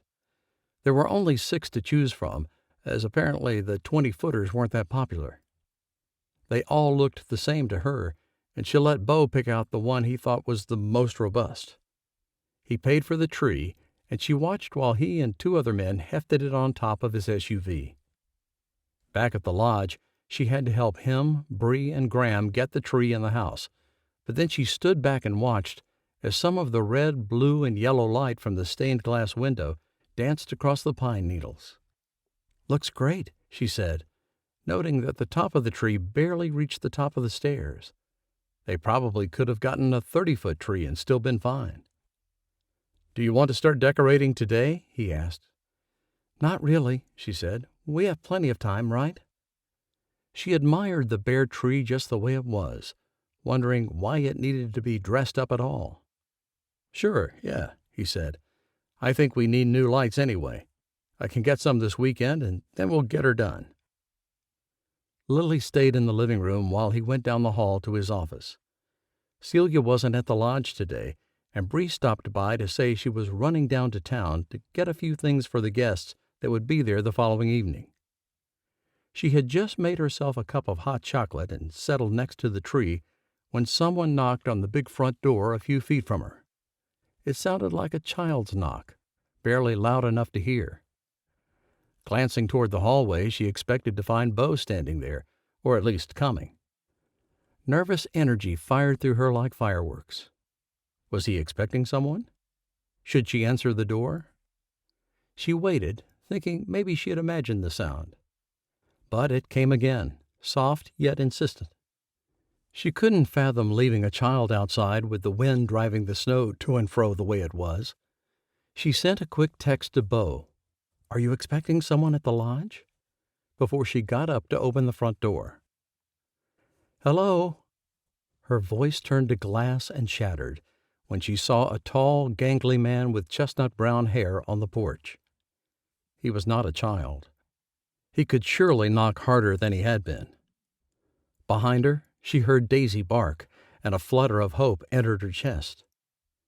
The man turned toward her, and Kent's mouth turned upward as if he was genuinely excited to see her. "Hello, Lily." Her mug of hot chocolate fell toward the tile floor, smashing into shards, hot liquid, and spongy marshmallows. She felt frozen, but she managed to start to swing the door closed. If she could just get it locked, she'd have a few seconds to get Beau and figure something out. But Kent put his foot in the way, and the door wouldn't budge. Chapter 19. Beau received several messages at the same time, and it took him a moment to tear his attention from the email he had just gotten. Sheriff Glamp had confirmed several days ago that Kent was in Jackson Hole for the foreseeable future, not just for the holidays. And the county recorder had just emailed him to let him know that a man fitting Kent's description had just inquired about where Beau's offices were. So, Kent knew he was Lily's lawyer. He was tenacious and resourceful, too, if the text from Carla at the diner was any indication. A man just asked around all my tables for where you lived. He knows. Beau's heart pounded in his chest. Kent felt moments away, and he pushed his chair back to stand up. He tapped on Lily's text, and his blood went cold. No, he was not expecting anyone. He bolted toward the door as Daisy started barking. Not good. Definitely not good. "Don't open it," he called, jogging down the hall. Everything in his world felt off kilter, especially when he skidded to a stop in the living room and took in the scene before him. Lily had already answered the door, Daisy at her side. Kent was already inside the lodge. Beau had failed. He continued forward anyway, stepping between Kent and Lily, though there was no room for him there. He forced her back toward the tree, and thankfully, she went, taking the Rottweiler with her. "You can't come in," he said. "This is private property." Kent simply stared at him, a placid smile on his face. "Please, back up," Beau said again, his voice with a bit more bite. "She invited me in," Kent said. "No, I didn't," Lily said, and Beau was glad she had enough fight left in her to speak. "You're not welcome here, and you can't come in," Beau said. "If you don't leave right now, I'll call the police." "She's my wife." "Ex-wife," Lily said. "She has a restraining order against you," Beau said. That got Kent to look at him. "Excuse me?" "Filed yesterday morning. If you don't leave in the next 10 seconds, I'm afraid you'll be spending the night in jail." An anger so violent entered Kent's face that Beau braced himself to get punched. But he would take the hit if he had to. In that moment, nose to nose with Kent Culbertson, Beau knew he had fallen in love with Lily. "I didn't get notified of a restraining order," he said through clenched teeth. "That's because you weren't at the hotel in Jackson Hole," Beau said calmly. "Go ahead and call down to the police department here, or over to Sheriff Glamp's office.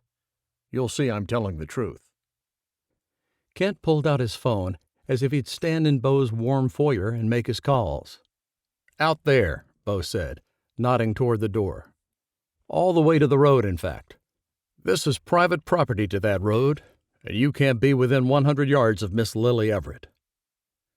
Kent snarled, but he spun and marched out of the front door. Beau wasted no time bringing it closed and locking it. He turned back to Lily, his adrenaline still pumping through him with the speed of a freight train. "I'm sorry," she said, tears springing to her eyes.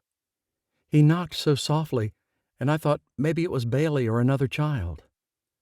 Beau gathered Lily into his arms and shushed her. "It's fine." "I didn't know you filed a restraining order." "Kent's been getting closer and closer," he said. "I got some emails and messages this morning, literally moments ago, so I'm glad I did." He'd made the decision on the spot while at the courthouse the previous day. A restraining order would indicate Lily didn't feel safe, and that could very well help them with the last remaining case Beau was still working on. And now it had gotten Kent out of the lodge, too. He moved to the door and found Kent crossing the parking lot with long strides. "I don't think he'll come back." "But he knows where I am," Lily said. "I have to go." Beau turned back to her, glad he had a hold of her hand, or he feared she'd already be gone. "No, you don't have to go. That's the point of the restraining order. It keeps him away. You're safe here." She shook her head, her fingers slipping out of his. He felt like he was teetering on the edge of a very high cliff, and if she left Whiskey Mountain Lodge, he'd be falling forever. "Don't go," he said, his voice strained and full of emotion. "I love you. Please don't go." He could have said the words, but he didn't.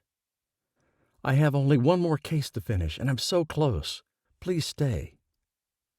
Lily's tears slid down her cheeks. "I can't put you in danger." "I'm not in danger." Now he sounded like an angry dog, barking the sentence at her. His phone buzzed and chimed, but he didn't look at it. He couldn't seem to look away from Lily. "It's time to go back to Nashville anyway," she said. "No," Beau said, a definite note of pleading in the two-letter word. "You'll finish the case, and then it will all be over anyway." Lily threw up her hands as if she had no idea what to do, frustration etching itself into every line of her face. "We both know I can't stay here forever." "Why can't you?" He took a step forward and reached for her, ready to say all the words that needed to be said. She backed up too, looking at him helplessly. "That was never the plan." "Make a new plan." "I can't, Beau." She took another step backward, and then another one. When she reached the doorway, she turned and walked down the hall, her footsteps sounding very final, though she didn't even wear shoes. Beau stood in the living room, the slight scent of the pine tree beside him, making his stomach sour. Or maybe that was the china all over the floor, or the spilled hot chocolate inching nearer to his boots. Or maybe his heart was breaking again, and he simply couldn't stop it. Beau wanted to hide in the office or his bedroom while Lily left Whiskey Mountain Lodge, but he wasn't a 10-year-old, and he thought maybe he'd find the bravery he needed to speak. So he followed Lily outside, glad when there were no other cars parked in the lot. Kent hadn't come back in, obviously confirming the restraining order Beau had put in place. Something seethed just beneath his skin. There was no guarantee that he wasn't sitting in his rental just down the hill where he couldn't be seen from here. But that warning from Beau's mouth had fallen on deaf ears. Lily was determined to leave, and though she continued to sniffle and weep, her resolve on the matter seemed absolute. He hefted her 2 bags into the trunk beside the one she'd already put there and slammed it closed. "Anything else?" She readjusted her purse on her arm and shook her head. "You don't have to do this," he said. "We haven't even decorated the tree." Fresh tears started, and she reached up and cradled his face. "I know, I'm so sorry." But was she really? "Talk to me," he said. "I don't understand." She shook her head, her pretty blue eyes torturing him with the sadness they held. "I have another life, and it's time I get back to it." The breath got sucked out of his body as if her words were a vacuum and she'd plugged the hose right into his lungs. Deidre had wanted her old life back, too. Beau obviously wasn't a strong enough influence for anyone to stay and make a new life with him. Fury roared within him, and he started nodding in short bursts. "Fine." "Beau." "Don't," he bit out. "I get it. This isn't your life. You never wanted this life. We've always been temporary." If only his stupid heart would get those memos and listen to them. "Go on then," he said. "Good luck in Nashville." He turned and walked away, calling over his shoulder, "I'll need to contact you about the last case, so after you ditch your phone and get a new one, do be kind enough to text me at least once." He couldn't help the pettiness in his voice, though he didn't like it and wished he could act differently. But he couldn't get to the house fast enough either. He ran the last few steps to the stairs and took them 2 at a time. Once inside, On the still sticky floor, he slammed the heavy wooden door and locked it before he leaned his back against it. He sucked at the air, the panic and desperation coiling together to make a tornado of negativity in his core. "I can't live like this," he gasped, trying to understand what was so bad about him that he couldn't get a woman to stay in Coral Canyon. Why couldn't he meet someone like Lily at the grocery store, someone who already lived in town and wanted to be here? One tiny ray of hope shone through the dark clouds descending on him, and that was that he hadn't confessed the full depth of his feelings for Lily. She didn't get to know he loved her, and that she'd broken his heart. He'd given Deidre that satisfaction, but he would not give it to Lily. He slid down the door and sat on the floor, the lodge bigger and emptier than it had ever been. The Christmas tree in front of him seemed stupid without any lights, tinsel, or ornaments on it, but Beau wasn't feeling much Christmas spirit at the moment. A day passed. Then two. Beau fed the horses and made coffee for himself in the mornings. He texted Celia and said he didn't need her help until Christmas time. He didn't want to explain about Lily or the fact that he hadn't even gotten out the boxes of Christmas decor. Bree showed up when there were guests, and she eyed him as he sat in front of his laptop in the office until he snapped, "What?" "Nothing." She got up and left, and when she didn't come back, Beau's guilt took over. He texted her an apology, and she responded with, "I understand. Is Lily coming back?" Beau didn't want to admit that she wasn't, so he ignored Bree's message and focused on the case. The restraining order would certainly help, as would the news statements Beau had procured from a pet store in Hollywood, where Kent had apparently applied for a job. He'd gotten it, but never shown up for work. So he obviously wasn't following the judge's ruling from the alimony cases, and Beau added those statements to his case file. He got out his best suit and took it to the cleaners. He wanted it to be ready if he had to appear in court, as a settlement started to become farther and farther from reality. He did not decorate the tree, or try to get in touch with Lily. Sheriff Glamp had said Kent had cleared out of town, and no one in Coral Canyon had seen him either. So he was either smarter than Beau had given him credit for and had taken the restraining order seriously, or he knew Lily wasn't here and had followed her back to Nashville. The restraining order would work there, too, but not if Lily didn't enforce it. One morning, only a week before Christmas, Beau's exhaustion kept him in bed past his usual rising time. He laid there, his head turned toward the window, and watched the snow drift down. Coral Canyon was under almost 3 feet now, but Beau found he didn't care. He didn't care about much of anything anymore. A loud banging noise had him jolting to a sitting position, as did the clomping of booted feet as they came toward his bedroom door. "Beau!" Graham called. But knowing that it was his brother and not a thief did not comfort Beau. He didn't want to talk to anyone. His text saying as much should have clued everyone in, as should have his complete absence from church or a social life at all these past few weeks. More banging on the door, and then it opened. Graham stood there, dripping water from the brim of his cowboy hat onto Beau's perfectly clean floors. "What are you doing?" his brother asked. "Sleeping." Beau laid back down. "Leave me alone, Graham." "I'll take care of the horses," he said, and he did as Beau asked and left. Beau wanted him to come back almost the moment the back door slammed closed, and he pressed his eyes shut so he could try to make sense of things. He couldn't. When he was up, he wanted to be down, but when he got down, he wanted to be up again. He didn't want Graham there, but as soon as he left, he wanted his brother to come back. Frustration filled him from top to bottom, and he prayed, not for the first time, that he could somehow find his way through this maze he'd gotten trapped in. The Lord usually provided a light for Beau, some way for him to see the end goal and work toward it. But he felt like he'd been abandoned, and there simply wasn't going to be any help this time.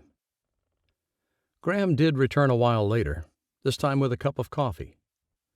Lainey said she'd come decorate the tree. He set the mug on Beau's bedside table and took up residence in the armchair. "Don't you have to work?" he asked. Graham just chuckled and said, "Why didn't you tell me Lily had left?" "No point," Beau muttered, hoping this would be a very short conversation. "Is she coming back?" "Not unless she has to appear in court." "Where is she?" "Nashville." Graham made a noise of disapproval, and that almost sent Beau over the edge. Sure, he could be mad at Lily, but he didn't want anyone else to think badly of her. "Well, why are you still here?" Graham asked next. Beau lifted his head and looked at his brother. "What do you mean?" "I mean, it's obvious you're in love with her. Why don't you go find her and make sure she knows?" It sounded so simple. "It's not that simple," Beau said. "Isn't it?" "No." He sighed and swung his legs over the side of the bed. "I'm fine. I'm getting up." "About the tree lighting, I'll get it done," Beau said, flashing his brother a dark look. "Okay? Leave me alone. I still have 6 days before Christmas Eve." And he still had no idea how he was going to survive them. Probably how he'd been suffering through the minutes and hours of the past 2 weeks. Or had it been 3? 4? Beau had no idea, and another wave of helplessness engulfed him, almost driving him back to bed.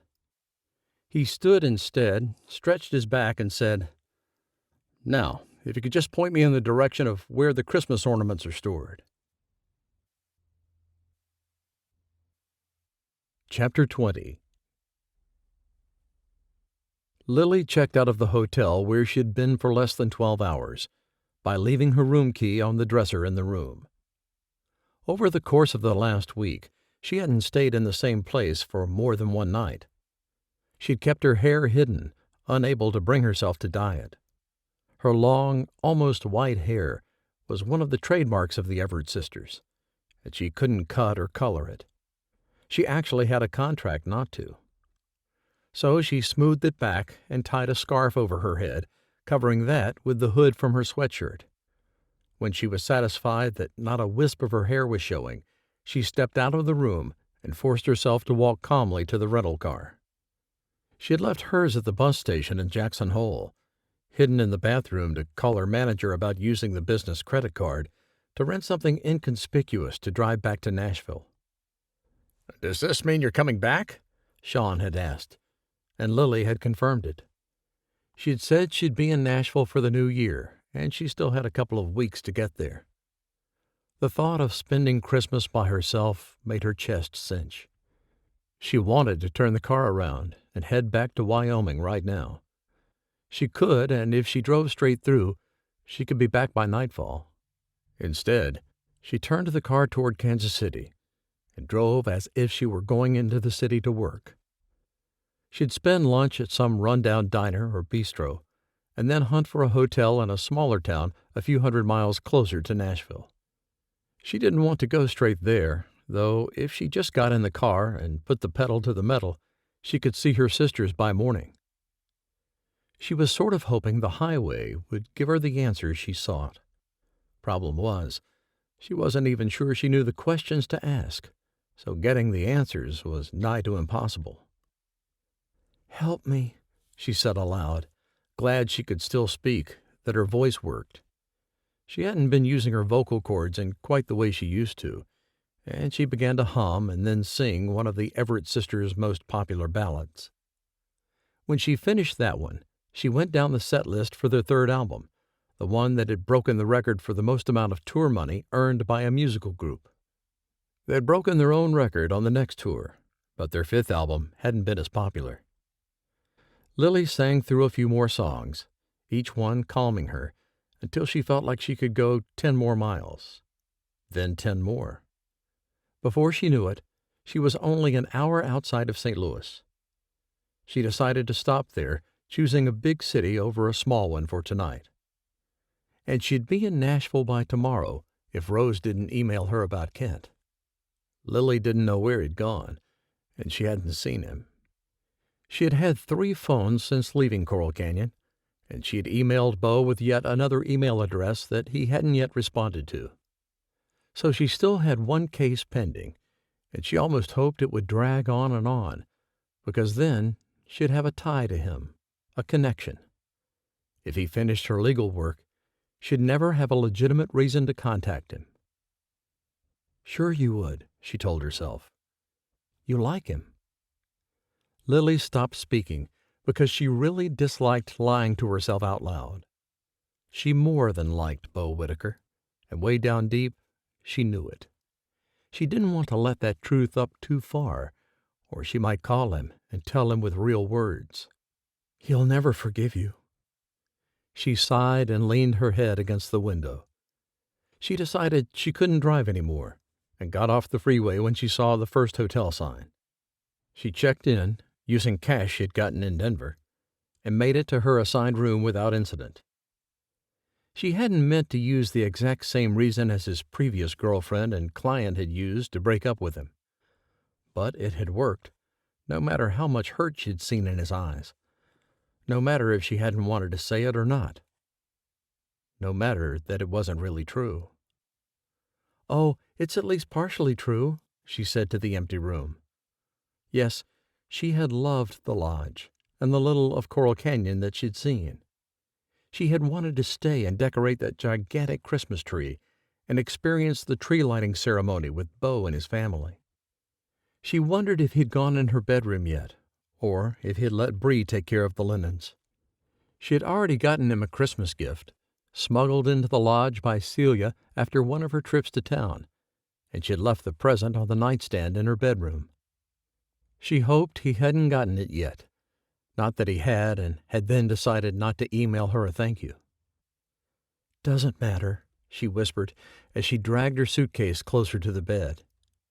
She unzipped it and got out what she needed to take a shower, hoping the hot water could help her relax, but fearing that she wouldn't be able to do that until her cases were settled and she'd figured out what to say to Beau.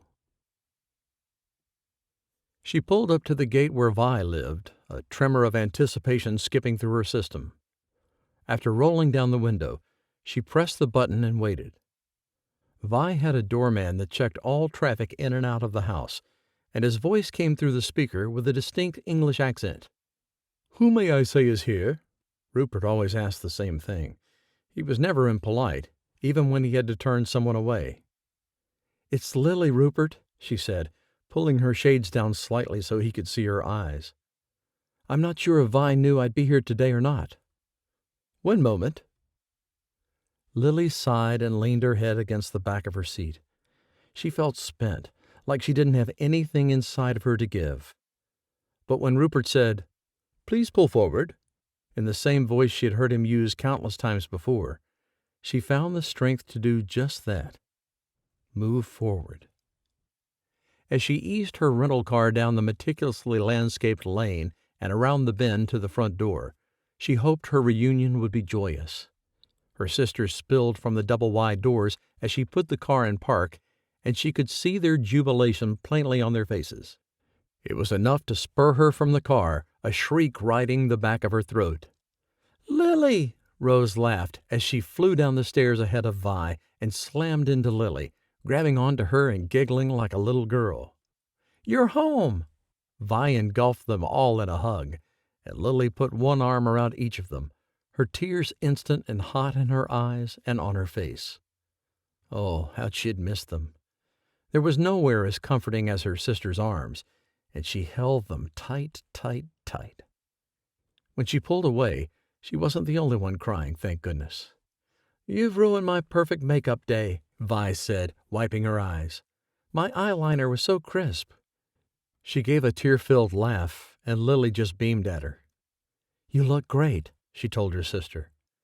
Vi did not have a contract for her hair color, but she kept it the color of ripe wheat. Lily knew that came out of a bottle, but Vi had never told anyone that but her family. "I love you guys." Rose slipped her arm around Lily and hugged her close. "It's so good to see you. Come, tell us everything." And when Rose said that, Lily knew she'd have to do exactly that. Another wave of exhaustion rolled over her, but the moment she stepped into her sister's house, she felt the same peace that had existed in the lodge at Coral Canyon. "So, is everything settled?" Vi asked, curling her slender legs under her body. "Almost." Lily pushed out her breath as she sat, her eyes drifting closed, too. "One case left." "And you came home?" The surprise in Vi's voice wasn't hard to find. Lily opened her eyes to catch the tail end of an exchanged look between Rose and Vi. They were going to find out everything anyway, because Lily didn't keep a whole lot of secrets from her sisters. It made recording and working together difficult.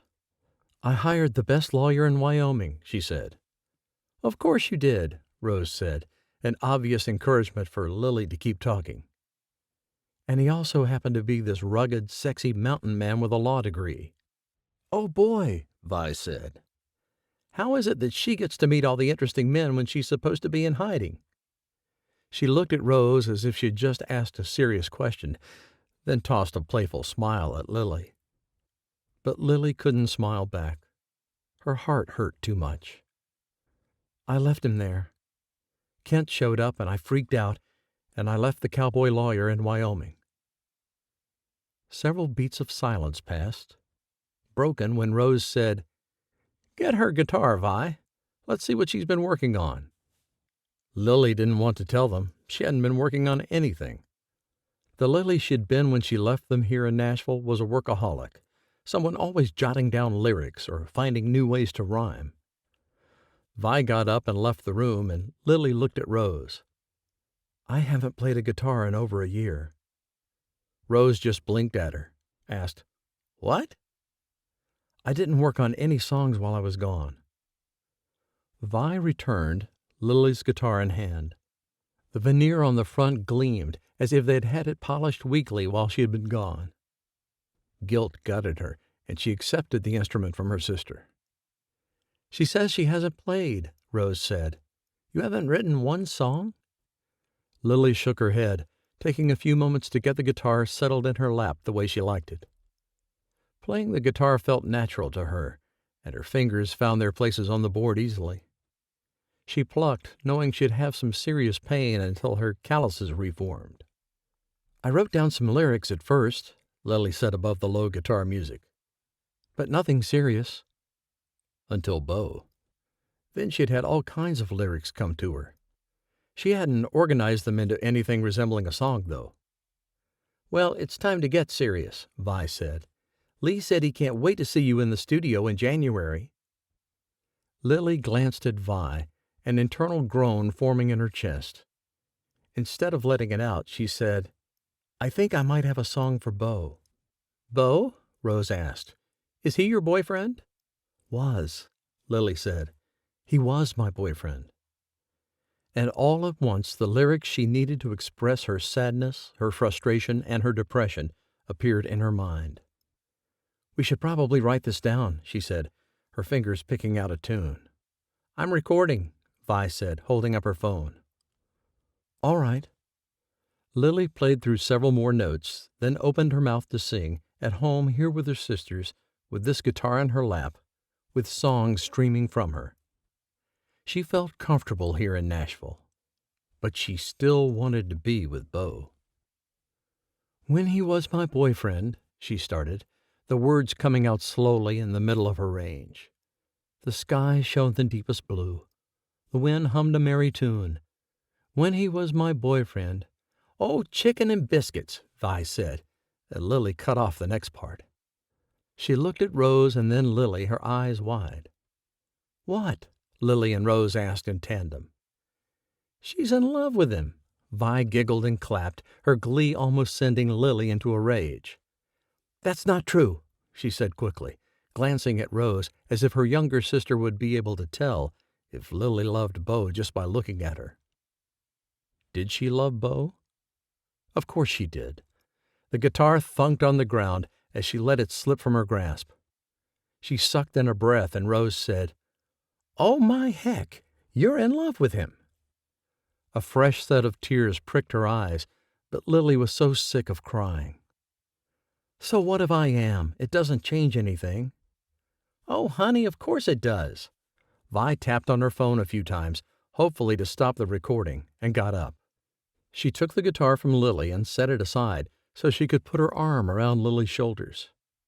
"All right," she said. "Songs later. Tell us how you're going to make up with Beau." Lily blinked at her. What? You think I should make up with him?" "Of course, silly," Rose said.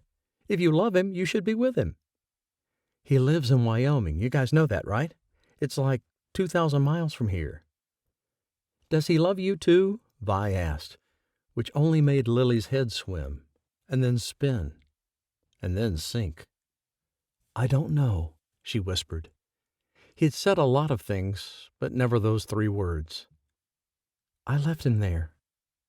She glanced from one sister to another. "Do you think he could forgive that?" "Well, you've told us precious little about him," Vi said, as if she were the Queen of England. "Do sit a spell and tell us more, and then we'll help you decide." "I know!" Rose clapped her hands. "You could write him a song." Her eager eyes switched from Lily to Vi. "To make up with him, she needs to write him a love song." Chapter 21. Beau stared at the heaps of boxes he brought in from the garage. They held glass balls and an assortment of colors and sizes, but Beau couldn't get himself to even get one out. And hanging enough on the 20-foot tree to make it look festive? That so wasn't happening. He turned away from the tree, bypassed the kitchen, and went right on outside. He had already been down to the stables that morning, but his feet took him there again. Bareback wanted to go riding, but the thick snow made it impossible. The best Beau could do in winters like these was try to keep the outdoor arena clear, but he'd even stopped doing that this year. So he stroked the horse, unable to even disclose why he'd come again. Somehow the horse knew, and he pressed his nose into Beau's shoulder. Beau's phone rang, and he wanted to ignore it. Ignore life. Ignore everything. Instead, he pulled the device from his coat pocket and checked it. A California number. His heart bobbed to the back of his throat, and he swiped the call on quickly. "Beau Whittaker," he said in his best lawyer voice, the one he used to use when he had an office on Main Street. "Hello, Mr. Whittaker. This is Hillary Clark from the Los Angeles Civil Court. Are you able to attend a hearing on December 23rd? "This December 23rd? Beau turned as if he'd find a calendar hanging on the wall of the barn. "Like in 3 days?" "Yes, sir. We realize it's short notice, but a spot came up on the judge's calendar." "Absolutely," Beau said, thinking maybe he'd call Eli and just spend the holidays in warmer weather. Skip the tree lighting completely. Ignore his life, like he'd just been hoping he could. "I can be there." "Excellent. I'll put you on Judge Finley's schedule." "Does the defendant need to be there?" he asked. "Not if you have the sworn statements," she said. "Though it could help if she was. It's your call." "Thank you." Beau listened to a few more details, promised to check his email that would have a message confirming everything, and hung up. He glanced around at the horses, his mind spinning. "I should tell Lily, shouldn't I?" he asked them. None of them answered. He closed his eyes and prayed to know what to do, but God apparently wanted Beau to make this decision himself, because he didn't get an answer either way. Instead of deciding, he went up to the house and booked a flight for the following morning, packed a bag, called his mother, texted Eli, who would be in Colorado to see his wife's mother. And when Beau boarded the plane the next morning, the Christmas tree at Whiskey Mountain Lodge was still void of a single ornament. December 23rd dawned bright and beautiful, the sound of ocean waves in the back of Beau's mind. This had not been like any December Beau had ever known, and he wondered why in the world he lived in Wyoming. He enjoyed a morning stroll down the beach, though the wind was whippy and chilly. After dressing in his best suit and double and then triple checking for the files he needed, he called a car service so he could get to court on time. He had not called, texted, or emailed Lily about the hearing. He'd win, and then he'd let her know everything was over and done. He'd send a bill and be done with her. His chest squeezed at the thought, and his heart flopped around like a fish out of water. But he'd do it because she'd been very clear in her decision. She had also not called, texted, or emailed him since driving out of his life. Fine. She had once, just to let him know he could send an email to yet another address and she'd be checking it regularly. Beau spotted Kent as soon as he reached the top of the stairs. The hallway in front of the hearing rooms and courtrooms was wide and long, but Kent was tall and seemed to have honed in on Beau, too. He approached the man, not an ounce of worry in him. "Good morning, Mr. Culbertson," he said, extending his hand. "You shaved," Kent said by way of greeting, and he ignored the invitation to shake hands. "Yes," Beau said evenly, noting that Kent had not taken the time to clean up his face that morning. He glanced at the clock, knowing they'd be allowed to enter the room in a couple of minutes. Some of us do research on the judges we're facing. He gave Kent a wide smile, clapped the other man on the shoulder, and moved away. He didn't need to be first in the room, but he liked to put on a good show as much as the next lawyer. When he was allowed entrance, he strode forward and took the table on his left, the judge's right. He opened his briefcase and extracted the 3 folders he'd brought, mentally reviewing the pages and notes he had inside each one. He had them memorized because he'd gone over them so much, but still a flurry of nerves made their way through his stomach. At the table across the aisle, Kent sat alone, no lawyer present, a single file in front of him. He shifted and glanced at Beau several times, but Beau did not show a single sign of nerves or even so much as give Kent the satisfaction of looking at him. He did not sit, so he didn't have to spring to his feet when the deputy came out from a door behind the stand and announced Judge Finley. Beau smiled at the man, received his acknowledgment, and then sat down. Mr. Culbertson," the judge looked up from his paperwork, his glasses perched on the end of his nose. "Why do you think you should get additional royalties from the sale of your ex-wife's albums?" Though his complaint was right in the case, Beau looked at Kent for the answer, too, hoping and praying he had a rebuttal for anything the other man came up with. Your Honor." Kent stood and buttoned his suit coat jacket. Beau was no fashionista, but he knew an expensive suit when he saw one. After all, Graham and Andrew spent thousands on their suits, and until this past year, so had Beau. And Kent's suit had easily cost him at least $2,000. "During the time I was married to Lily Everett, she wrote and recorded and released 2 albums. I feel I have a part in the construction of those albums, as I supported her during that time. Therefore, I feel like I should be monetarily compensated through the royalties those albums continue to accrue." Accrue. Beau almost scoffed. "Your Honor," Beau stood but left his jacket unbuttoned. "Miss Everett already paid a lump sum to ensure that Mr. Culbertson would not be able to fleece her for royalties for years to come. Mr. Culbertson signed that document upon the finalization of their divorce, and he was indeed paid the amount agreed upon." He had the paperwork should the judge need it, but he'd filed it with the court, too, so Judge Finley should have already seen it. "And as for the support Mr. Culbertson claims, he never did have a job during any of the 5 years he and Miss Everett were married. So any support he claims to have given her, whether that be emotional or physical or what have you, has been satisfied." Beau stood calmly at his table, waiting for Kent to open the doors so Beau could slam them shut again. Judge Finley looked back at Kent, but he didn't speak. He moved his feet, clearly unprepared for the hearing. True, they hadn't had much time, but Beau had been preparing for this hearing for months. "It has been difficult to get work," Kent tried, and Beau flipped open one of his folders.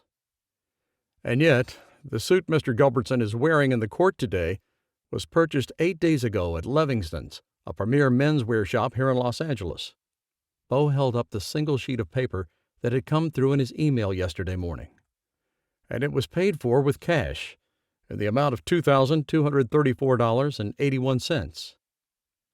The judge nodded to the deputy, who came forward to take the paper from Beau. Judge Finley took the paper from his deputy and peered at it. "Mr. Gilbertson?" "That was a gift," he said, his voice very much on the side of a lie. "And yet he can't get his benefactors to help with the necessities of life? Shelter, food?" Beau had receipts for some of those things, too, should it come to that, but for now he held them back. "He needs more money from a woman who has a restraining order against him? A woman who's already paid him to stay out of her life." He cut a glance at Kent, but didn't allow his gaze to settle on the other man at all. Beau let his words hang in the air, debating if he should play all his cards now and get this hearing over with. He wasn't exactly sure what else Kent would try to pull, though, so Beau waited. "My parents can't pay for everything," Kent said.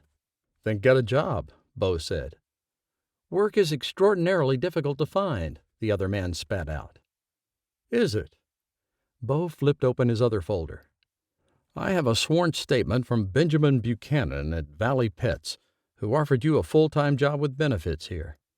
It says that Mr. Gilbertson was hired on a Thursday in mid-November and was supposed to show up to work on Monday morning. He didn't. Benjamin never heard nor saw him again." Beau held the paper out as the deputy came forward again.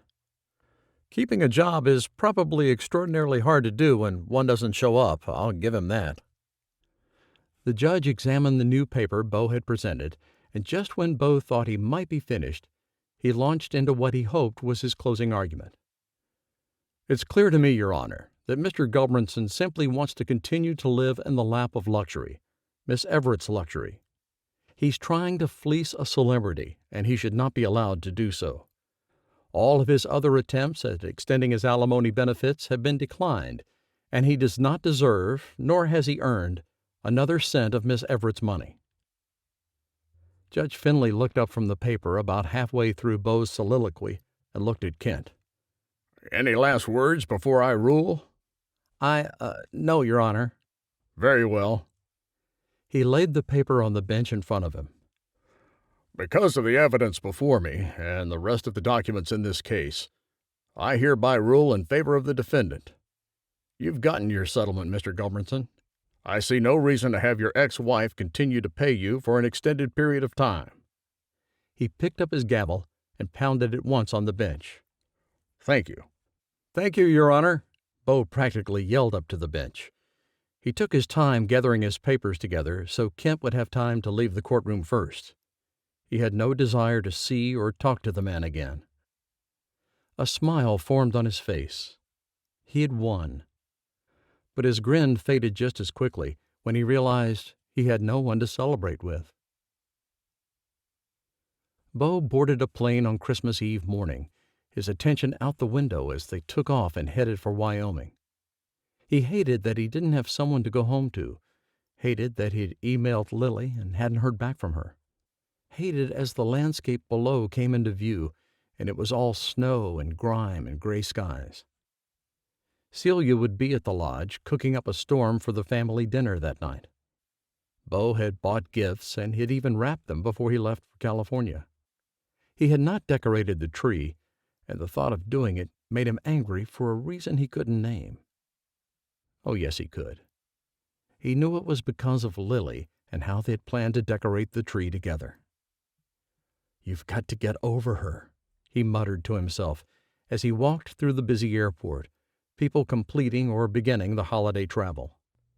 He checked his email when he got to his SUV, but Lily still hadn't responded to his message that he'd won her last case. Frustration coiled within his chest. "She said she'd check this email address," he said, tossing his phone onto the passenger seat. Why wasn't she checking it? She couldn't say thank you to him for saving her thousands of dollars? He put the SUV in gear and got going. He'd send her a bill when he got back to the lodge. be done, focus on his horses, and maybe grow out his beard again. No matter what, he wouldn't be falling in love with his next client, because he was seriously considering giving up the whole bodyguard lawyer career. Chapter 22. Lily shook her head. "I'm not sure about this." "Too bad," Vi sing-songed. "You already have the ticket. Rose is getting the car." But Lily hadn't packed yet. She'd gone along with writing a love song for Beau. She thought maybe she'd get her songwriting mojo back if she did. Maybe she'd be able to take some of the random lyrics she'd collected over the past year and make them into something new for the meeting with their producers after the new year. "What if he won't answer the door?" Lily wrung her hands, the sound of a car door slamming in the distance making her jumpy. "He will," Vi smiled at her. "You've been here for a couple of weeks and you're miserable. Go see him." Lily hadn't even been able to check her email, fearing Beau would have solved her case, and she'd have no reason to contact him. "Maybe I should start with a text," she said, as Rose came through the front door. "Are we going or what? You'll miss your flight." "I haven't packed," Lily said, earning a glare from Vi and a blank stare from Rose. Then her youngest sister threw her head back and laughed. "Stop it," Lily said. "You have a credit card," Rose said, coming over to Lily and linking her arm through Lily's elbow. "You're getting on that flight, and you're going to talk to this Beau Whittaker." "I don't know." Lily resisted walking when Rose started toward the door. She wasn't sure why, but a storm raged in her whole soul. "You're in love with him," Rose said. "It's actually really cute, but I'm tired of listening to you cry at night." "I do not cry at night," Lily said, slipping her arm away from Rose. At least, she hadn't in the last week or so. "I don't think you were ever this interested in Kent, and you married him," Vi said, walking ahead of them and opening the door. "I agree with Rose. You're going if I have to stuff you on the plane in the baggage hold." Lily looked back and forth between her sisters. It had been a beautiful couple of weeks with them, and she did want to meet with the producers and start work on a new album. "We still need to talk about the schedule," she said. They'd spoken about a lot of things. If Lily could work in Wyoming and just fly to Nashville for important meetings or to record. If they could Skype brainstorming sessions. If her sisters could come to the lodge sometimes. Of course, all of their ifs assumed that Beau would even accept Lily's apology and want to get back together. She wouldn't blame him if he didn't, but her heart wailed at the idea of being without him. "We can talk any time," Vi gestured out the door. "You just need to be back for the meeting," she added. "It's January 11th. Lily knew when the meeting was. "I should at least take my notebook with the songs in it." She turned back and dashed into the music room, where an assortment of instruments waited for the girls to work their magic. She grabbed the notebook covered in the glow-in-the-dark star stickers from a music stand near the piano and tucked it into her purse. When she returned to the foyer, she grabbed Vi in a tight hug. "Thanks, Vi." Facing Rose, she said, "All right, Rose, let's go to the airport." Her younger sisters both whooped, and Lily couldn't help the warm smile that spread across her face. Her blood turned icier and icier with every mile and every minute that passed. Before she knew it, her plane was taking off and then touching down, and she had no choice but to get off. She was the last one, and the flight attendant stopped her just before she exited. "Excuse me," she said in a definite Tennessee drawl. "Are you Lily Everett?" Lily put on the smile she saved for her fans. "I sure am." The woman beamed and glanced at her coworker. "I loved your last album." "Oh, thank you." Lily grinned at her. "Thank you so much. My sisters will love to hear it." She managed to get off the plane then, and she navigated through the small airport to the car rental. Only an hour to go, she thought, her stomach doing cartwheels at the thought of coming face to face with Beau Whittaker. She'd made this drive once before, and it hadn't been easy then. But then, he didn't know who she was. Then, she had held all the power. Then, she hadn't been in love with the bearded cowboy who somehow knew every fact about every case in the country. She wondered if he'd kept the tree and managed to get it decorated. She thought about what he'd been doing all this time, and whether or not he was any closer to closing out her last case. The miles rolled by under her tires, and before she knew it, she pulled into the parking lot at Whiskey Mountain Lodge. It wasn't so late in the day that all the lights should be on at the lodge, but they were. They lit up the stained glass window from the inside, and Lily smiled at the work she'd done, at the memories she had of this place. She had no idea what to say to Beau. She probably needed to start with something like, "I'm sorry," and "Will you forgive me?" But she hadn't had a hard conversation like that in a long, long time, maybe ever. As she got out of the car and approached the front door, she noted that while there were a lot of lights on inside the lodge, there didn't seem to be any cars in the lot. So Celia and Bree weren't here. Beau still could be, and being alone with him in the huge house didn't settle Lily's nerves. She climbed the steps, stood in front of the door, and slicked her hands down the front of her thighs. "Now," she whispered to herself. "Do it now." She rang the doorbell and listened to it chime inside the lodge. But nothing stirred, not even Daisy, and that dog could never sit still when someone came to the lodge. Lily glanced behind her as if Beau would come walking up that way. Of course, he didn't. No one did. And suddenly, all this wide-open land, holding tons and tons of snow, unsettled her. She couldn't stay out here alone. Just as she was about to either get in the lodge somehow or return to her car, another vehicle pulled into the lot. Lily's heart fired out extra beats every other second, until she realized it was Bree. She breathed, trying to tame her adrenaline and regulate her pulse. She lifted her hand in greeting to Bree and went down the steps to greet her friend. "Hey," she said, as Bree straightened from the driver's seat. "Lily." She bounced over to her and held her in a tight hug. "What are you doing here?" She held Lily at arm's length and peered into her eyes. I just wanted to talk to Beau." Bree dropped her hands and turned back to her car, something strange crossing her face that Lily couldn't get more than a glimpse of. "He's not here right now." "Oh." Disappointment cut through Lily. "Do you know when he'll be back?" She could get coffee in town, wait a spell, and then talk to him. She didn't want to go through another night where she hadn't at least spoken to him. "He's gone to California," she said. "Yesterday morning. He had a hearing today, this morning actually." She popped the trunk and pointed. "You want to help?" Lily stepped over to the car, needing answers. If she had to carry in groceries to get them, so be it. A hearing? She gathered 2 paper bags in her arms and made to step with Bree toward the lodge. "For his last case," Bree said, taking the steps carefully and going through the unlocked front door. "Your case. He's flying home in the morning just in time for the family dinner." She traipsed through the living room and into the kitchen, Lily right behind her. "My case?" she repeated. "I haven't heard from him.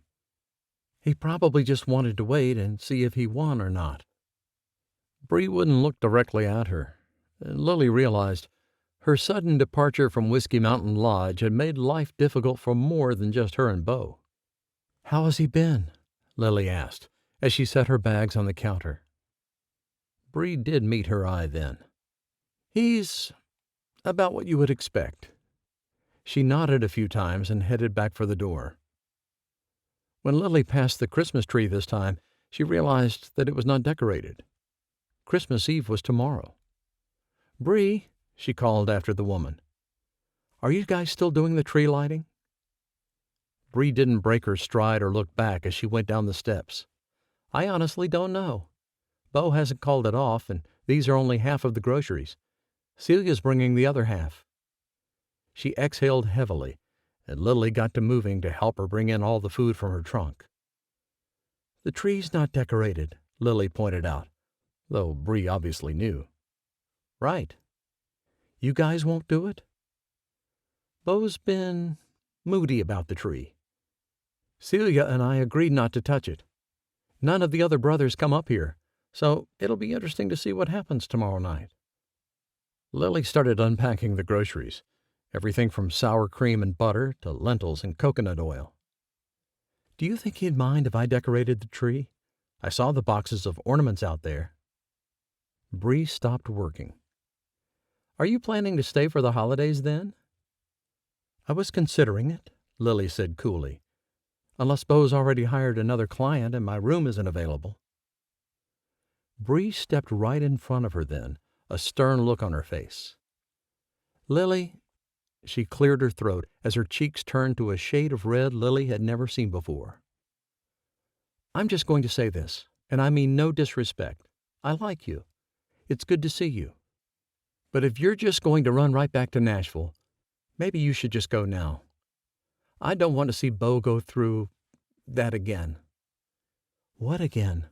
Lily asked, though she had a very strong suspicion that she knew exactly what Beau had been going through since she had left. And that was her fault. The lyrics to the love song she'd written for him started on repeat. "We have some things to work out, sure," she said, "but I don't want to hurt him." "Sometimes we do things unintentionally," Bree said. She wasn't wrong, but Lily didn't know how to go back in time and somehow convince her irrational self to stay in Wyoming. She wished that were the case, because then maybe she could have been warned about what leaving Coral Canyon would do to her. "I'm here to apologize," Lily said. "I don't intend to hurt him, intentionally or otherwise." "All right." Bree continued putting the groceries away, and Lily slipped into the living room to face the giant Christmas tree she had helped haul through that skinny doorway. Fine, it was a double-wide door, but it had still been a challenge getting the tree inside the lodge. She stepped over to a stack of boxes where 6 red, blue, and gold balls awaited. She opened the package and began adding hooks to the end of each ornament. The work was tedious and slow, with plenty of second-guessing. Was that ornament in the right spot? Had she put too many silver ones too close together? After about an hour, and 8 boxes later, she stepped back to admire her work. A smile tugged at the corners of her mouth, especially when Bree brought her a steaming cup of coffee. "Looks good," Bree said, as she stood at Lily's side. She nudged her with her hip. "And your room is still open if you want to bring in your bag." "I don't have one," Lily said, yanking her phone out of her pocket to check the time. "I better get into town to get a few things before everything closes." And after that, she just needed to practice the song she'd written for Beau and find the right words to apologize to him. Chapter 23. "No, I don't need a ride," Beau's mother said, and disappointment cut through him. He'd stopped by her house to see if she wanted to come up to the lodge with him, but she was steadfastly refusing. And Beau didn't want to go up to that huge house all by himself. Yes, Bree and Celia would already be there. The stockings were probably hung, and the whole place probably smelled like salty ham and buttery potatoes. He usually loved the picture-perfect atmosphere of the lodge, but this year he didn't want to deal with any of it. "You sure?" he asked, for the second time, watching his mother as she flitted around the kitchen. "Yes, Jason and I are coming up later." She flashed him a smile, but she wouldn't look directly at him. "Mom, what am I missing?" "Nothing. I just want to wait for Jason. He has to work today." "I thought he was retired." "He is, but he helps out at the hardware store a few days a week, and they close today at 3. We'll be up after that." As it was only noon, and Beau couldn't just hang around his mom's place for that long, he had a Christmas tree to decorate after all, he stood up. Exhaling hard, like his mother was putting him out, he said, "All right. See you up there." She waved at him a bit too enthusiastically. "You too.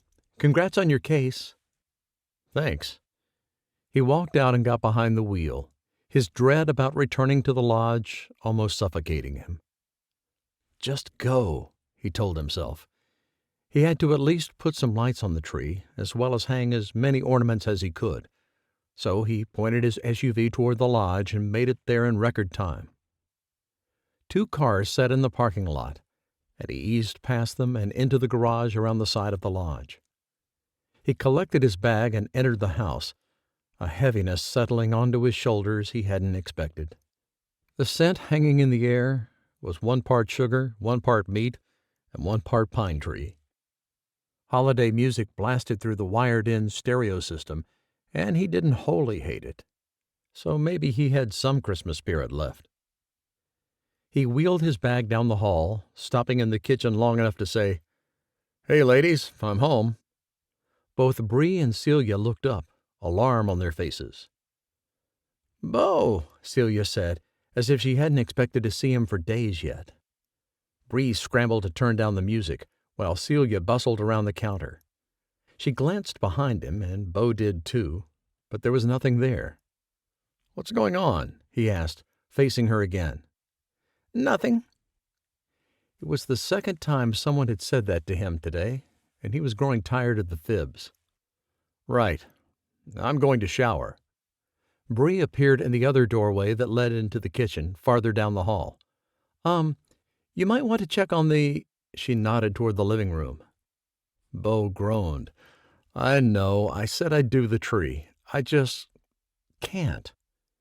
He didn't want to decorate it without Lily. His heart squirmed in his chest painfully, and he sighed. "How are we supposed to have a tree lighting without the lights?" Celia asked. "On the tree?" "Honestly, I'm surprised you 2 didn't do it while I was gone." He took a step down the hall, still deciding if he had the stamina to face the tree and all those ornament boxes he had brought in days ago. "Well, we didn't," Celia said. "And think of Bailey.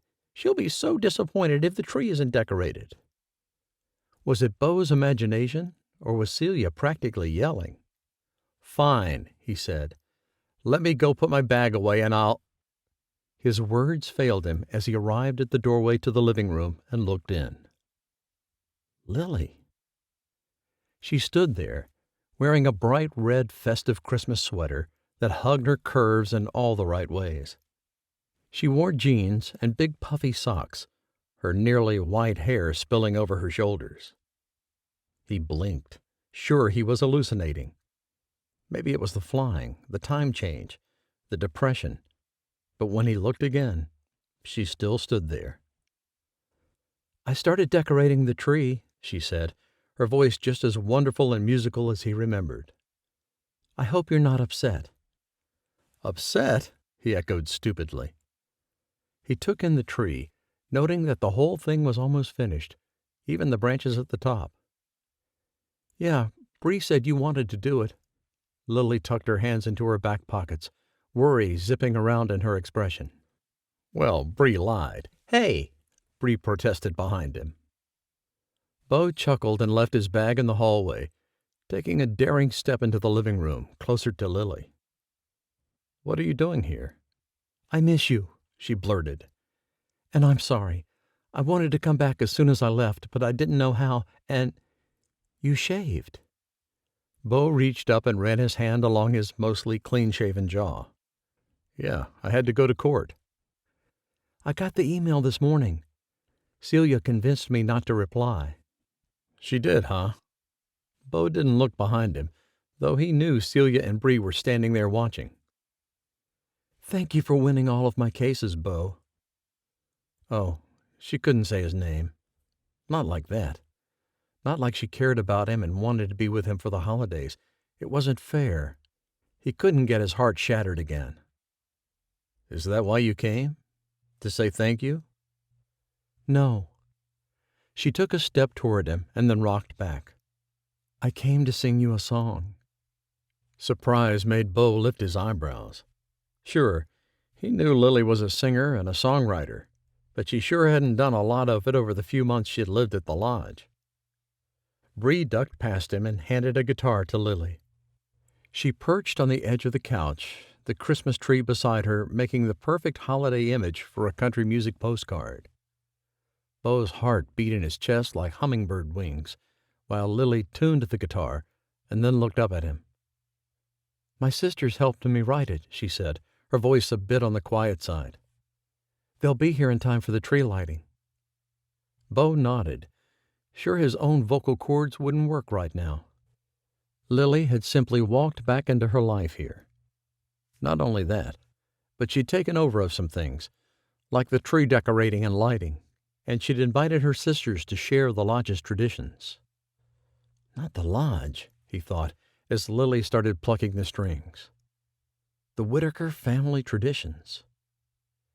"When he was my boyfriend," she started, her tone matching the guitar's perfectly. Lily really was so talented. "The sky shone the deepest blue. The wind hummed a merry tune. When he was my boyfriend." She looked right at him, her eyes earnest, as she sang about how happy she'd been when he was her boyfriend. The song took a turn in the middle, toward finding her own way, and then she sang, "So when I go back, I hope he'll forgive me. I hope he'll see I love him. I hope, hope that he'll be my boyfriend again." Her fingers moved along the guitar strings effortlessly for a few more seconds, playing out the last notes of the song. She finished and stood, her eyes shining with tears, and Beau swept toward her and gathered her right into his arms, where he always wanted her to be. "I love you too," he whispered into her hair as they swayed, as her shoulders shook and she cried. "Shh, now it's all right. I love you too." But he felt like crying too. He'd never imagined that he'd find Lily in his house when he got here. If he'd known, he wouldn't have stopped by his mother's and tried to get her to come up to the lodge with him. He'd have driven as fast and as straight as he could. He heard sniffling behind him, and he turned to find both Bree and Celia wiping their eyes, and he smiled at them. "I suppose you all think this is just wonderful." "It is," Bree said, her voice a bit throaty. "Pat's coming to dinner," Celia blurted. "Will you please be nice to him?" "Pat Rusk?" Beau asked, tucking Lily against his side as she wiped her tears too. "Of course I'll be nice to him. I'm nice to everyone." Celia nodded and sniffed and said, "I'm sure I'm letting something burn." She scampered out of the living room, and Bree went a moment later too. Beau surveyed the Christmas tree, impressed with how much Lily had done. "When did you get here?" he asked. "Yesterday about lunchtime," she said, gazing up at him. "I really am sorry. I don't know what happened. I was scared, I suppose. I thought maybe I did want my recording life back." "And do you?" Because she was a gorgeous singer, and if she wanted to write songs and perform all over the world, Beau thought he'd just buy an RV and follow her around. "Yes and no," she said. "Vi, Rose, and I want to keep writing songs, but we've talked a lot about me living here and using technology to collaborate and communicate. We think it'll work." He nodded and reached out to straighten a blue ornament that looked crooked. "I'll have to go to Nashville sometime," she said, "but once the recording starts, it honestly doesn't take that long." "And touring?" Beau honestly wanted to know, but his heart was terrified of the answer. "I'm not going to tour. I've already told Vi and Rose, and we've let Sean, our manager, know as well. He'll be talking to the producers about that." "No tours," Beau whispered. "Are you sure, Lily?" "It's 300 days on the road," she said. "I might have enjoyed it before, but I was kind of hoping to put that time toward learning to ride a horse and maybe having a baby." Beau let her words sink right down deep into his soul. A baby? He turned and looked at her then, and found hope and happiness shining in her face. She shrugged. "Yeah, I think I could be a decent enough mom, and I think I've finally found a man I want to have a family with." He blinked at her, a bit flabbergasted. "It's you, by the way," she said with a giggle. She reached up and ran her fingertips along his jaw to his ear. I would like the beard back, though. Oh, you would, huh? Beau grinned at her, the strength of his feelings almost making him sink to his knees. Relief that she'd come back. Gratitude that the Lord had given her what she needed, but also allowed her to return to him.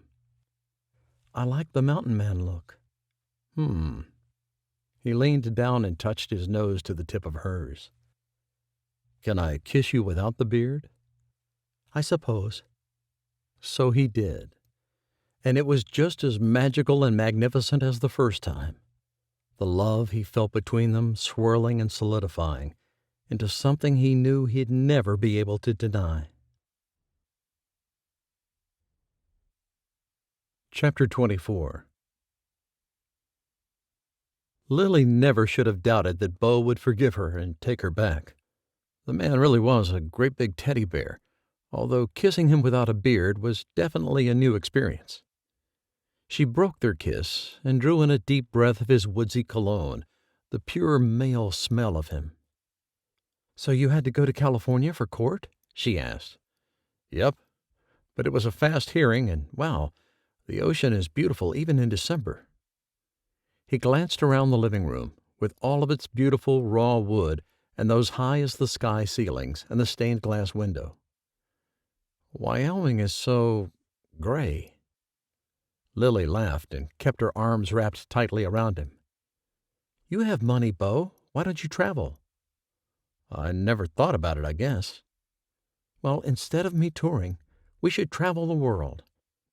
Beau smiled down at her, pure love shining in those dark, gorgeous eyes. I'd like that. Now, she exhaled and stepped out of his arms.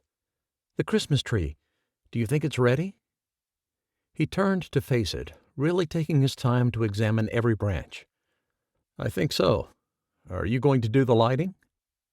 A blip of fear stole through Lily. Doesn't a family member do that? Not always, he said, though it was clear he wasn't really telling the truth. I'll talk a little and welcome people. Then we light the tree and pass out gifts. It's informal, really. Lily scoffed and shook her head. It is not, and you know it. I can't believe you hadn't even put up one ornament. I couldn't, he said. It was too painful. Why's that? We were supposed to do it together. Lily heard all the emotion in Beau's voice, and another round of guilt struck her right behind the ribs. I know. And then I did it all alone. Not quite. He stepped away from her and picked up a box she hadn't seen around the side of the tree. There are 4 left. She smiled and hugged herself as he hung the silver ornaments on the tree, even directing him to a bald patch several feet up on one side. I'm starving, he said. Lily laughed. Yeah, you really worked up an appetite putting on those few ornaments. Let's go see what Celia will let us steal from the kitchen. Oh, you'll get nothing there, Lily said. She sent me down for sandwiches for dinner last night. Really? Beau stepped into the kitchen, where the holiday music was once again blasting through the speakers. Lily watched him walk over to Celia, and the man must really possess words of magic, because she tipped her head back and laughed, then went to the fridge and pulled out a container of something.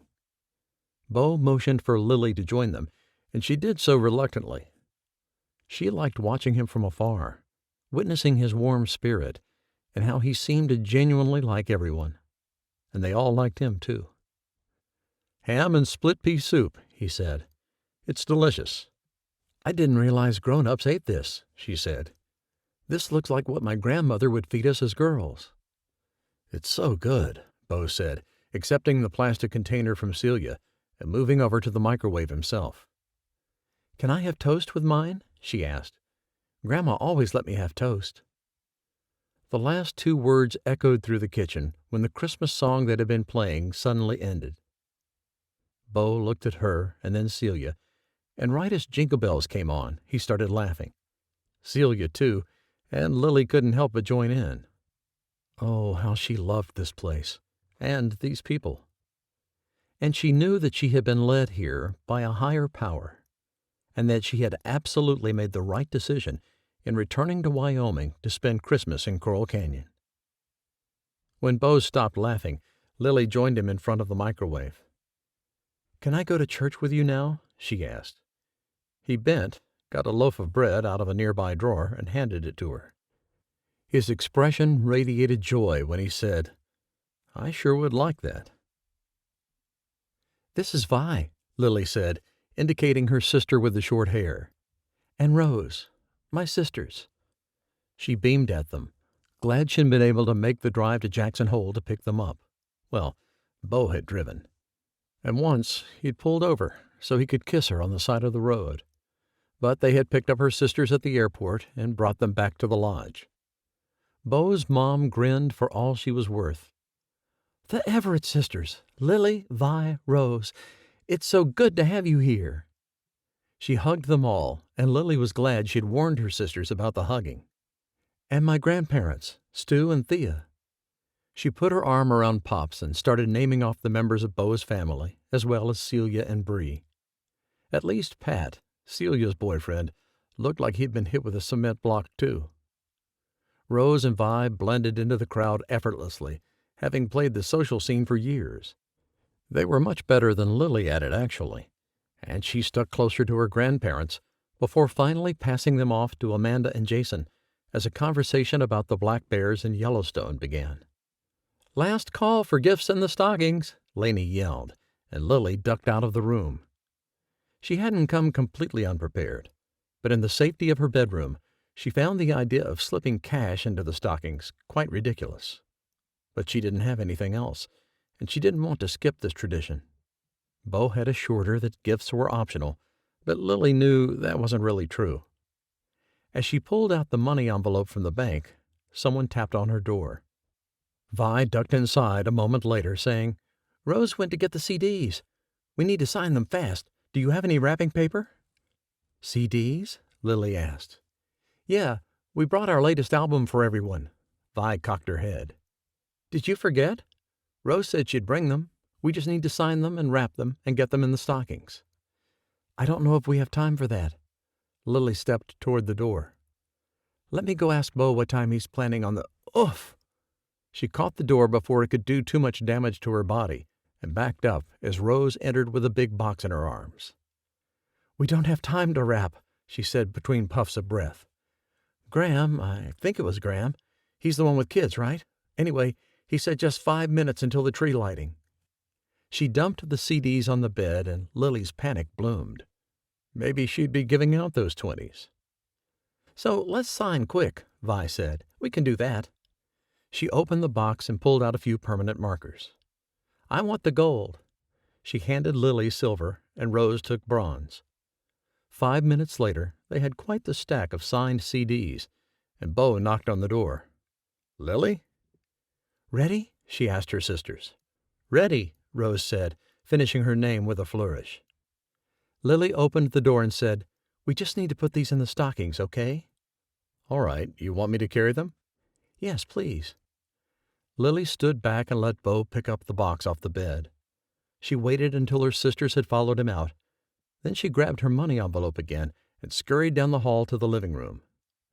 People milled about, but no one really paid attention to the stockings, so adding the CDs, even though they were unwrapped, worked out fine. Lily slipped cash into the kids' stockings, as well as some for Bree and Celia, who had helped her so much while she had been here the past few months. Then she joined Beau as he stood beside the fireplace.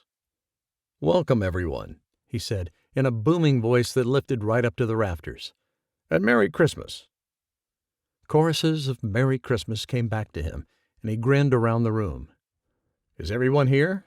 Did Celia come in from the kitchen?" "Right here," she said, from her perch on the steps leading to the second floor. "All right," he said. "Welcome to Whiskey Mountain Lodge for our 4th Christmas together." He paused for a moment, his hands searching for Lily's. Once he found it and latched onto her, he continued with, "I love this tradition. We're going to light the tree, and then we'll take down our stockings, and then Celia has dinner in the dining room." He surveyed the crowd again, and Lily felt every eye on her, too. She shifted a bit before finally catching Vi's gaze. Her sister looked happy, a smile on her face, and she nodded a little at Lily. "Let's see," Beau said. "I didn't think through who was going to light the tree this year." "Have Lily do it," Graham called out, and heat shot to Lily's face. If everyone wasn't staring at her before, they certainly were now. "Lily?" Beau looked at her. "You want to?" "I don't know how," she said. "It's a switch," Beau told her. "You just push it." He indicated a bank of light switches on the wall that separated the living room from the hallway and the kitchen. "Right there." Lily released his hand and stepped over to the other wall. "Okay, ready?" For some reason, her heart seemed to be bobbing in her chest when it should have been beating. Beau nodded, and Lily flipped the switch up. The lights came on, all white and lovely and reflecting off the ornaments. People oohed and ahed, and Lily stood there and felt absolute joy, peace, and love. Beau tucked her into his side, and Lily sighed as she gazed at the tree they had decorated together. Hopefully, it would be the first of many right here in this lodge. "Before we get the stockings passed out," Andrew said, standing, "we have some news we'd like to share." He gripped his wife's hand, and Becca stood too. They both grinned at the crowd, and Becca finally said, "Oh, you want me to say it? You're the one who writes all the speeches." People laughed, and Lily watched them interact with such love and adoration for each other. "Fine, I'll do it." Andrew pressed a kiss to her temple. "Becca's pregnant. We're going to have a baby." Amanda launched herself off the couch, a squeal filling the living room. She grabbed onto Becca and then Andrew, and there were a few minutes of congratulations and celebration. Lily had never particularly wanted children until she had met Beau. Now, it seemed that was all she could think about. "Help me pass out the stockings?" His breath tickled her ear, his mouth was so close, and Lily almost jumped. She did shiver, and then she nodded. She took stockings to people and then accepted hers from Beau. "Mom, I got money!" Bailey yelled, and Lily paused to watch the reaction. "That's great, Bay," Lainey said, seemingly undisturbed by the gift. "Oh, my goodness!" Her hand fluttered around her throat, and she glanced up at Lily. "You guys signed these." She held up her CD. "Signed by all three sisters." Lily grinned at her, and she left her stocking on the hearth so she could stand with Vi and Rose and Lainey and get her picture taken. That set off quite the round of picture-taking, and she heard people saying things like, "We've never had a celebrity at our Christmas Eve dinner," and "Who knew they'd be so nice?" By the time she got back to her stocking, it had disappeared. She glanced around for it, and someone said, "Hey, over here," in a really bad stage whisper. She found Beau holding her stocking and standing in the hall, and she walked over to him. "Holding that hostage?" "Kind of, yeah." He glanced into the living room, which still seemed to buzz with the activities of pulling treats and small packages out of stockings. "Can I talk to you alone for a minute?" "Sure." She followed him down the hall to his bedroom, which she had never actually stepped foot in before. Now she did, and he pushed the door closed behind them. He swallowed and then cleared his throat, and that kept Lily's attention on him instead of taking in what this master bedroom looked like. "You're kind of freaking me out," she said. "I'm kind of freaking out, because I'm not sure you're ready for this, and I might die if you say no." Lily's own heart seemed to be in a dead sprint for some unknown finish line. "Are you going to ask me to marry you?" "You're ruining it." "Because I was actually going to talk to you about that." Beau shook his head, his eyes taking on an electric edge she had only seen a few times when he was agitated or angry. "No. No way are you asking me to marry you." He dropped to both knees. "I don't have a ring, but I'm madly in love with you, and I want to make your life as wonderful and joyous as this day has been." He paused to take a breath, and Lily couldn't help herself. She opened her mouth, and they said together, "Will you marry me?" Beau shook his head, though he was smiling, and laughed. Lily knelt in front of him, too, and took his handsome face in both of her hands. I will if you grow the beard back for the ceremony. Done, he said. Done, she repeated. And then she kissed her fiancé. Chapter 25. The following Christmas. Are you sure, Mom? Beau stood in the airport with his mother, searching the crowd for his brother Eli, or Meg, or his nephew Stockton. They were supposed to be on this flight, but it felt like 200 people had walked by, and there was still no sign of them. He said Flight 7450, it should be here. She looked at her phone, but Beau knew she was less than reliable when it came to using technology. He scanned the crowd one more time, then pulled out his own phone. He swiped and typed, scrolled and tapped, before learning that Flight 7450 had been delayed for over 45 minutes leaving Denver. They're late, he said. Let's go sit down again. He was glad he hadn't brought Lily, as she had 1,000,000+1 things to do for their wedding the day after Christmas, and they still had to decorate the tree for the Christmas Eve dinner the following night.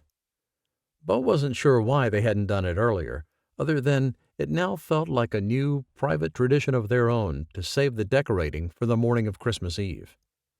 Lily's sisters and parents had arrived a few days ago, and all the Everetts were in prep mode for what would likely be the biggest event Coral Canyon had ever seen, maybe even the whole state of Wyoming. Beau hadn't wanted anything grand, but Lily had, and he'd let her do what she wanted. As long as she showed up and walked down the aisle, said "I do" when it was time, and became his wife, he didn't care what else happened. They could have salmon or bison or beef. He didn't care. She could have daisies or rosies or lilies. He didn't care. He just wanted her to be his wife so badly, and his impatience for that event bled over into everything these days, including waiting for his brother's delayed flight. He hadn't seen Eli in a while, since he'd come in June when Becca had had her baby.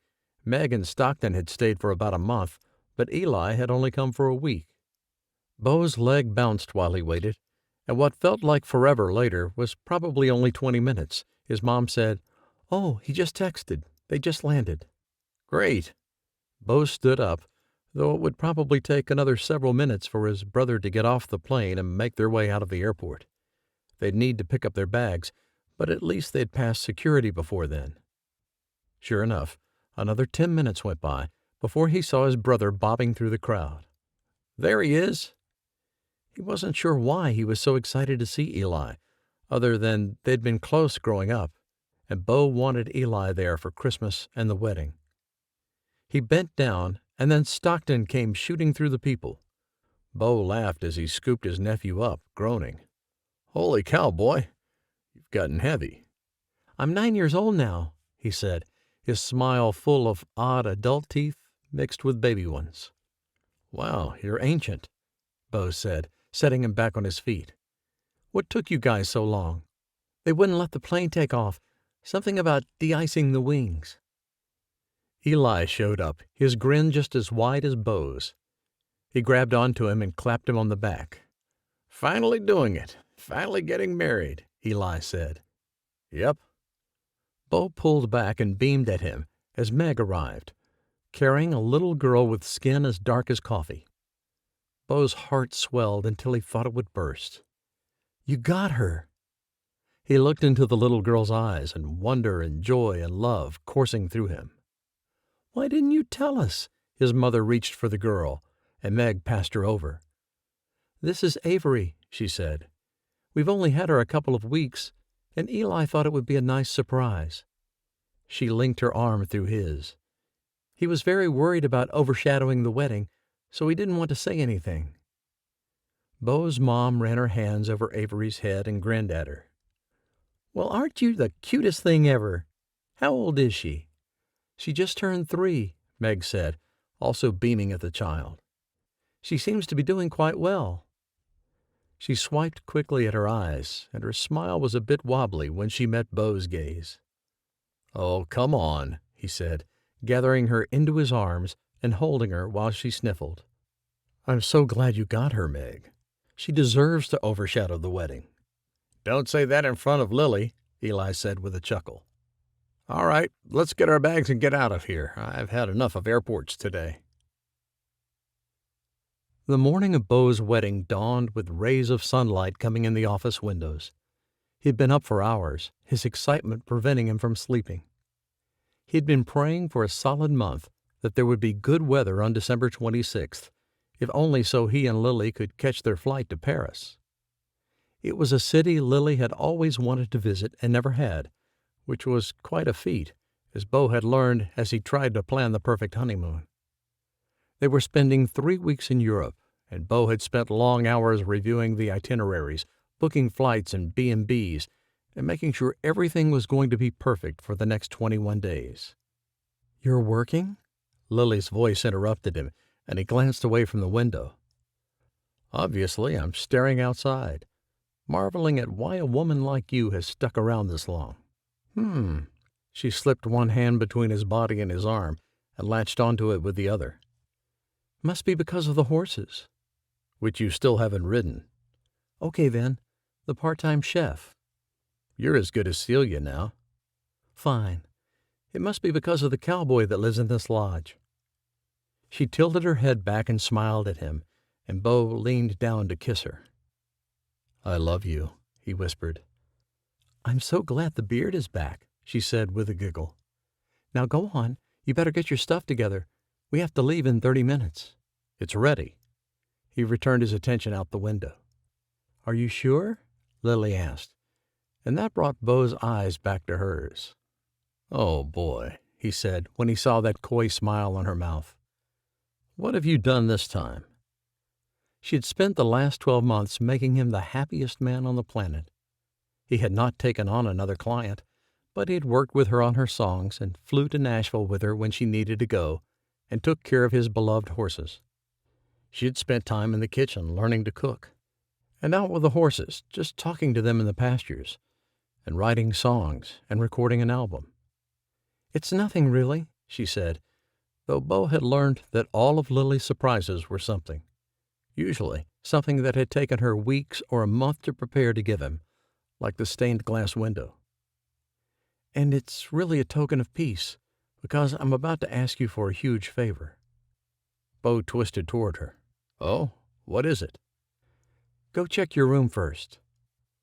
He squinted at her, then walked out of the office, knowing she'd follow him. She never could let him open one of her surprises in private.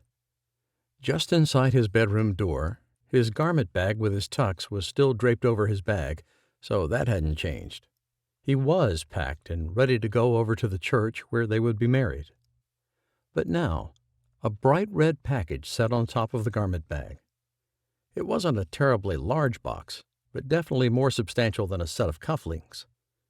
He picked it up, surprised it weighed so little. "What is this?" he asked, somewhat nervous now. "Just open it."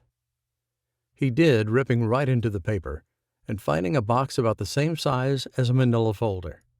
Inside there was only one sheet of paper, along with a bookmark with a horse's hoof print on it.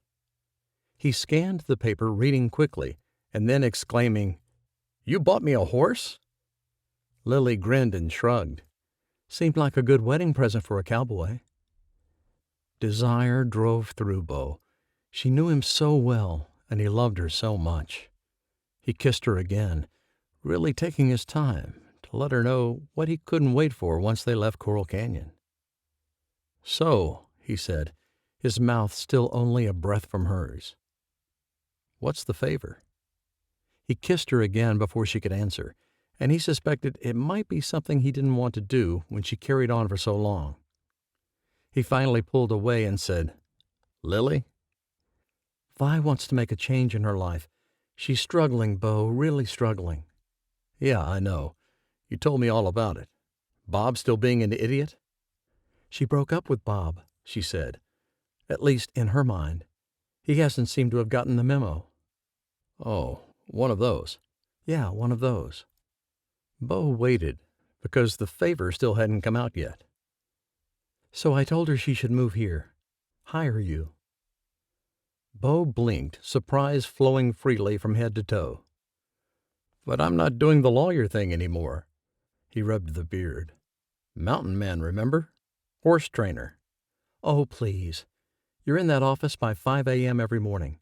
You can handle a simple stalking case. Beau cocked his head. And? And I might have told her the whole basement was open and she should move in here. Beau fell back a step. She's going to move in with us? She picked up the paper with the quarter horse's breeding and name on it. I bought you a horse to keep you busy. I don't want a horse to keep me busy. Beau stared at her and put both of his hands on her waist. I want you to keep me busy.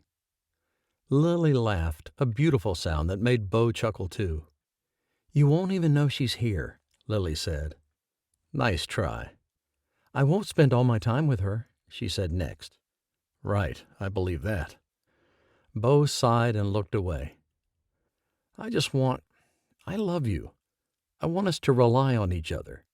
I'm not saying you'll run to her to talk things out, but it's just, I won't, she said. And she can't come until she finishes with the record anyway, and that's not until March, maybe April. So they'd have a few months alone together in the lodge. I don't know, he said. She can buy something, Lily said. She's really struggling, you know. He did know. He didn't want to be a selfish brother-in-law. I know. It's fine. Thank you for the horse. He took the paper back and looked at the name. But we have to rename this thing. No horse should be called Clyde for his whole life. He hoped Lily would laugh, but she didn't. He honestly hadn't expected her to. Really? She asked, and he knew she didn't mean the horse's name couldn't be Clyde, although it absolutely could not. Really, Lily. He kissed her again. I love you. And if your sister needs to be here for a bit, it's fine. Maybe things will be better in a few months, and she won't have to move in here. Maybe. He picked up his garment bag. Now, let's go get married. He'd just latched onto his other bag with all his toiletries when her hand came down on his. I love you, Beau. Love you, too. Lily didn't let go of his hand quite yet. I want you to keep me busy, too. Oh, I'm planning on it, sweetheart, he said with a grin. Now, come on. We can't miss our own wedding. Now stay tuned for a sneak peek of Her Cowboy Billionaire Bull Rider, featuring Lily's sister Vi and the man who comes to the lodge after having retired from winning bull riding championships. Sneak peek, Her Cowboy Billionaire Bull Rider, Chapter 1. Todd Christopherson got out of his huge tour bus, deciding on the spot that he should have been paying his driver a lot more to get him all over the country to compete in professional rodeo events. This bus was huge, and Todd hadn't had the easiest time getting it down the narrow canyon and into the valley town of Coral Canyon, where he was born and raised. He took in a deep breath of the mountain air, glad to be back in a familiar place. A punch of loneliness hit him when he remembered he couldn't get in the truck behind the bus and go visit his parents. They were still on tour with Taylor, Todd's brother, and they'd sold their house here in Coral Canyon when his sister had moved to Grand Junction, years ago. Todd hadn't had a permanent home in almost 2 decades, and as he gazed at the Tetons above him, he knew it was time to change that. Which is why you retired, he told himself. He fished in his pocket for his keys and headed to the back of the bus to unhook the truck he'd been towing. He'd be able to stay at the RV park for as long as he wanted, and the tour bus really had everything he needed, but it was on wheels. Todd didn't want to get rid of the bus, but he thought he was ready for more stable walls. And to do that, he needed to find a realtor. And lucky for him, he knew his cousin, Colin, happened to be one of those, and he still lived in Coral Canyon. So 20 minutes later, Todd pulled into the office building where his cousin worked, and before he made it to the front door, Colin came out, a huge smile on his face. Well, if it isn't 6-time world champion Todd Christopherson. He spoke in a rodeo announcer voice, like Todd would be flying out of the gate on a bull named Two-Timer at any moment. Todd couldn't help chuckling and shaking his head. "How are you, Colin?" "You know they're putting up a billboard with your face on it, right?" They shook hands, and Colin gestured him into the building. "Who's they?" Todd asked, mildly horrified. Though it wouldn't be the first time he'd seen his face on a billboard, he certainly wasn't advertising an upcoming event in Coral Canyon. He'd done plenty of photo shoots and promo spots for the rodeo and the various cities where he rode. More tickets sold meant more money for everyone, himself included. "The town council," Colin said. "It got final approval at last week's meeting. Everyone is buzzing about when you'll roll into town." "Well, that happened a couple of hours ago." Todd followed Colin into his office. As far as he knew, nothing had changed. He didn't need a parade. The air was still made of oxygen, and the sun ruled the sky. Todd Christofferson couldn't change any of that. "So, you need some place to live?" Colin asked as he sat behind his desk. "Yeah," Todd said. "I think we can do that." Colin tapped on his keyboard. "Let's start with your wish list." Todd blinked and tried to think through what a normal person's wish list would be. "I'd like a backyard," he said slowly. Colin burst into laughter, but Todd wasn't sure what he had said that was so funny. When he didn't chuckle along with his cousin, Colin quieted. He cleared his throat. "Todd, all the houses here have backyards. What size were you thinking?" "Something big enough for a dog, maybe?" Sure, Colin said. "Keep going. Number of bedrooms, mountain view, in a neighborhood, with horse land and water rights?" He looked at Todd. "What are you thinking?" Todd had obviously not been thinking enough. He didn't own any horses, but he could see that changing very easily. After all, he didn't have dogs yet either. A prayer ran through his mind that he could find clarity of thought as Colin asked, "What budget are we looking at?" Todd didn't need to worry about money. He had plenty of that. The real question was whether or not he wanted neighbors close to him or a little more privacy. And after living in a row of tour buses and RVs for 19 years, he decided he'd like a bit more freedom to walk around the house in the buff if he wanted to. Not that he'd ever done that, but he could if he wanted to. "The budget is, I don't know. What kind of budget do I need for a house in the mountains somewhere? Maybe a bit away from the neighbors, but not too far from a grocery store." Colin looked like he wanted to laugh again, but he didn't. His fingers flew over the keyboard, and he said, "Let's see what I've got." A couple of hours later, Todd had seen 3 mountain houses, all of them with thousands and thousands of square feet he didn't need. At least, not for just himself. Now, if he was planning a huge family reunion, the place on Prospect Bay Drive would be perfect, what with that boat dock right on the water's edge. A headache pounded behind his right eye, a result of an injury during a bull ride from a decade ago. He disliked the pain that seemed to plague him at the most inopportune times, but he'd used his health to get out of sticky situations in the past, too. Today, for example, he'd said he had had a headache and asked Colin if they could do house hunting round 2 another day. His cousin had readily agreed, pointed in the direction of the drugstore, as if Todd had never been to Coral Canyon before, and gone back inside to pull a new list of houses they'd look at later. A week went by, and Todd never did go out with Colin again. He'd hung around the RV park, hiked a few trails in the surrounding area, and wondered if this quiet, retired life was what he really wanted. Problem was, Todd had no idea what he wanted. And that was odd, as he'd grown up with a desire to become a champion bull rider. And he had. He'd worked and trained and clung to that dream until it had come true. He didn't mind the fame, and the fortune wasn't bad either, so he'd stayed in the circuit, surrounded by family and friends, until he had felt it was time to leave. He'd been lonely before, but this was a whole new level of being alone he hadn't experienced before. When he drove by the new billboard and saw his face up close and in color on the 20-foot sign, the breath left his body. He definitely could not drive by that thing every day. "So, a house up a different canyon," he said to himself. Then he wouldn't have to drive by that sign every time he needed bread. At the gas station just inside city limits, he pulled behind a huge, boxy black SUV, wondering if tourists came to Coral Canyon this early in April.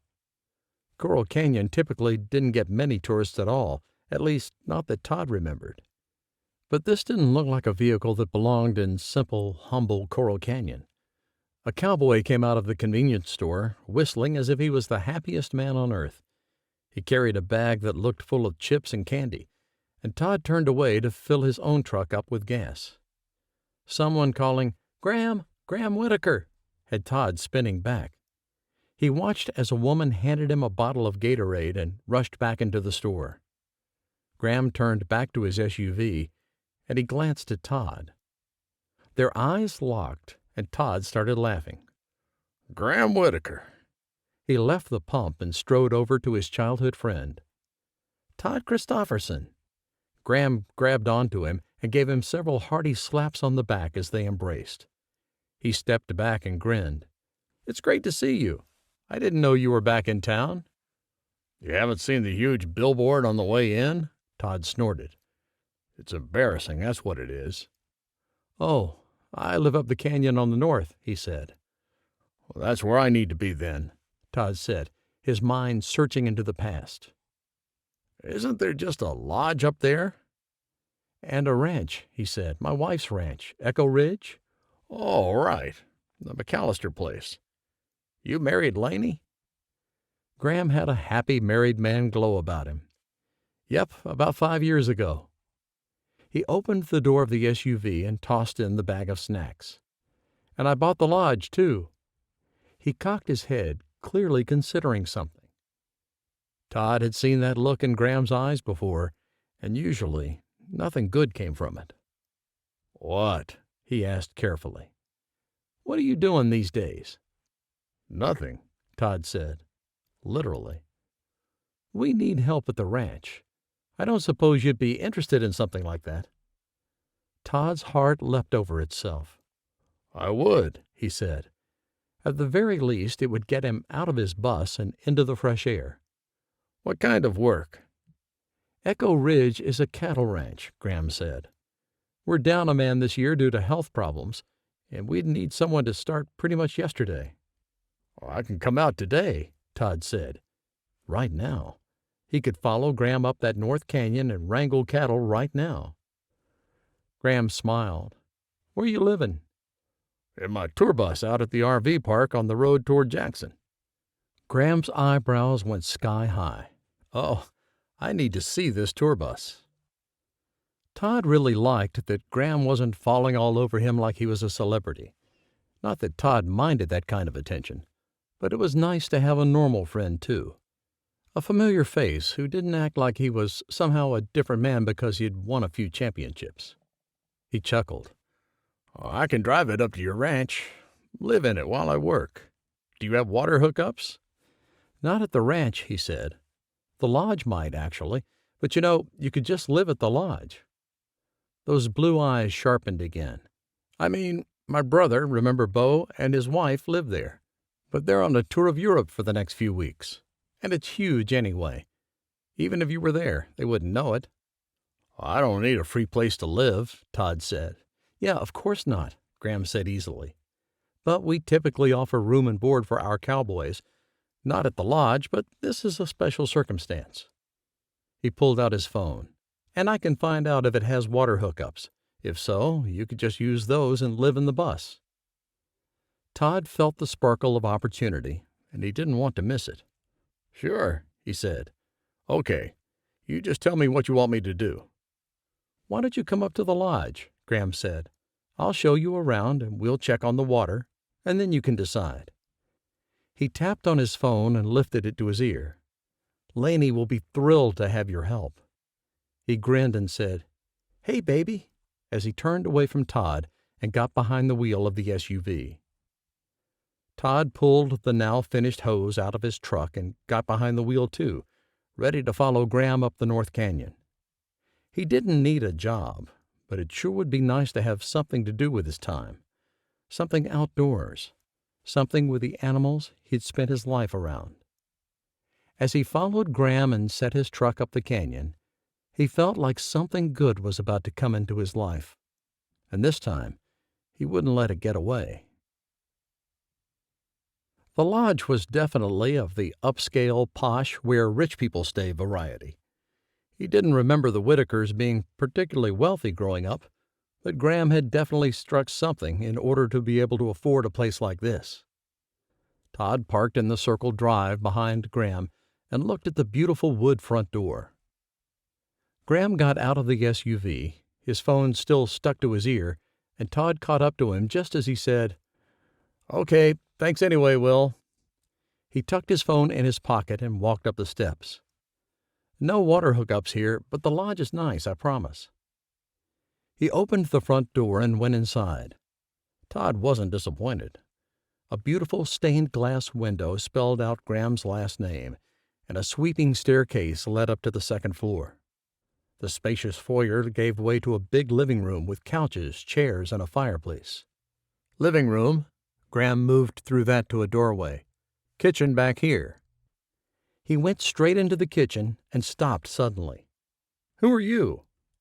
Todd almost ran into him, but managed to stop and step to the side in time to see a woman with short blonde hair standing in the kitchen. She held up a regular spoon as if she had a tack with it, and a smudge of chocolate set in the corner of her mouth. "Graham," she said, at the same time he said, "Vi?" "What are you doing here?" they said in unison, and Todd felt like he was watching a tennis match. He liked looking at Vi a lot more than Graham, and his gaze stuck on her the next time it moved to her. If he had to categorize her, she'd be in the drop-dead gorgeous category, with fair skin, a smattering of freckles across her nose, and curves in all the right places. She licked her lips and put the spoon down, casually stepping in front of something on the counter.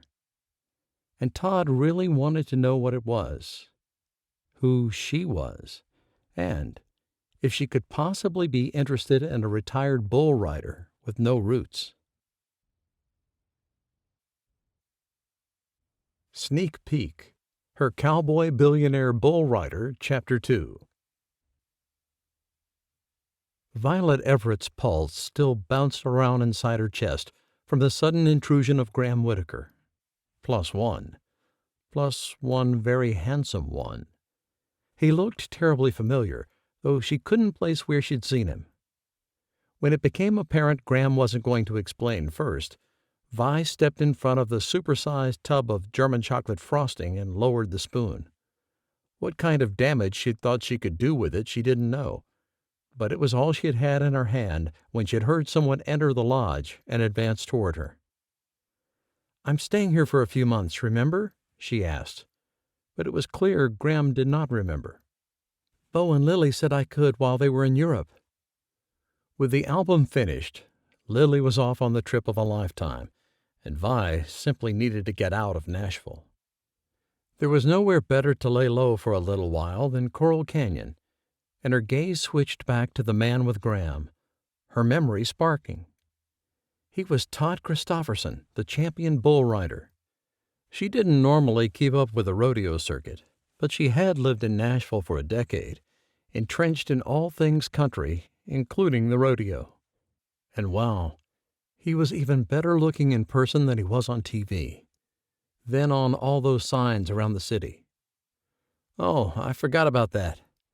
Graham cut a quick glance at Todd. "Where are you staying?" "Downstairs," she said, her gaze flipping back and forth between the two men. Todd stood as tall as Graham, his shoulders just as wide. If she'd wanted to make a run for it, she wouldn't make it out of the kitchen. "How long have you been here?" he asked. "A few days," she said, her curiosity going up with her defenses. "Why? What's going on?" "Todd's going to work for us," he said, indicating the other man. "And I might have told him he could stay at the lodge." "What?" Vi practically screeched. She took a deep breath and tried to calm down. This was a big place, as Graham vocalized next. Vi looked at the dreamy bull rider again, her brain buzzing with debate. The only person she had seen since arriving in Coral Canyon was Celia Armstrong, the woman who cooked here at the lodge. Graham had hired her years ago, and she'd become like a member of the Whittaker family. With Beau and Lily's departure, Celia had come to make sure Vi had enough food. She had liked the older woman instantly, and they'd sipped coffee for hours, talking. And since she was on the payroll, she said she'd keep coming up the lodge on her same schedule, which was 3 or 4 times a week. Vi didn't employ people in her home in Nashville, choosing to pour her own cereal in the morning and order in lunch or dinner, or whenever she felt like eating. A pang of homesickness hit her, a keen sense of missing the life she'd left behind in the city she loved. "I'd stay out of your hair," Todd said, drawing Vi away from the memories of lunches with her friends and evenings spent with her sisters while they discussed lyrics and albums, tour schedules, and ex-boyfriends. Ex-boyfriends. Wasn't that why Vi was here in the first place? To get away from Bob, the man whom she'd broken up with, but who didn't think she was being serious. So he hadn't stopped coming around the house, hadn't stopped texting and calling, and basically refused to accept that Vi had broken up with him. "Well, I don't have much of that," Vi said with a smile. Horror struck her. Was she flirting with this man? He chuckled, a rich, deep sound that made her chest tighten and then release in a pleasurable way. "And I could take the basement," he said, glancing up as if he could see the second-floor rooms from the kitchen. Maybe you'd like to be upstairs." "There's an extra bedroom here on the main level, too," Graham said. "You didn't want that one?" Vi shook her head, pressing her lips together and still tasting the chocolate frosting she'd been snacking on. She didn't want to admit why, so she just said, "I can move upstairs." It wasn't like she had brought a whole lot with her. Clothes, makeup, a few books, her electronics. "I thought other guests would take those rooms first." "They do," Graham said. "But honestly, we don't rent out a lot." "Bree said the summer can get quite busy." "Then there's just one less room," Graham said. "It's fine." He knocked twice on the counter in front of him. "So just pick the room upstairs you want, and we can even help you move your stuff." "Oh, I can do it," Vi said, another splash of fear icing her insides. The last thing she needed was Todd to see how messy her room was after only 3 days. Her mother had nagged her half to death growing up about the disaster her room was, but Vi worked best among chaos. At least, that's what she told herself. Graham looked at Todd, but he kept his gaze on Vi. She met his eyes, and everything inside her softened. With his dark hair extending out from the bottom of his cowboy hat and that scruffy, sexy beard, he really was beautiful. His eyes were a bit of an anomaly, all light and stormy gray like that. She definitely wanted to curl up with him in front of the fire and find out everything about his time in the rodeo, what flavor of ice cream he liked best, and if he had a girlfriend. "Should we go down to the ranch?" Graham asked, and Todd blinked, breaking the connection between him and Vi. "Yes," he said with a cough. "Yes, let's go down to the ranch." He nodded his cowboy hat at Vi and turned to go back into the living room. Graham stayed for a moment and looked at Vi. She gripped the spoon in her fist, wishing she was alone again so she could load up on sugar and coconut filling and forget she'd just agreed to share the lodge with a billionaire bull rider. "Thanks, Vi," he said with a smile. "I'm glad you'll be here at the lodge." He leaned closer, though at least a dozen feet still separated them. "He seems a little lonely, don't you think?" Vi had no idea how Todd seemed. "I don't know," she said, surprised at Graham's question. "I knew him growing up." Graham looked over his shoulder. "It will be good for him to be here at the lodge with you and Bree." Bree. Oh, She told me to let you know she'll be in Florida with her grandparents for a few extra weeks. I guess her grandma had an emergency surgery." "She told me," Graham said, glancing down as his phone chimed. "Thanks, Vi." He walked out of the kitchen, his attention on his device. And so Vi was left with her frosting, and the thrilling thought that she and Todd would have the lodge to themselves for a few weeks.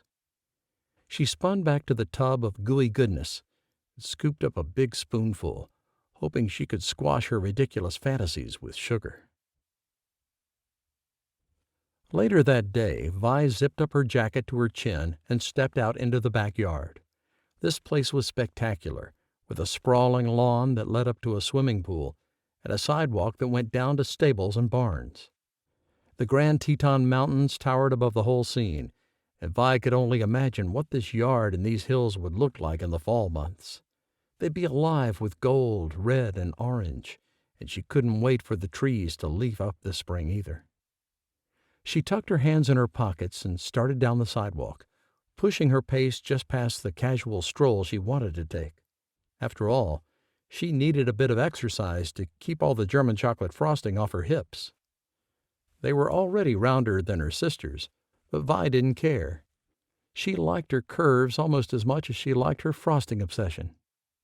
Beau had sent her a few videos on how to feed and care for the horses, and Vi had taken to the tasks readily. It wasn't that hard to fill troughs and open doors, and while the horses should probably get more exercise than they would while she took care of them, Beau assured her they'd be fine. She had let them out in the pasture the day before, and they all seemed quite happy out there now, too. 14 horses lived here at the lodge with her, and Vi put her foot on the bottom rung of the fence and watched them. There was something calming about horses, and Vi smiled at them with fondness. She had managed to pick up her clothes and get them back in the suitcases to haul upstairs, but she hadn't moved them yet. She had no idea when Todd would be back at the lodge, but surely he could choose a different bedroom in the basement until she had the motivation to haul her stuff up 2 flights of stairs. She had chosen the bedroom at the very end of the hall on the 2nd floor. It was the largest, with a bay window that looked out over the backyard and toward the mountains she was growing more and more attached to. She'd have a private bathroom there and a separate sitting area with a big screen TV. She'd never have to leave if she didn't want to. She had marked her choice by putting her tub of frosting on the dresser just inside the door. Not that she was expecting anyone else to show up at the lodge that day and lay claim to a room. A pretty paint horse joined her at the fence, and she patted his cheeks. She was sure he had a name, but she didn't know what it was, so she just said, "Hey, buddy," like he needed a greeting so they could be friends. Vi! She spun, the male voice calling her name striking terror right behind her heart. Had Bob found her? How was that possible? She scanned the horizon, the backyard, everywhere she could see. There was no one there. Up on the 2nd floor. She lifted her eyes and saw Todd practically hanging out of a window on the 2nd story. She shaded her eyes, though the sun was behind her, confusion racing through her. Is this the room you want? He called. The one with the frosting in it? Pure mortification froze her to the spot. I'll grab your stuff, he said, ducking back inside. Wait, Vi thought, but she couldn't get the word out of her mouth. She didn't need his help. She didn't want him in her still unclean personal space. No, the bedroom wasn't hers, but she'd been staying there for a few days, and she hadn't cleaned up her makeup or her shoes yet. The thought of gorgeous Todd Christofferson, the man who tamed the toughest bulls in the world, seeing her mess, made a moan come from her throat. She started back toward the house with a leap, wishing she'd spent more time on the treadmill in the past few months. As it was, she walked for 30 minutes a few times a week, and then ate graham crackers smeared with frosting afterward as a reward. Images flashed through her mind as she jogged up the sidewalk. First, her empty bin of shoes. Then, Todd riding Red Wonder to win the championship last December. So maybe she'd spent part of her day watching internet videos of the man's stunning wins. It wasn't a crime. She burst into the lodge and then the hall, just as he came upstairs and into the same space. "You don't need to do that," she said, panting. So embarrassing. It's fine, he said easily. I've got plenty of muscles to move a few suitcases. He flashed her a grin that probably would have melted her bones if she wasn't still stuck on such arrogant words. He walked toward her and past her into the living room, those rippling muscles on display. Vi stared, unable to help herself, even though annoyance sang through her in violent waves. As soon as he put his foot on the bottom step to go up to the second floor, Vi darted for the stairs that went down. Please, please, please, she thought, with every thumping step into the basement. Surely the Lord would be merciful, and the only thing he'd touched would be her already packed bags. She came to a sudden stop in the doorway of the room where she'd been staying, to find all the shoes had been placed in the bin. She groaned again and asked God, "Why did you send me Todd Christopherson now?" Her Cowboy Billionaire Bull Rider, featuring Violet Everett and Todd Christopherson, a big-time champion billionaire bull rider, is available now in Kindle Unlimited and coming soon in audiobook form. Now, keep listening for a preview of Rhett's Make-Believe Marriage from the new Three Rivers Romance series. Sneak Peek, Rhett's Make-Believe Marriage, Chapter 1. "It's totally fine," Evelyn Foster said to the woman on the other end of the line. "Not every first date goes well." She often had to counsel her clients through a few dates before they could see what she saw. Being a small-town matchmaker, where 90% of the men were cowboys, wasn't an easy job. But Evelyn loved it, as she could make everything line up on paper like a dream. The women knew what she was doing, but the men, well, sometimes men just needed to get out of their own way. And Evelyn provided a way for them to do that, and conveniently run into the woman of their dreams. They just didn't know it yet. And obviously, Tina didn't know it yet either. "He's perfect for you," Evelyn assured her. "What happened that rubbed you the wrong way?" "For starters, he wanted to take me to the big box store for a date." Evelyn could hear the eye roll in Tina's voice.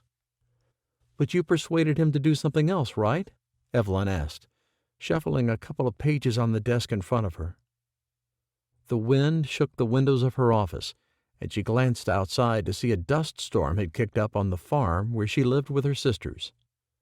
Granted, they didn't really use the 200 acres they had, as that was a lot for 3 women to manage by themselves. Their father had retired a few years ago, and they mostly planted as much as they could and sold the hay to other farms and ranches surrounding Three Rivers. "I did, yes," Tina said. "But is that going to be my whole life moving forward? Me trying to persuade this guy to do what I want?" "Let me look through a few more candidates," Evelyn said, focusing on her papers again. May was an exceptionally busy time for her services, as well as around the Shining Star Ranch. While her oldest sister, Callie, ran most of what happened on the ranch, Evelyn had plenty of chores to do, too. "And I'll get back to you in a couple of days, okay?" "Okay," Tina said. "What should I do if Gideon calls?" "You get to decide that," Evelyn said, looking at Gideon's one-sheet. "He really does seem perfect for you. Maybe he just didn't want to commit to something as long as dinner." "I don't know how that's a plus," Tina said dryly. "Well, he's met you once for what? 5 minutes at the dry cleaner? Somewhere I only knew he'd be because we got a last-minute phone call." Evelyn never revealed her sources, but she had spies all over the town of Three Rivers. With a population of almost 17,000 now, she certainly couldn't be everywhere at once, or know where every eligible bachelor would be at any given time. "And that was the first time he'd been there," Evelyn reminded her. "So maybe give him a little slack?" She spoke as kindly as she could. After all, Tina was paying her, and she didn't need to lose a client because the cowboy Tina had her eye on was out of his element. "Okay," Tina sighed. but still look at a couple of other guys for me." "Anyone in mind?" Evelyn asked, because no one else on her list stood out for someone like Tina. She liked a through-and-through Texas cowboy with a big hat and the biggest belt buckle possible. Rodeo experience a plus. While there were plenty of cowboys in Three Rivers, Tina wanted Cowboy Extreme. "I've seen a man at church the last few weeks," Tina said. "He looks new in town." Evelyn repressed a sigh and looked out the window again. She couldn't see the trees she knew were only 10 feet away. Alarms started sounding in her mind, and surprise darted through her that she hadn't lost cell phone reception yet. "I don't know his name or where he lives," Tina said. "All right," Evelyn said. "I'll put out some feelers to find out who this guy is." With that, the line crackled, and Tina's words broke up. In the next moment, the service cut out, and Evelyn looked at her phone to see the call had indeed been severed. "Great," she muttered. Now she had to hunt down a mystery cowboy who was new to town. Maybe Patrick would know. Her boyfriend worked the meat counter at the grocery store, and he saw a lot of people, especially single cowboys, coming to buy their steak dinners. Of course, a lot of the cowboys around Three Rivers worked on farms and ranches, and they often got plenty of beef for free from their employers. So maybe Patrick wouldn't know. But it couldn't hurt to ask him. He knew what Evelyn did for a living, and he often sent her texts with information on men she needed to know about. She couldn't send him a text right then, as it seemed her provider had gone down with a crazy windstorm. She left her office at the same time a horrible glass-shattering sound filled the whole farmhouse. She screamed, hers matching her younger sister's in the living room. Callie burst in the back door with the words, "There's a tornado headed this way. Come help me with the animals." She spun away before either Evelyn or Simone could answer. Thankfully, Evelyn already had shoes on, and she hurried after her oldest sister, saying, "The sirens haven't even gone off. Maybe it's just a windstorm." The moment she finished speaking, the chilling, distinct wail of the tornado siren filled the air. She ran after Callie, who handed her a grease pen and a handful of fly masks. "Put our phone number on their sides. Put on the fly mask, and we'll set them in the pasture." They didn't have the hurricane clips or reinforced beams needed to tether the horses securely in the barn, and their horses were used to roaming in pastures. "Maybe it'll go north," Callie said, her voice panicked. "Like that last one." The last tornado had been over 2 years ago, and it had indeed turned north before inflicting too much damage on Three Rivers. She handed Simone the same item she had Evelyn, and the sisters got to work. "We have to go next door, too," Callie said. "We'll put our number on the animals at Fox Hill for the new owner." "Who is it?" Evelyn asked, glancing east, though she couldn't see more than 5 feet in either direction. Even Callie's voice coming through the swirling dirt and dust felt eerie and otherworldly. "Some guy," Callie said vaguely, which meant she didn't know either. "Last name's Walker, I think. Mason texted a couple of days ago and said he'd be here this week, and that we could turn the keys over to him then." Mason Martin had lived and cultivated Fox Hill Ranch next door for years and years, before deciding to up and move to Hawaii, of all places. He'd put the ranch up for sale and contracted with the sisters to take care of the few animals he'd left behind.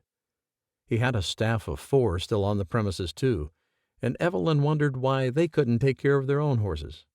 "What about Orion?" she asked.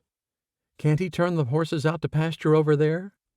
It was at least a half-mile to Fox Hill, though their properties touched one another along a fence line on the east side of the ranch. Evelyn did not want to get caught out in the storm.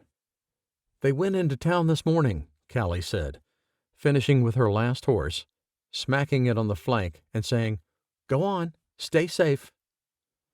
With their own livestock numbered and protected as much as possible, the 3 sisters piled into Callie's pickup truck and rumbled down the road. If anything, the wind blew stronger at Fox Hill, but Evelyn kept her head down and her fingers moving as she marked the 8 horses Mason had left behind. He also had 2 pigs, 6 goats, and a whole herd of chickens. The tornado would likely pick them up and carry them off, and she certainly didn't know how to hold one long enough to write a phone number on feathers. With all the animals marked that could be, Callie shouted, "We have to go inside!" Exactly what Evelyn didn't want to do, at least not here. But one look at the sky, and she knew she didn't have a choice. Panic filled her, though she had lived through tornadoes before. They weren't super common in this area of Texas, but she'd had enough experience with them to know what to do in case of an emergency. "Where's Daddy?" Simone asked. "He's with Granny," Callie yelled, holding her hat on her head as she ran for the back door of Mason's homestead. It felt strangely quiet inside, with the three of them panting as they sucked at air that finally wasn't filled with debris.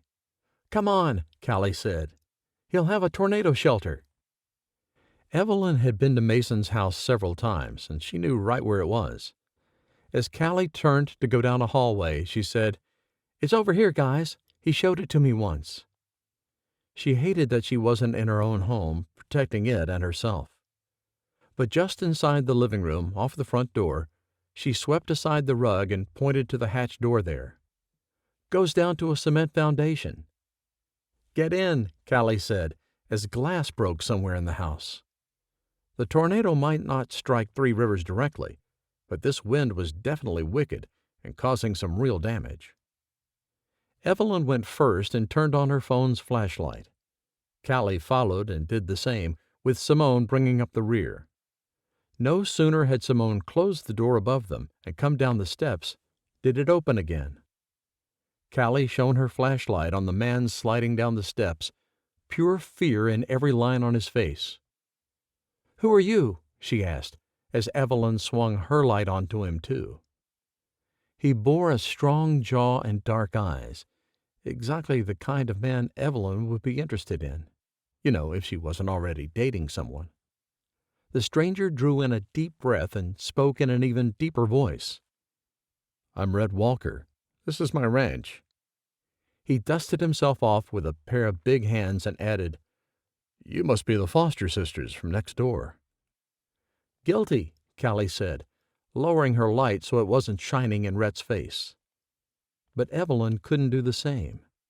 His good looks and bass voice seemed to have frozen her to the spot, and all she could do was stare while her heart pounded wildly in her chest. "Can you stop shining that in my face?" he asked, his voice a touch colder than before. Callie put her hand on Evelyn's arm to make her put the phone down. "So," he said, with only the soft glow on his features now. He was somehow sexier and more beautiful than in the harsh light, and Evelyn wondered where in the world all these thoughts and feelings were coming from. "I guess the tornado is welcoming me to the Texas Panhandle." He laughed, and Simone and Callie joined him. Evelyn simply reveled in the sound of his laughter, thinking that if she weren't with Patrick, she'd definitely be setting herself up with one cowboy Rhett Walker. Callie started to detail what they'd done for his animals and why they'd come in his house instead of theirs, and Evelyn shied behind her sister so she could continue to simply stare at her new next-door neighbor. You can meet this new family of cowboy billionaire brothers in the Seven Sons Ranch in Three Rivers romance series. Rhett's Make-Believe Marriage is now available on Kindle Unlimited and coming soon in audiobook form.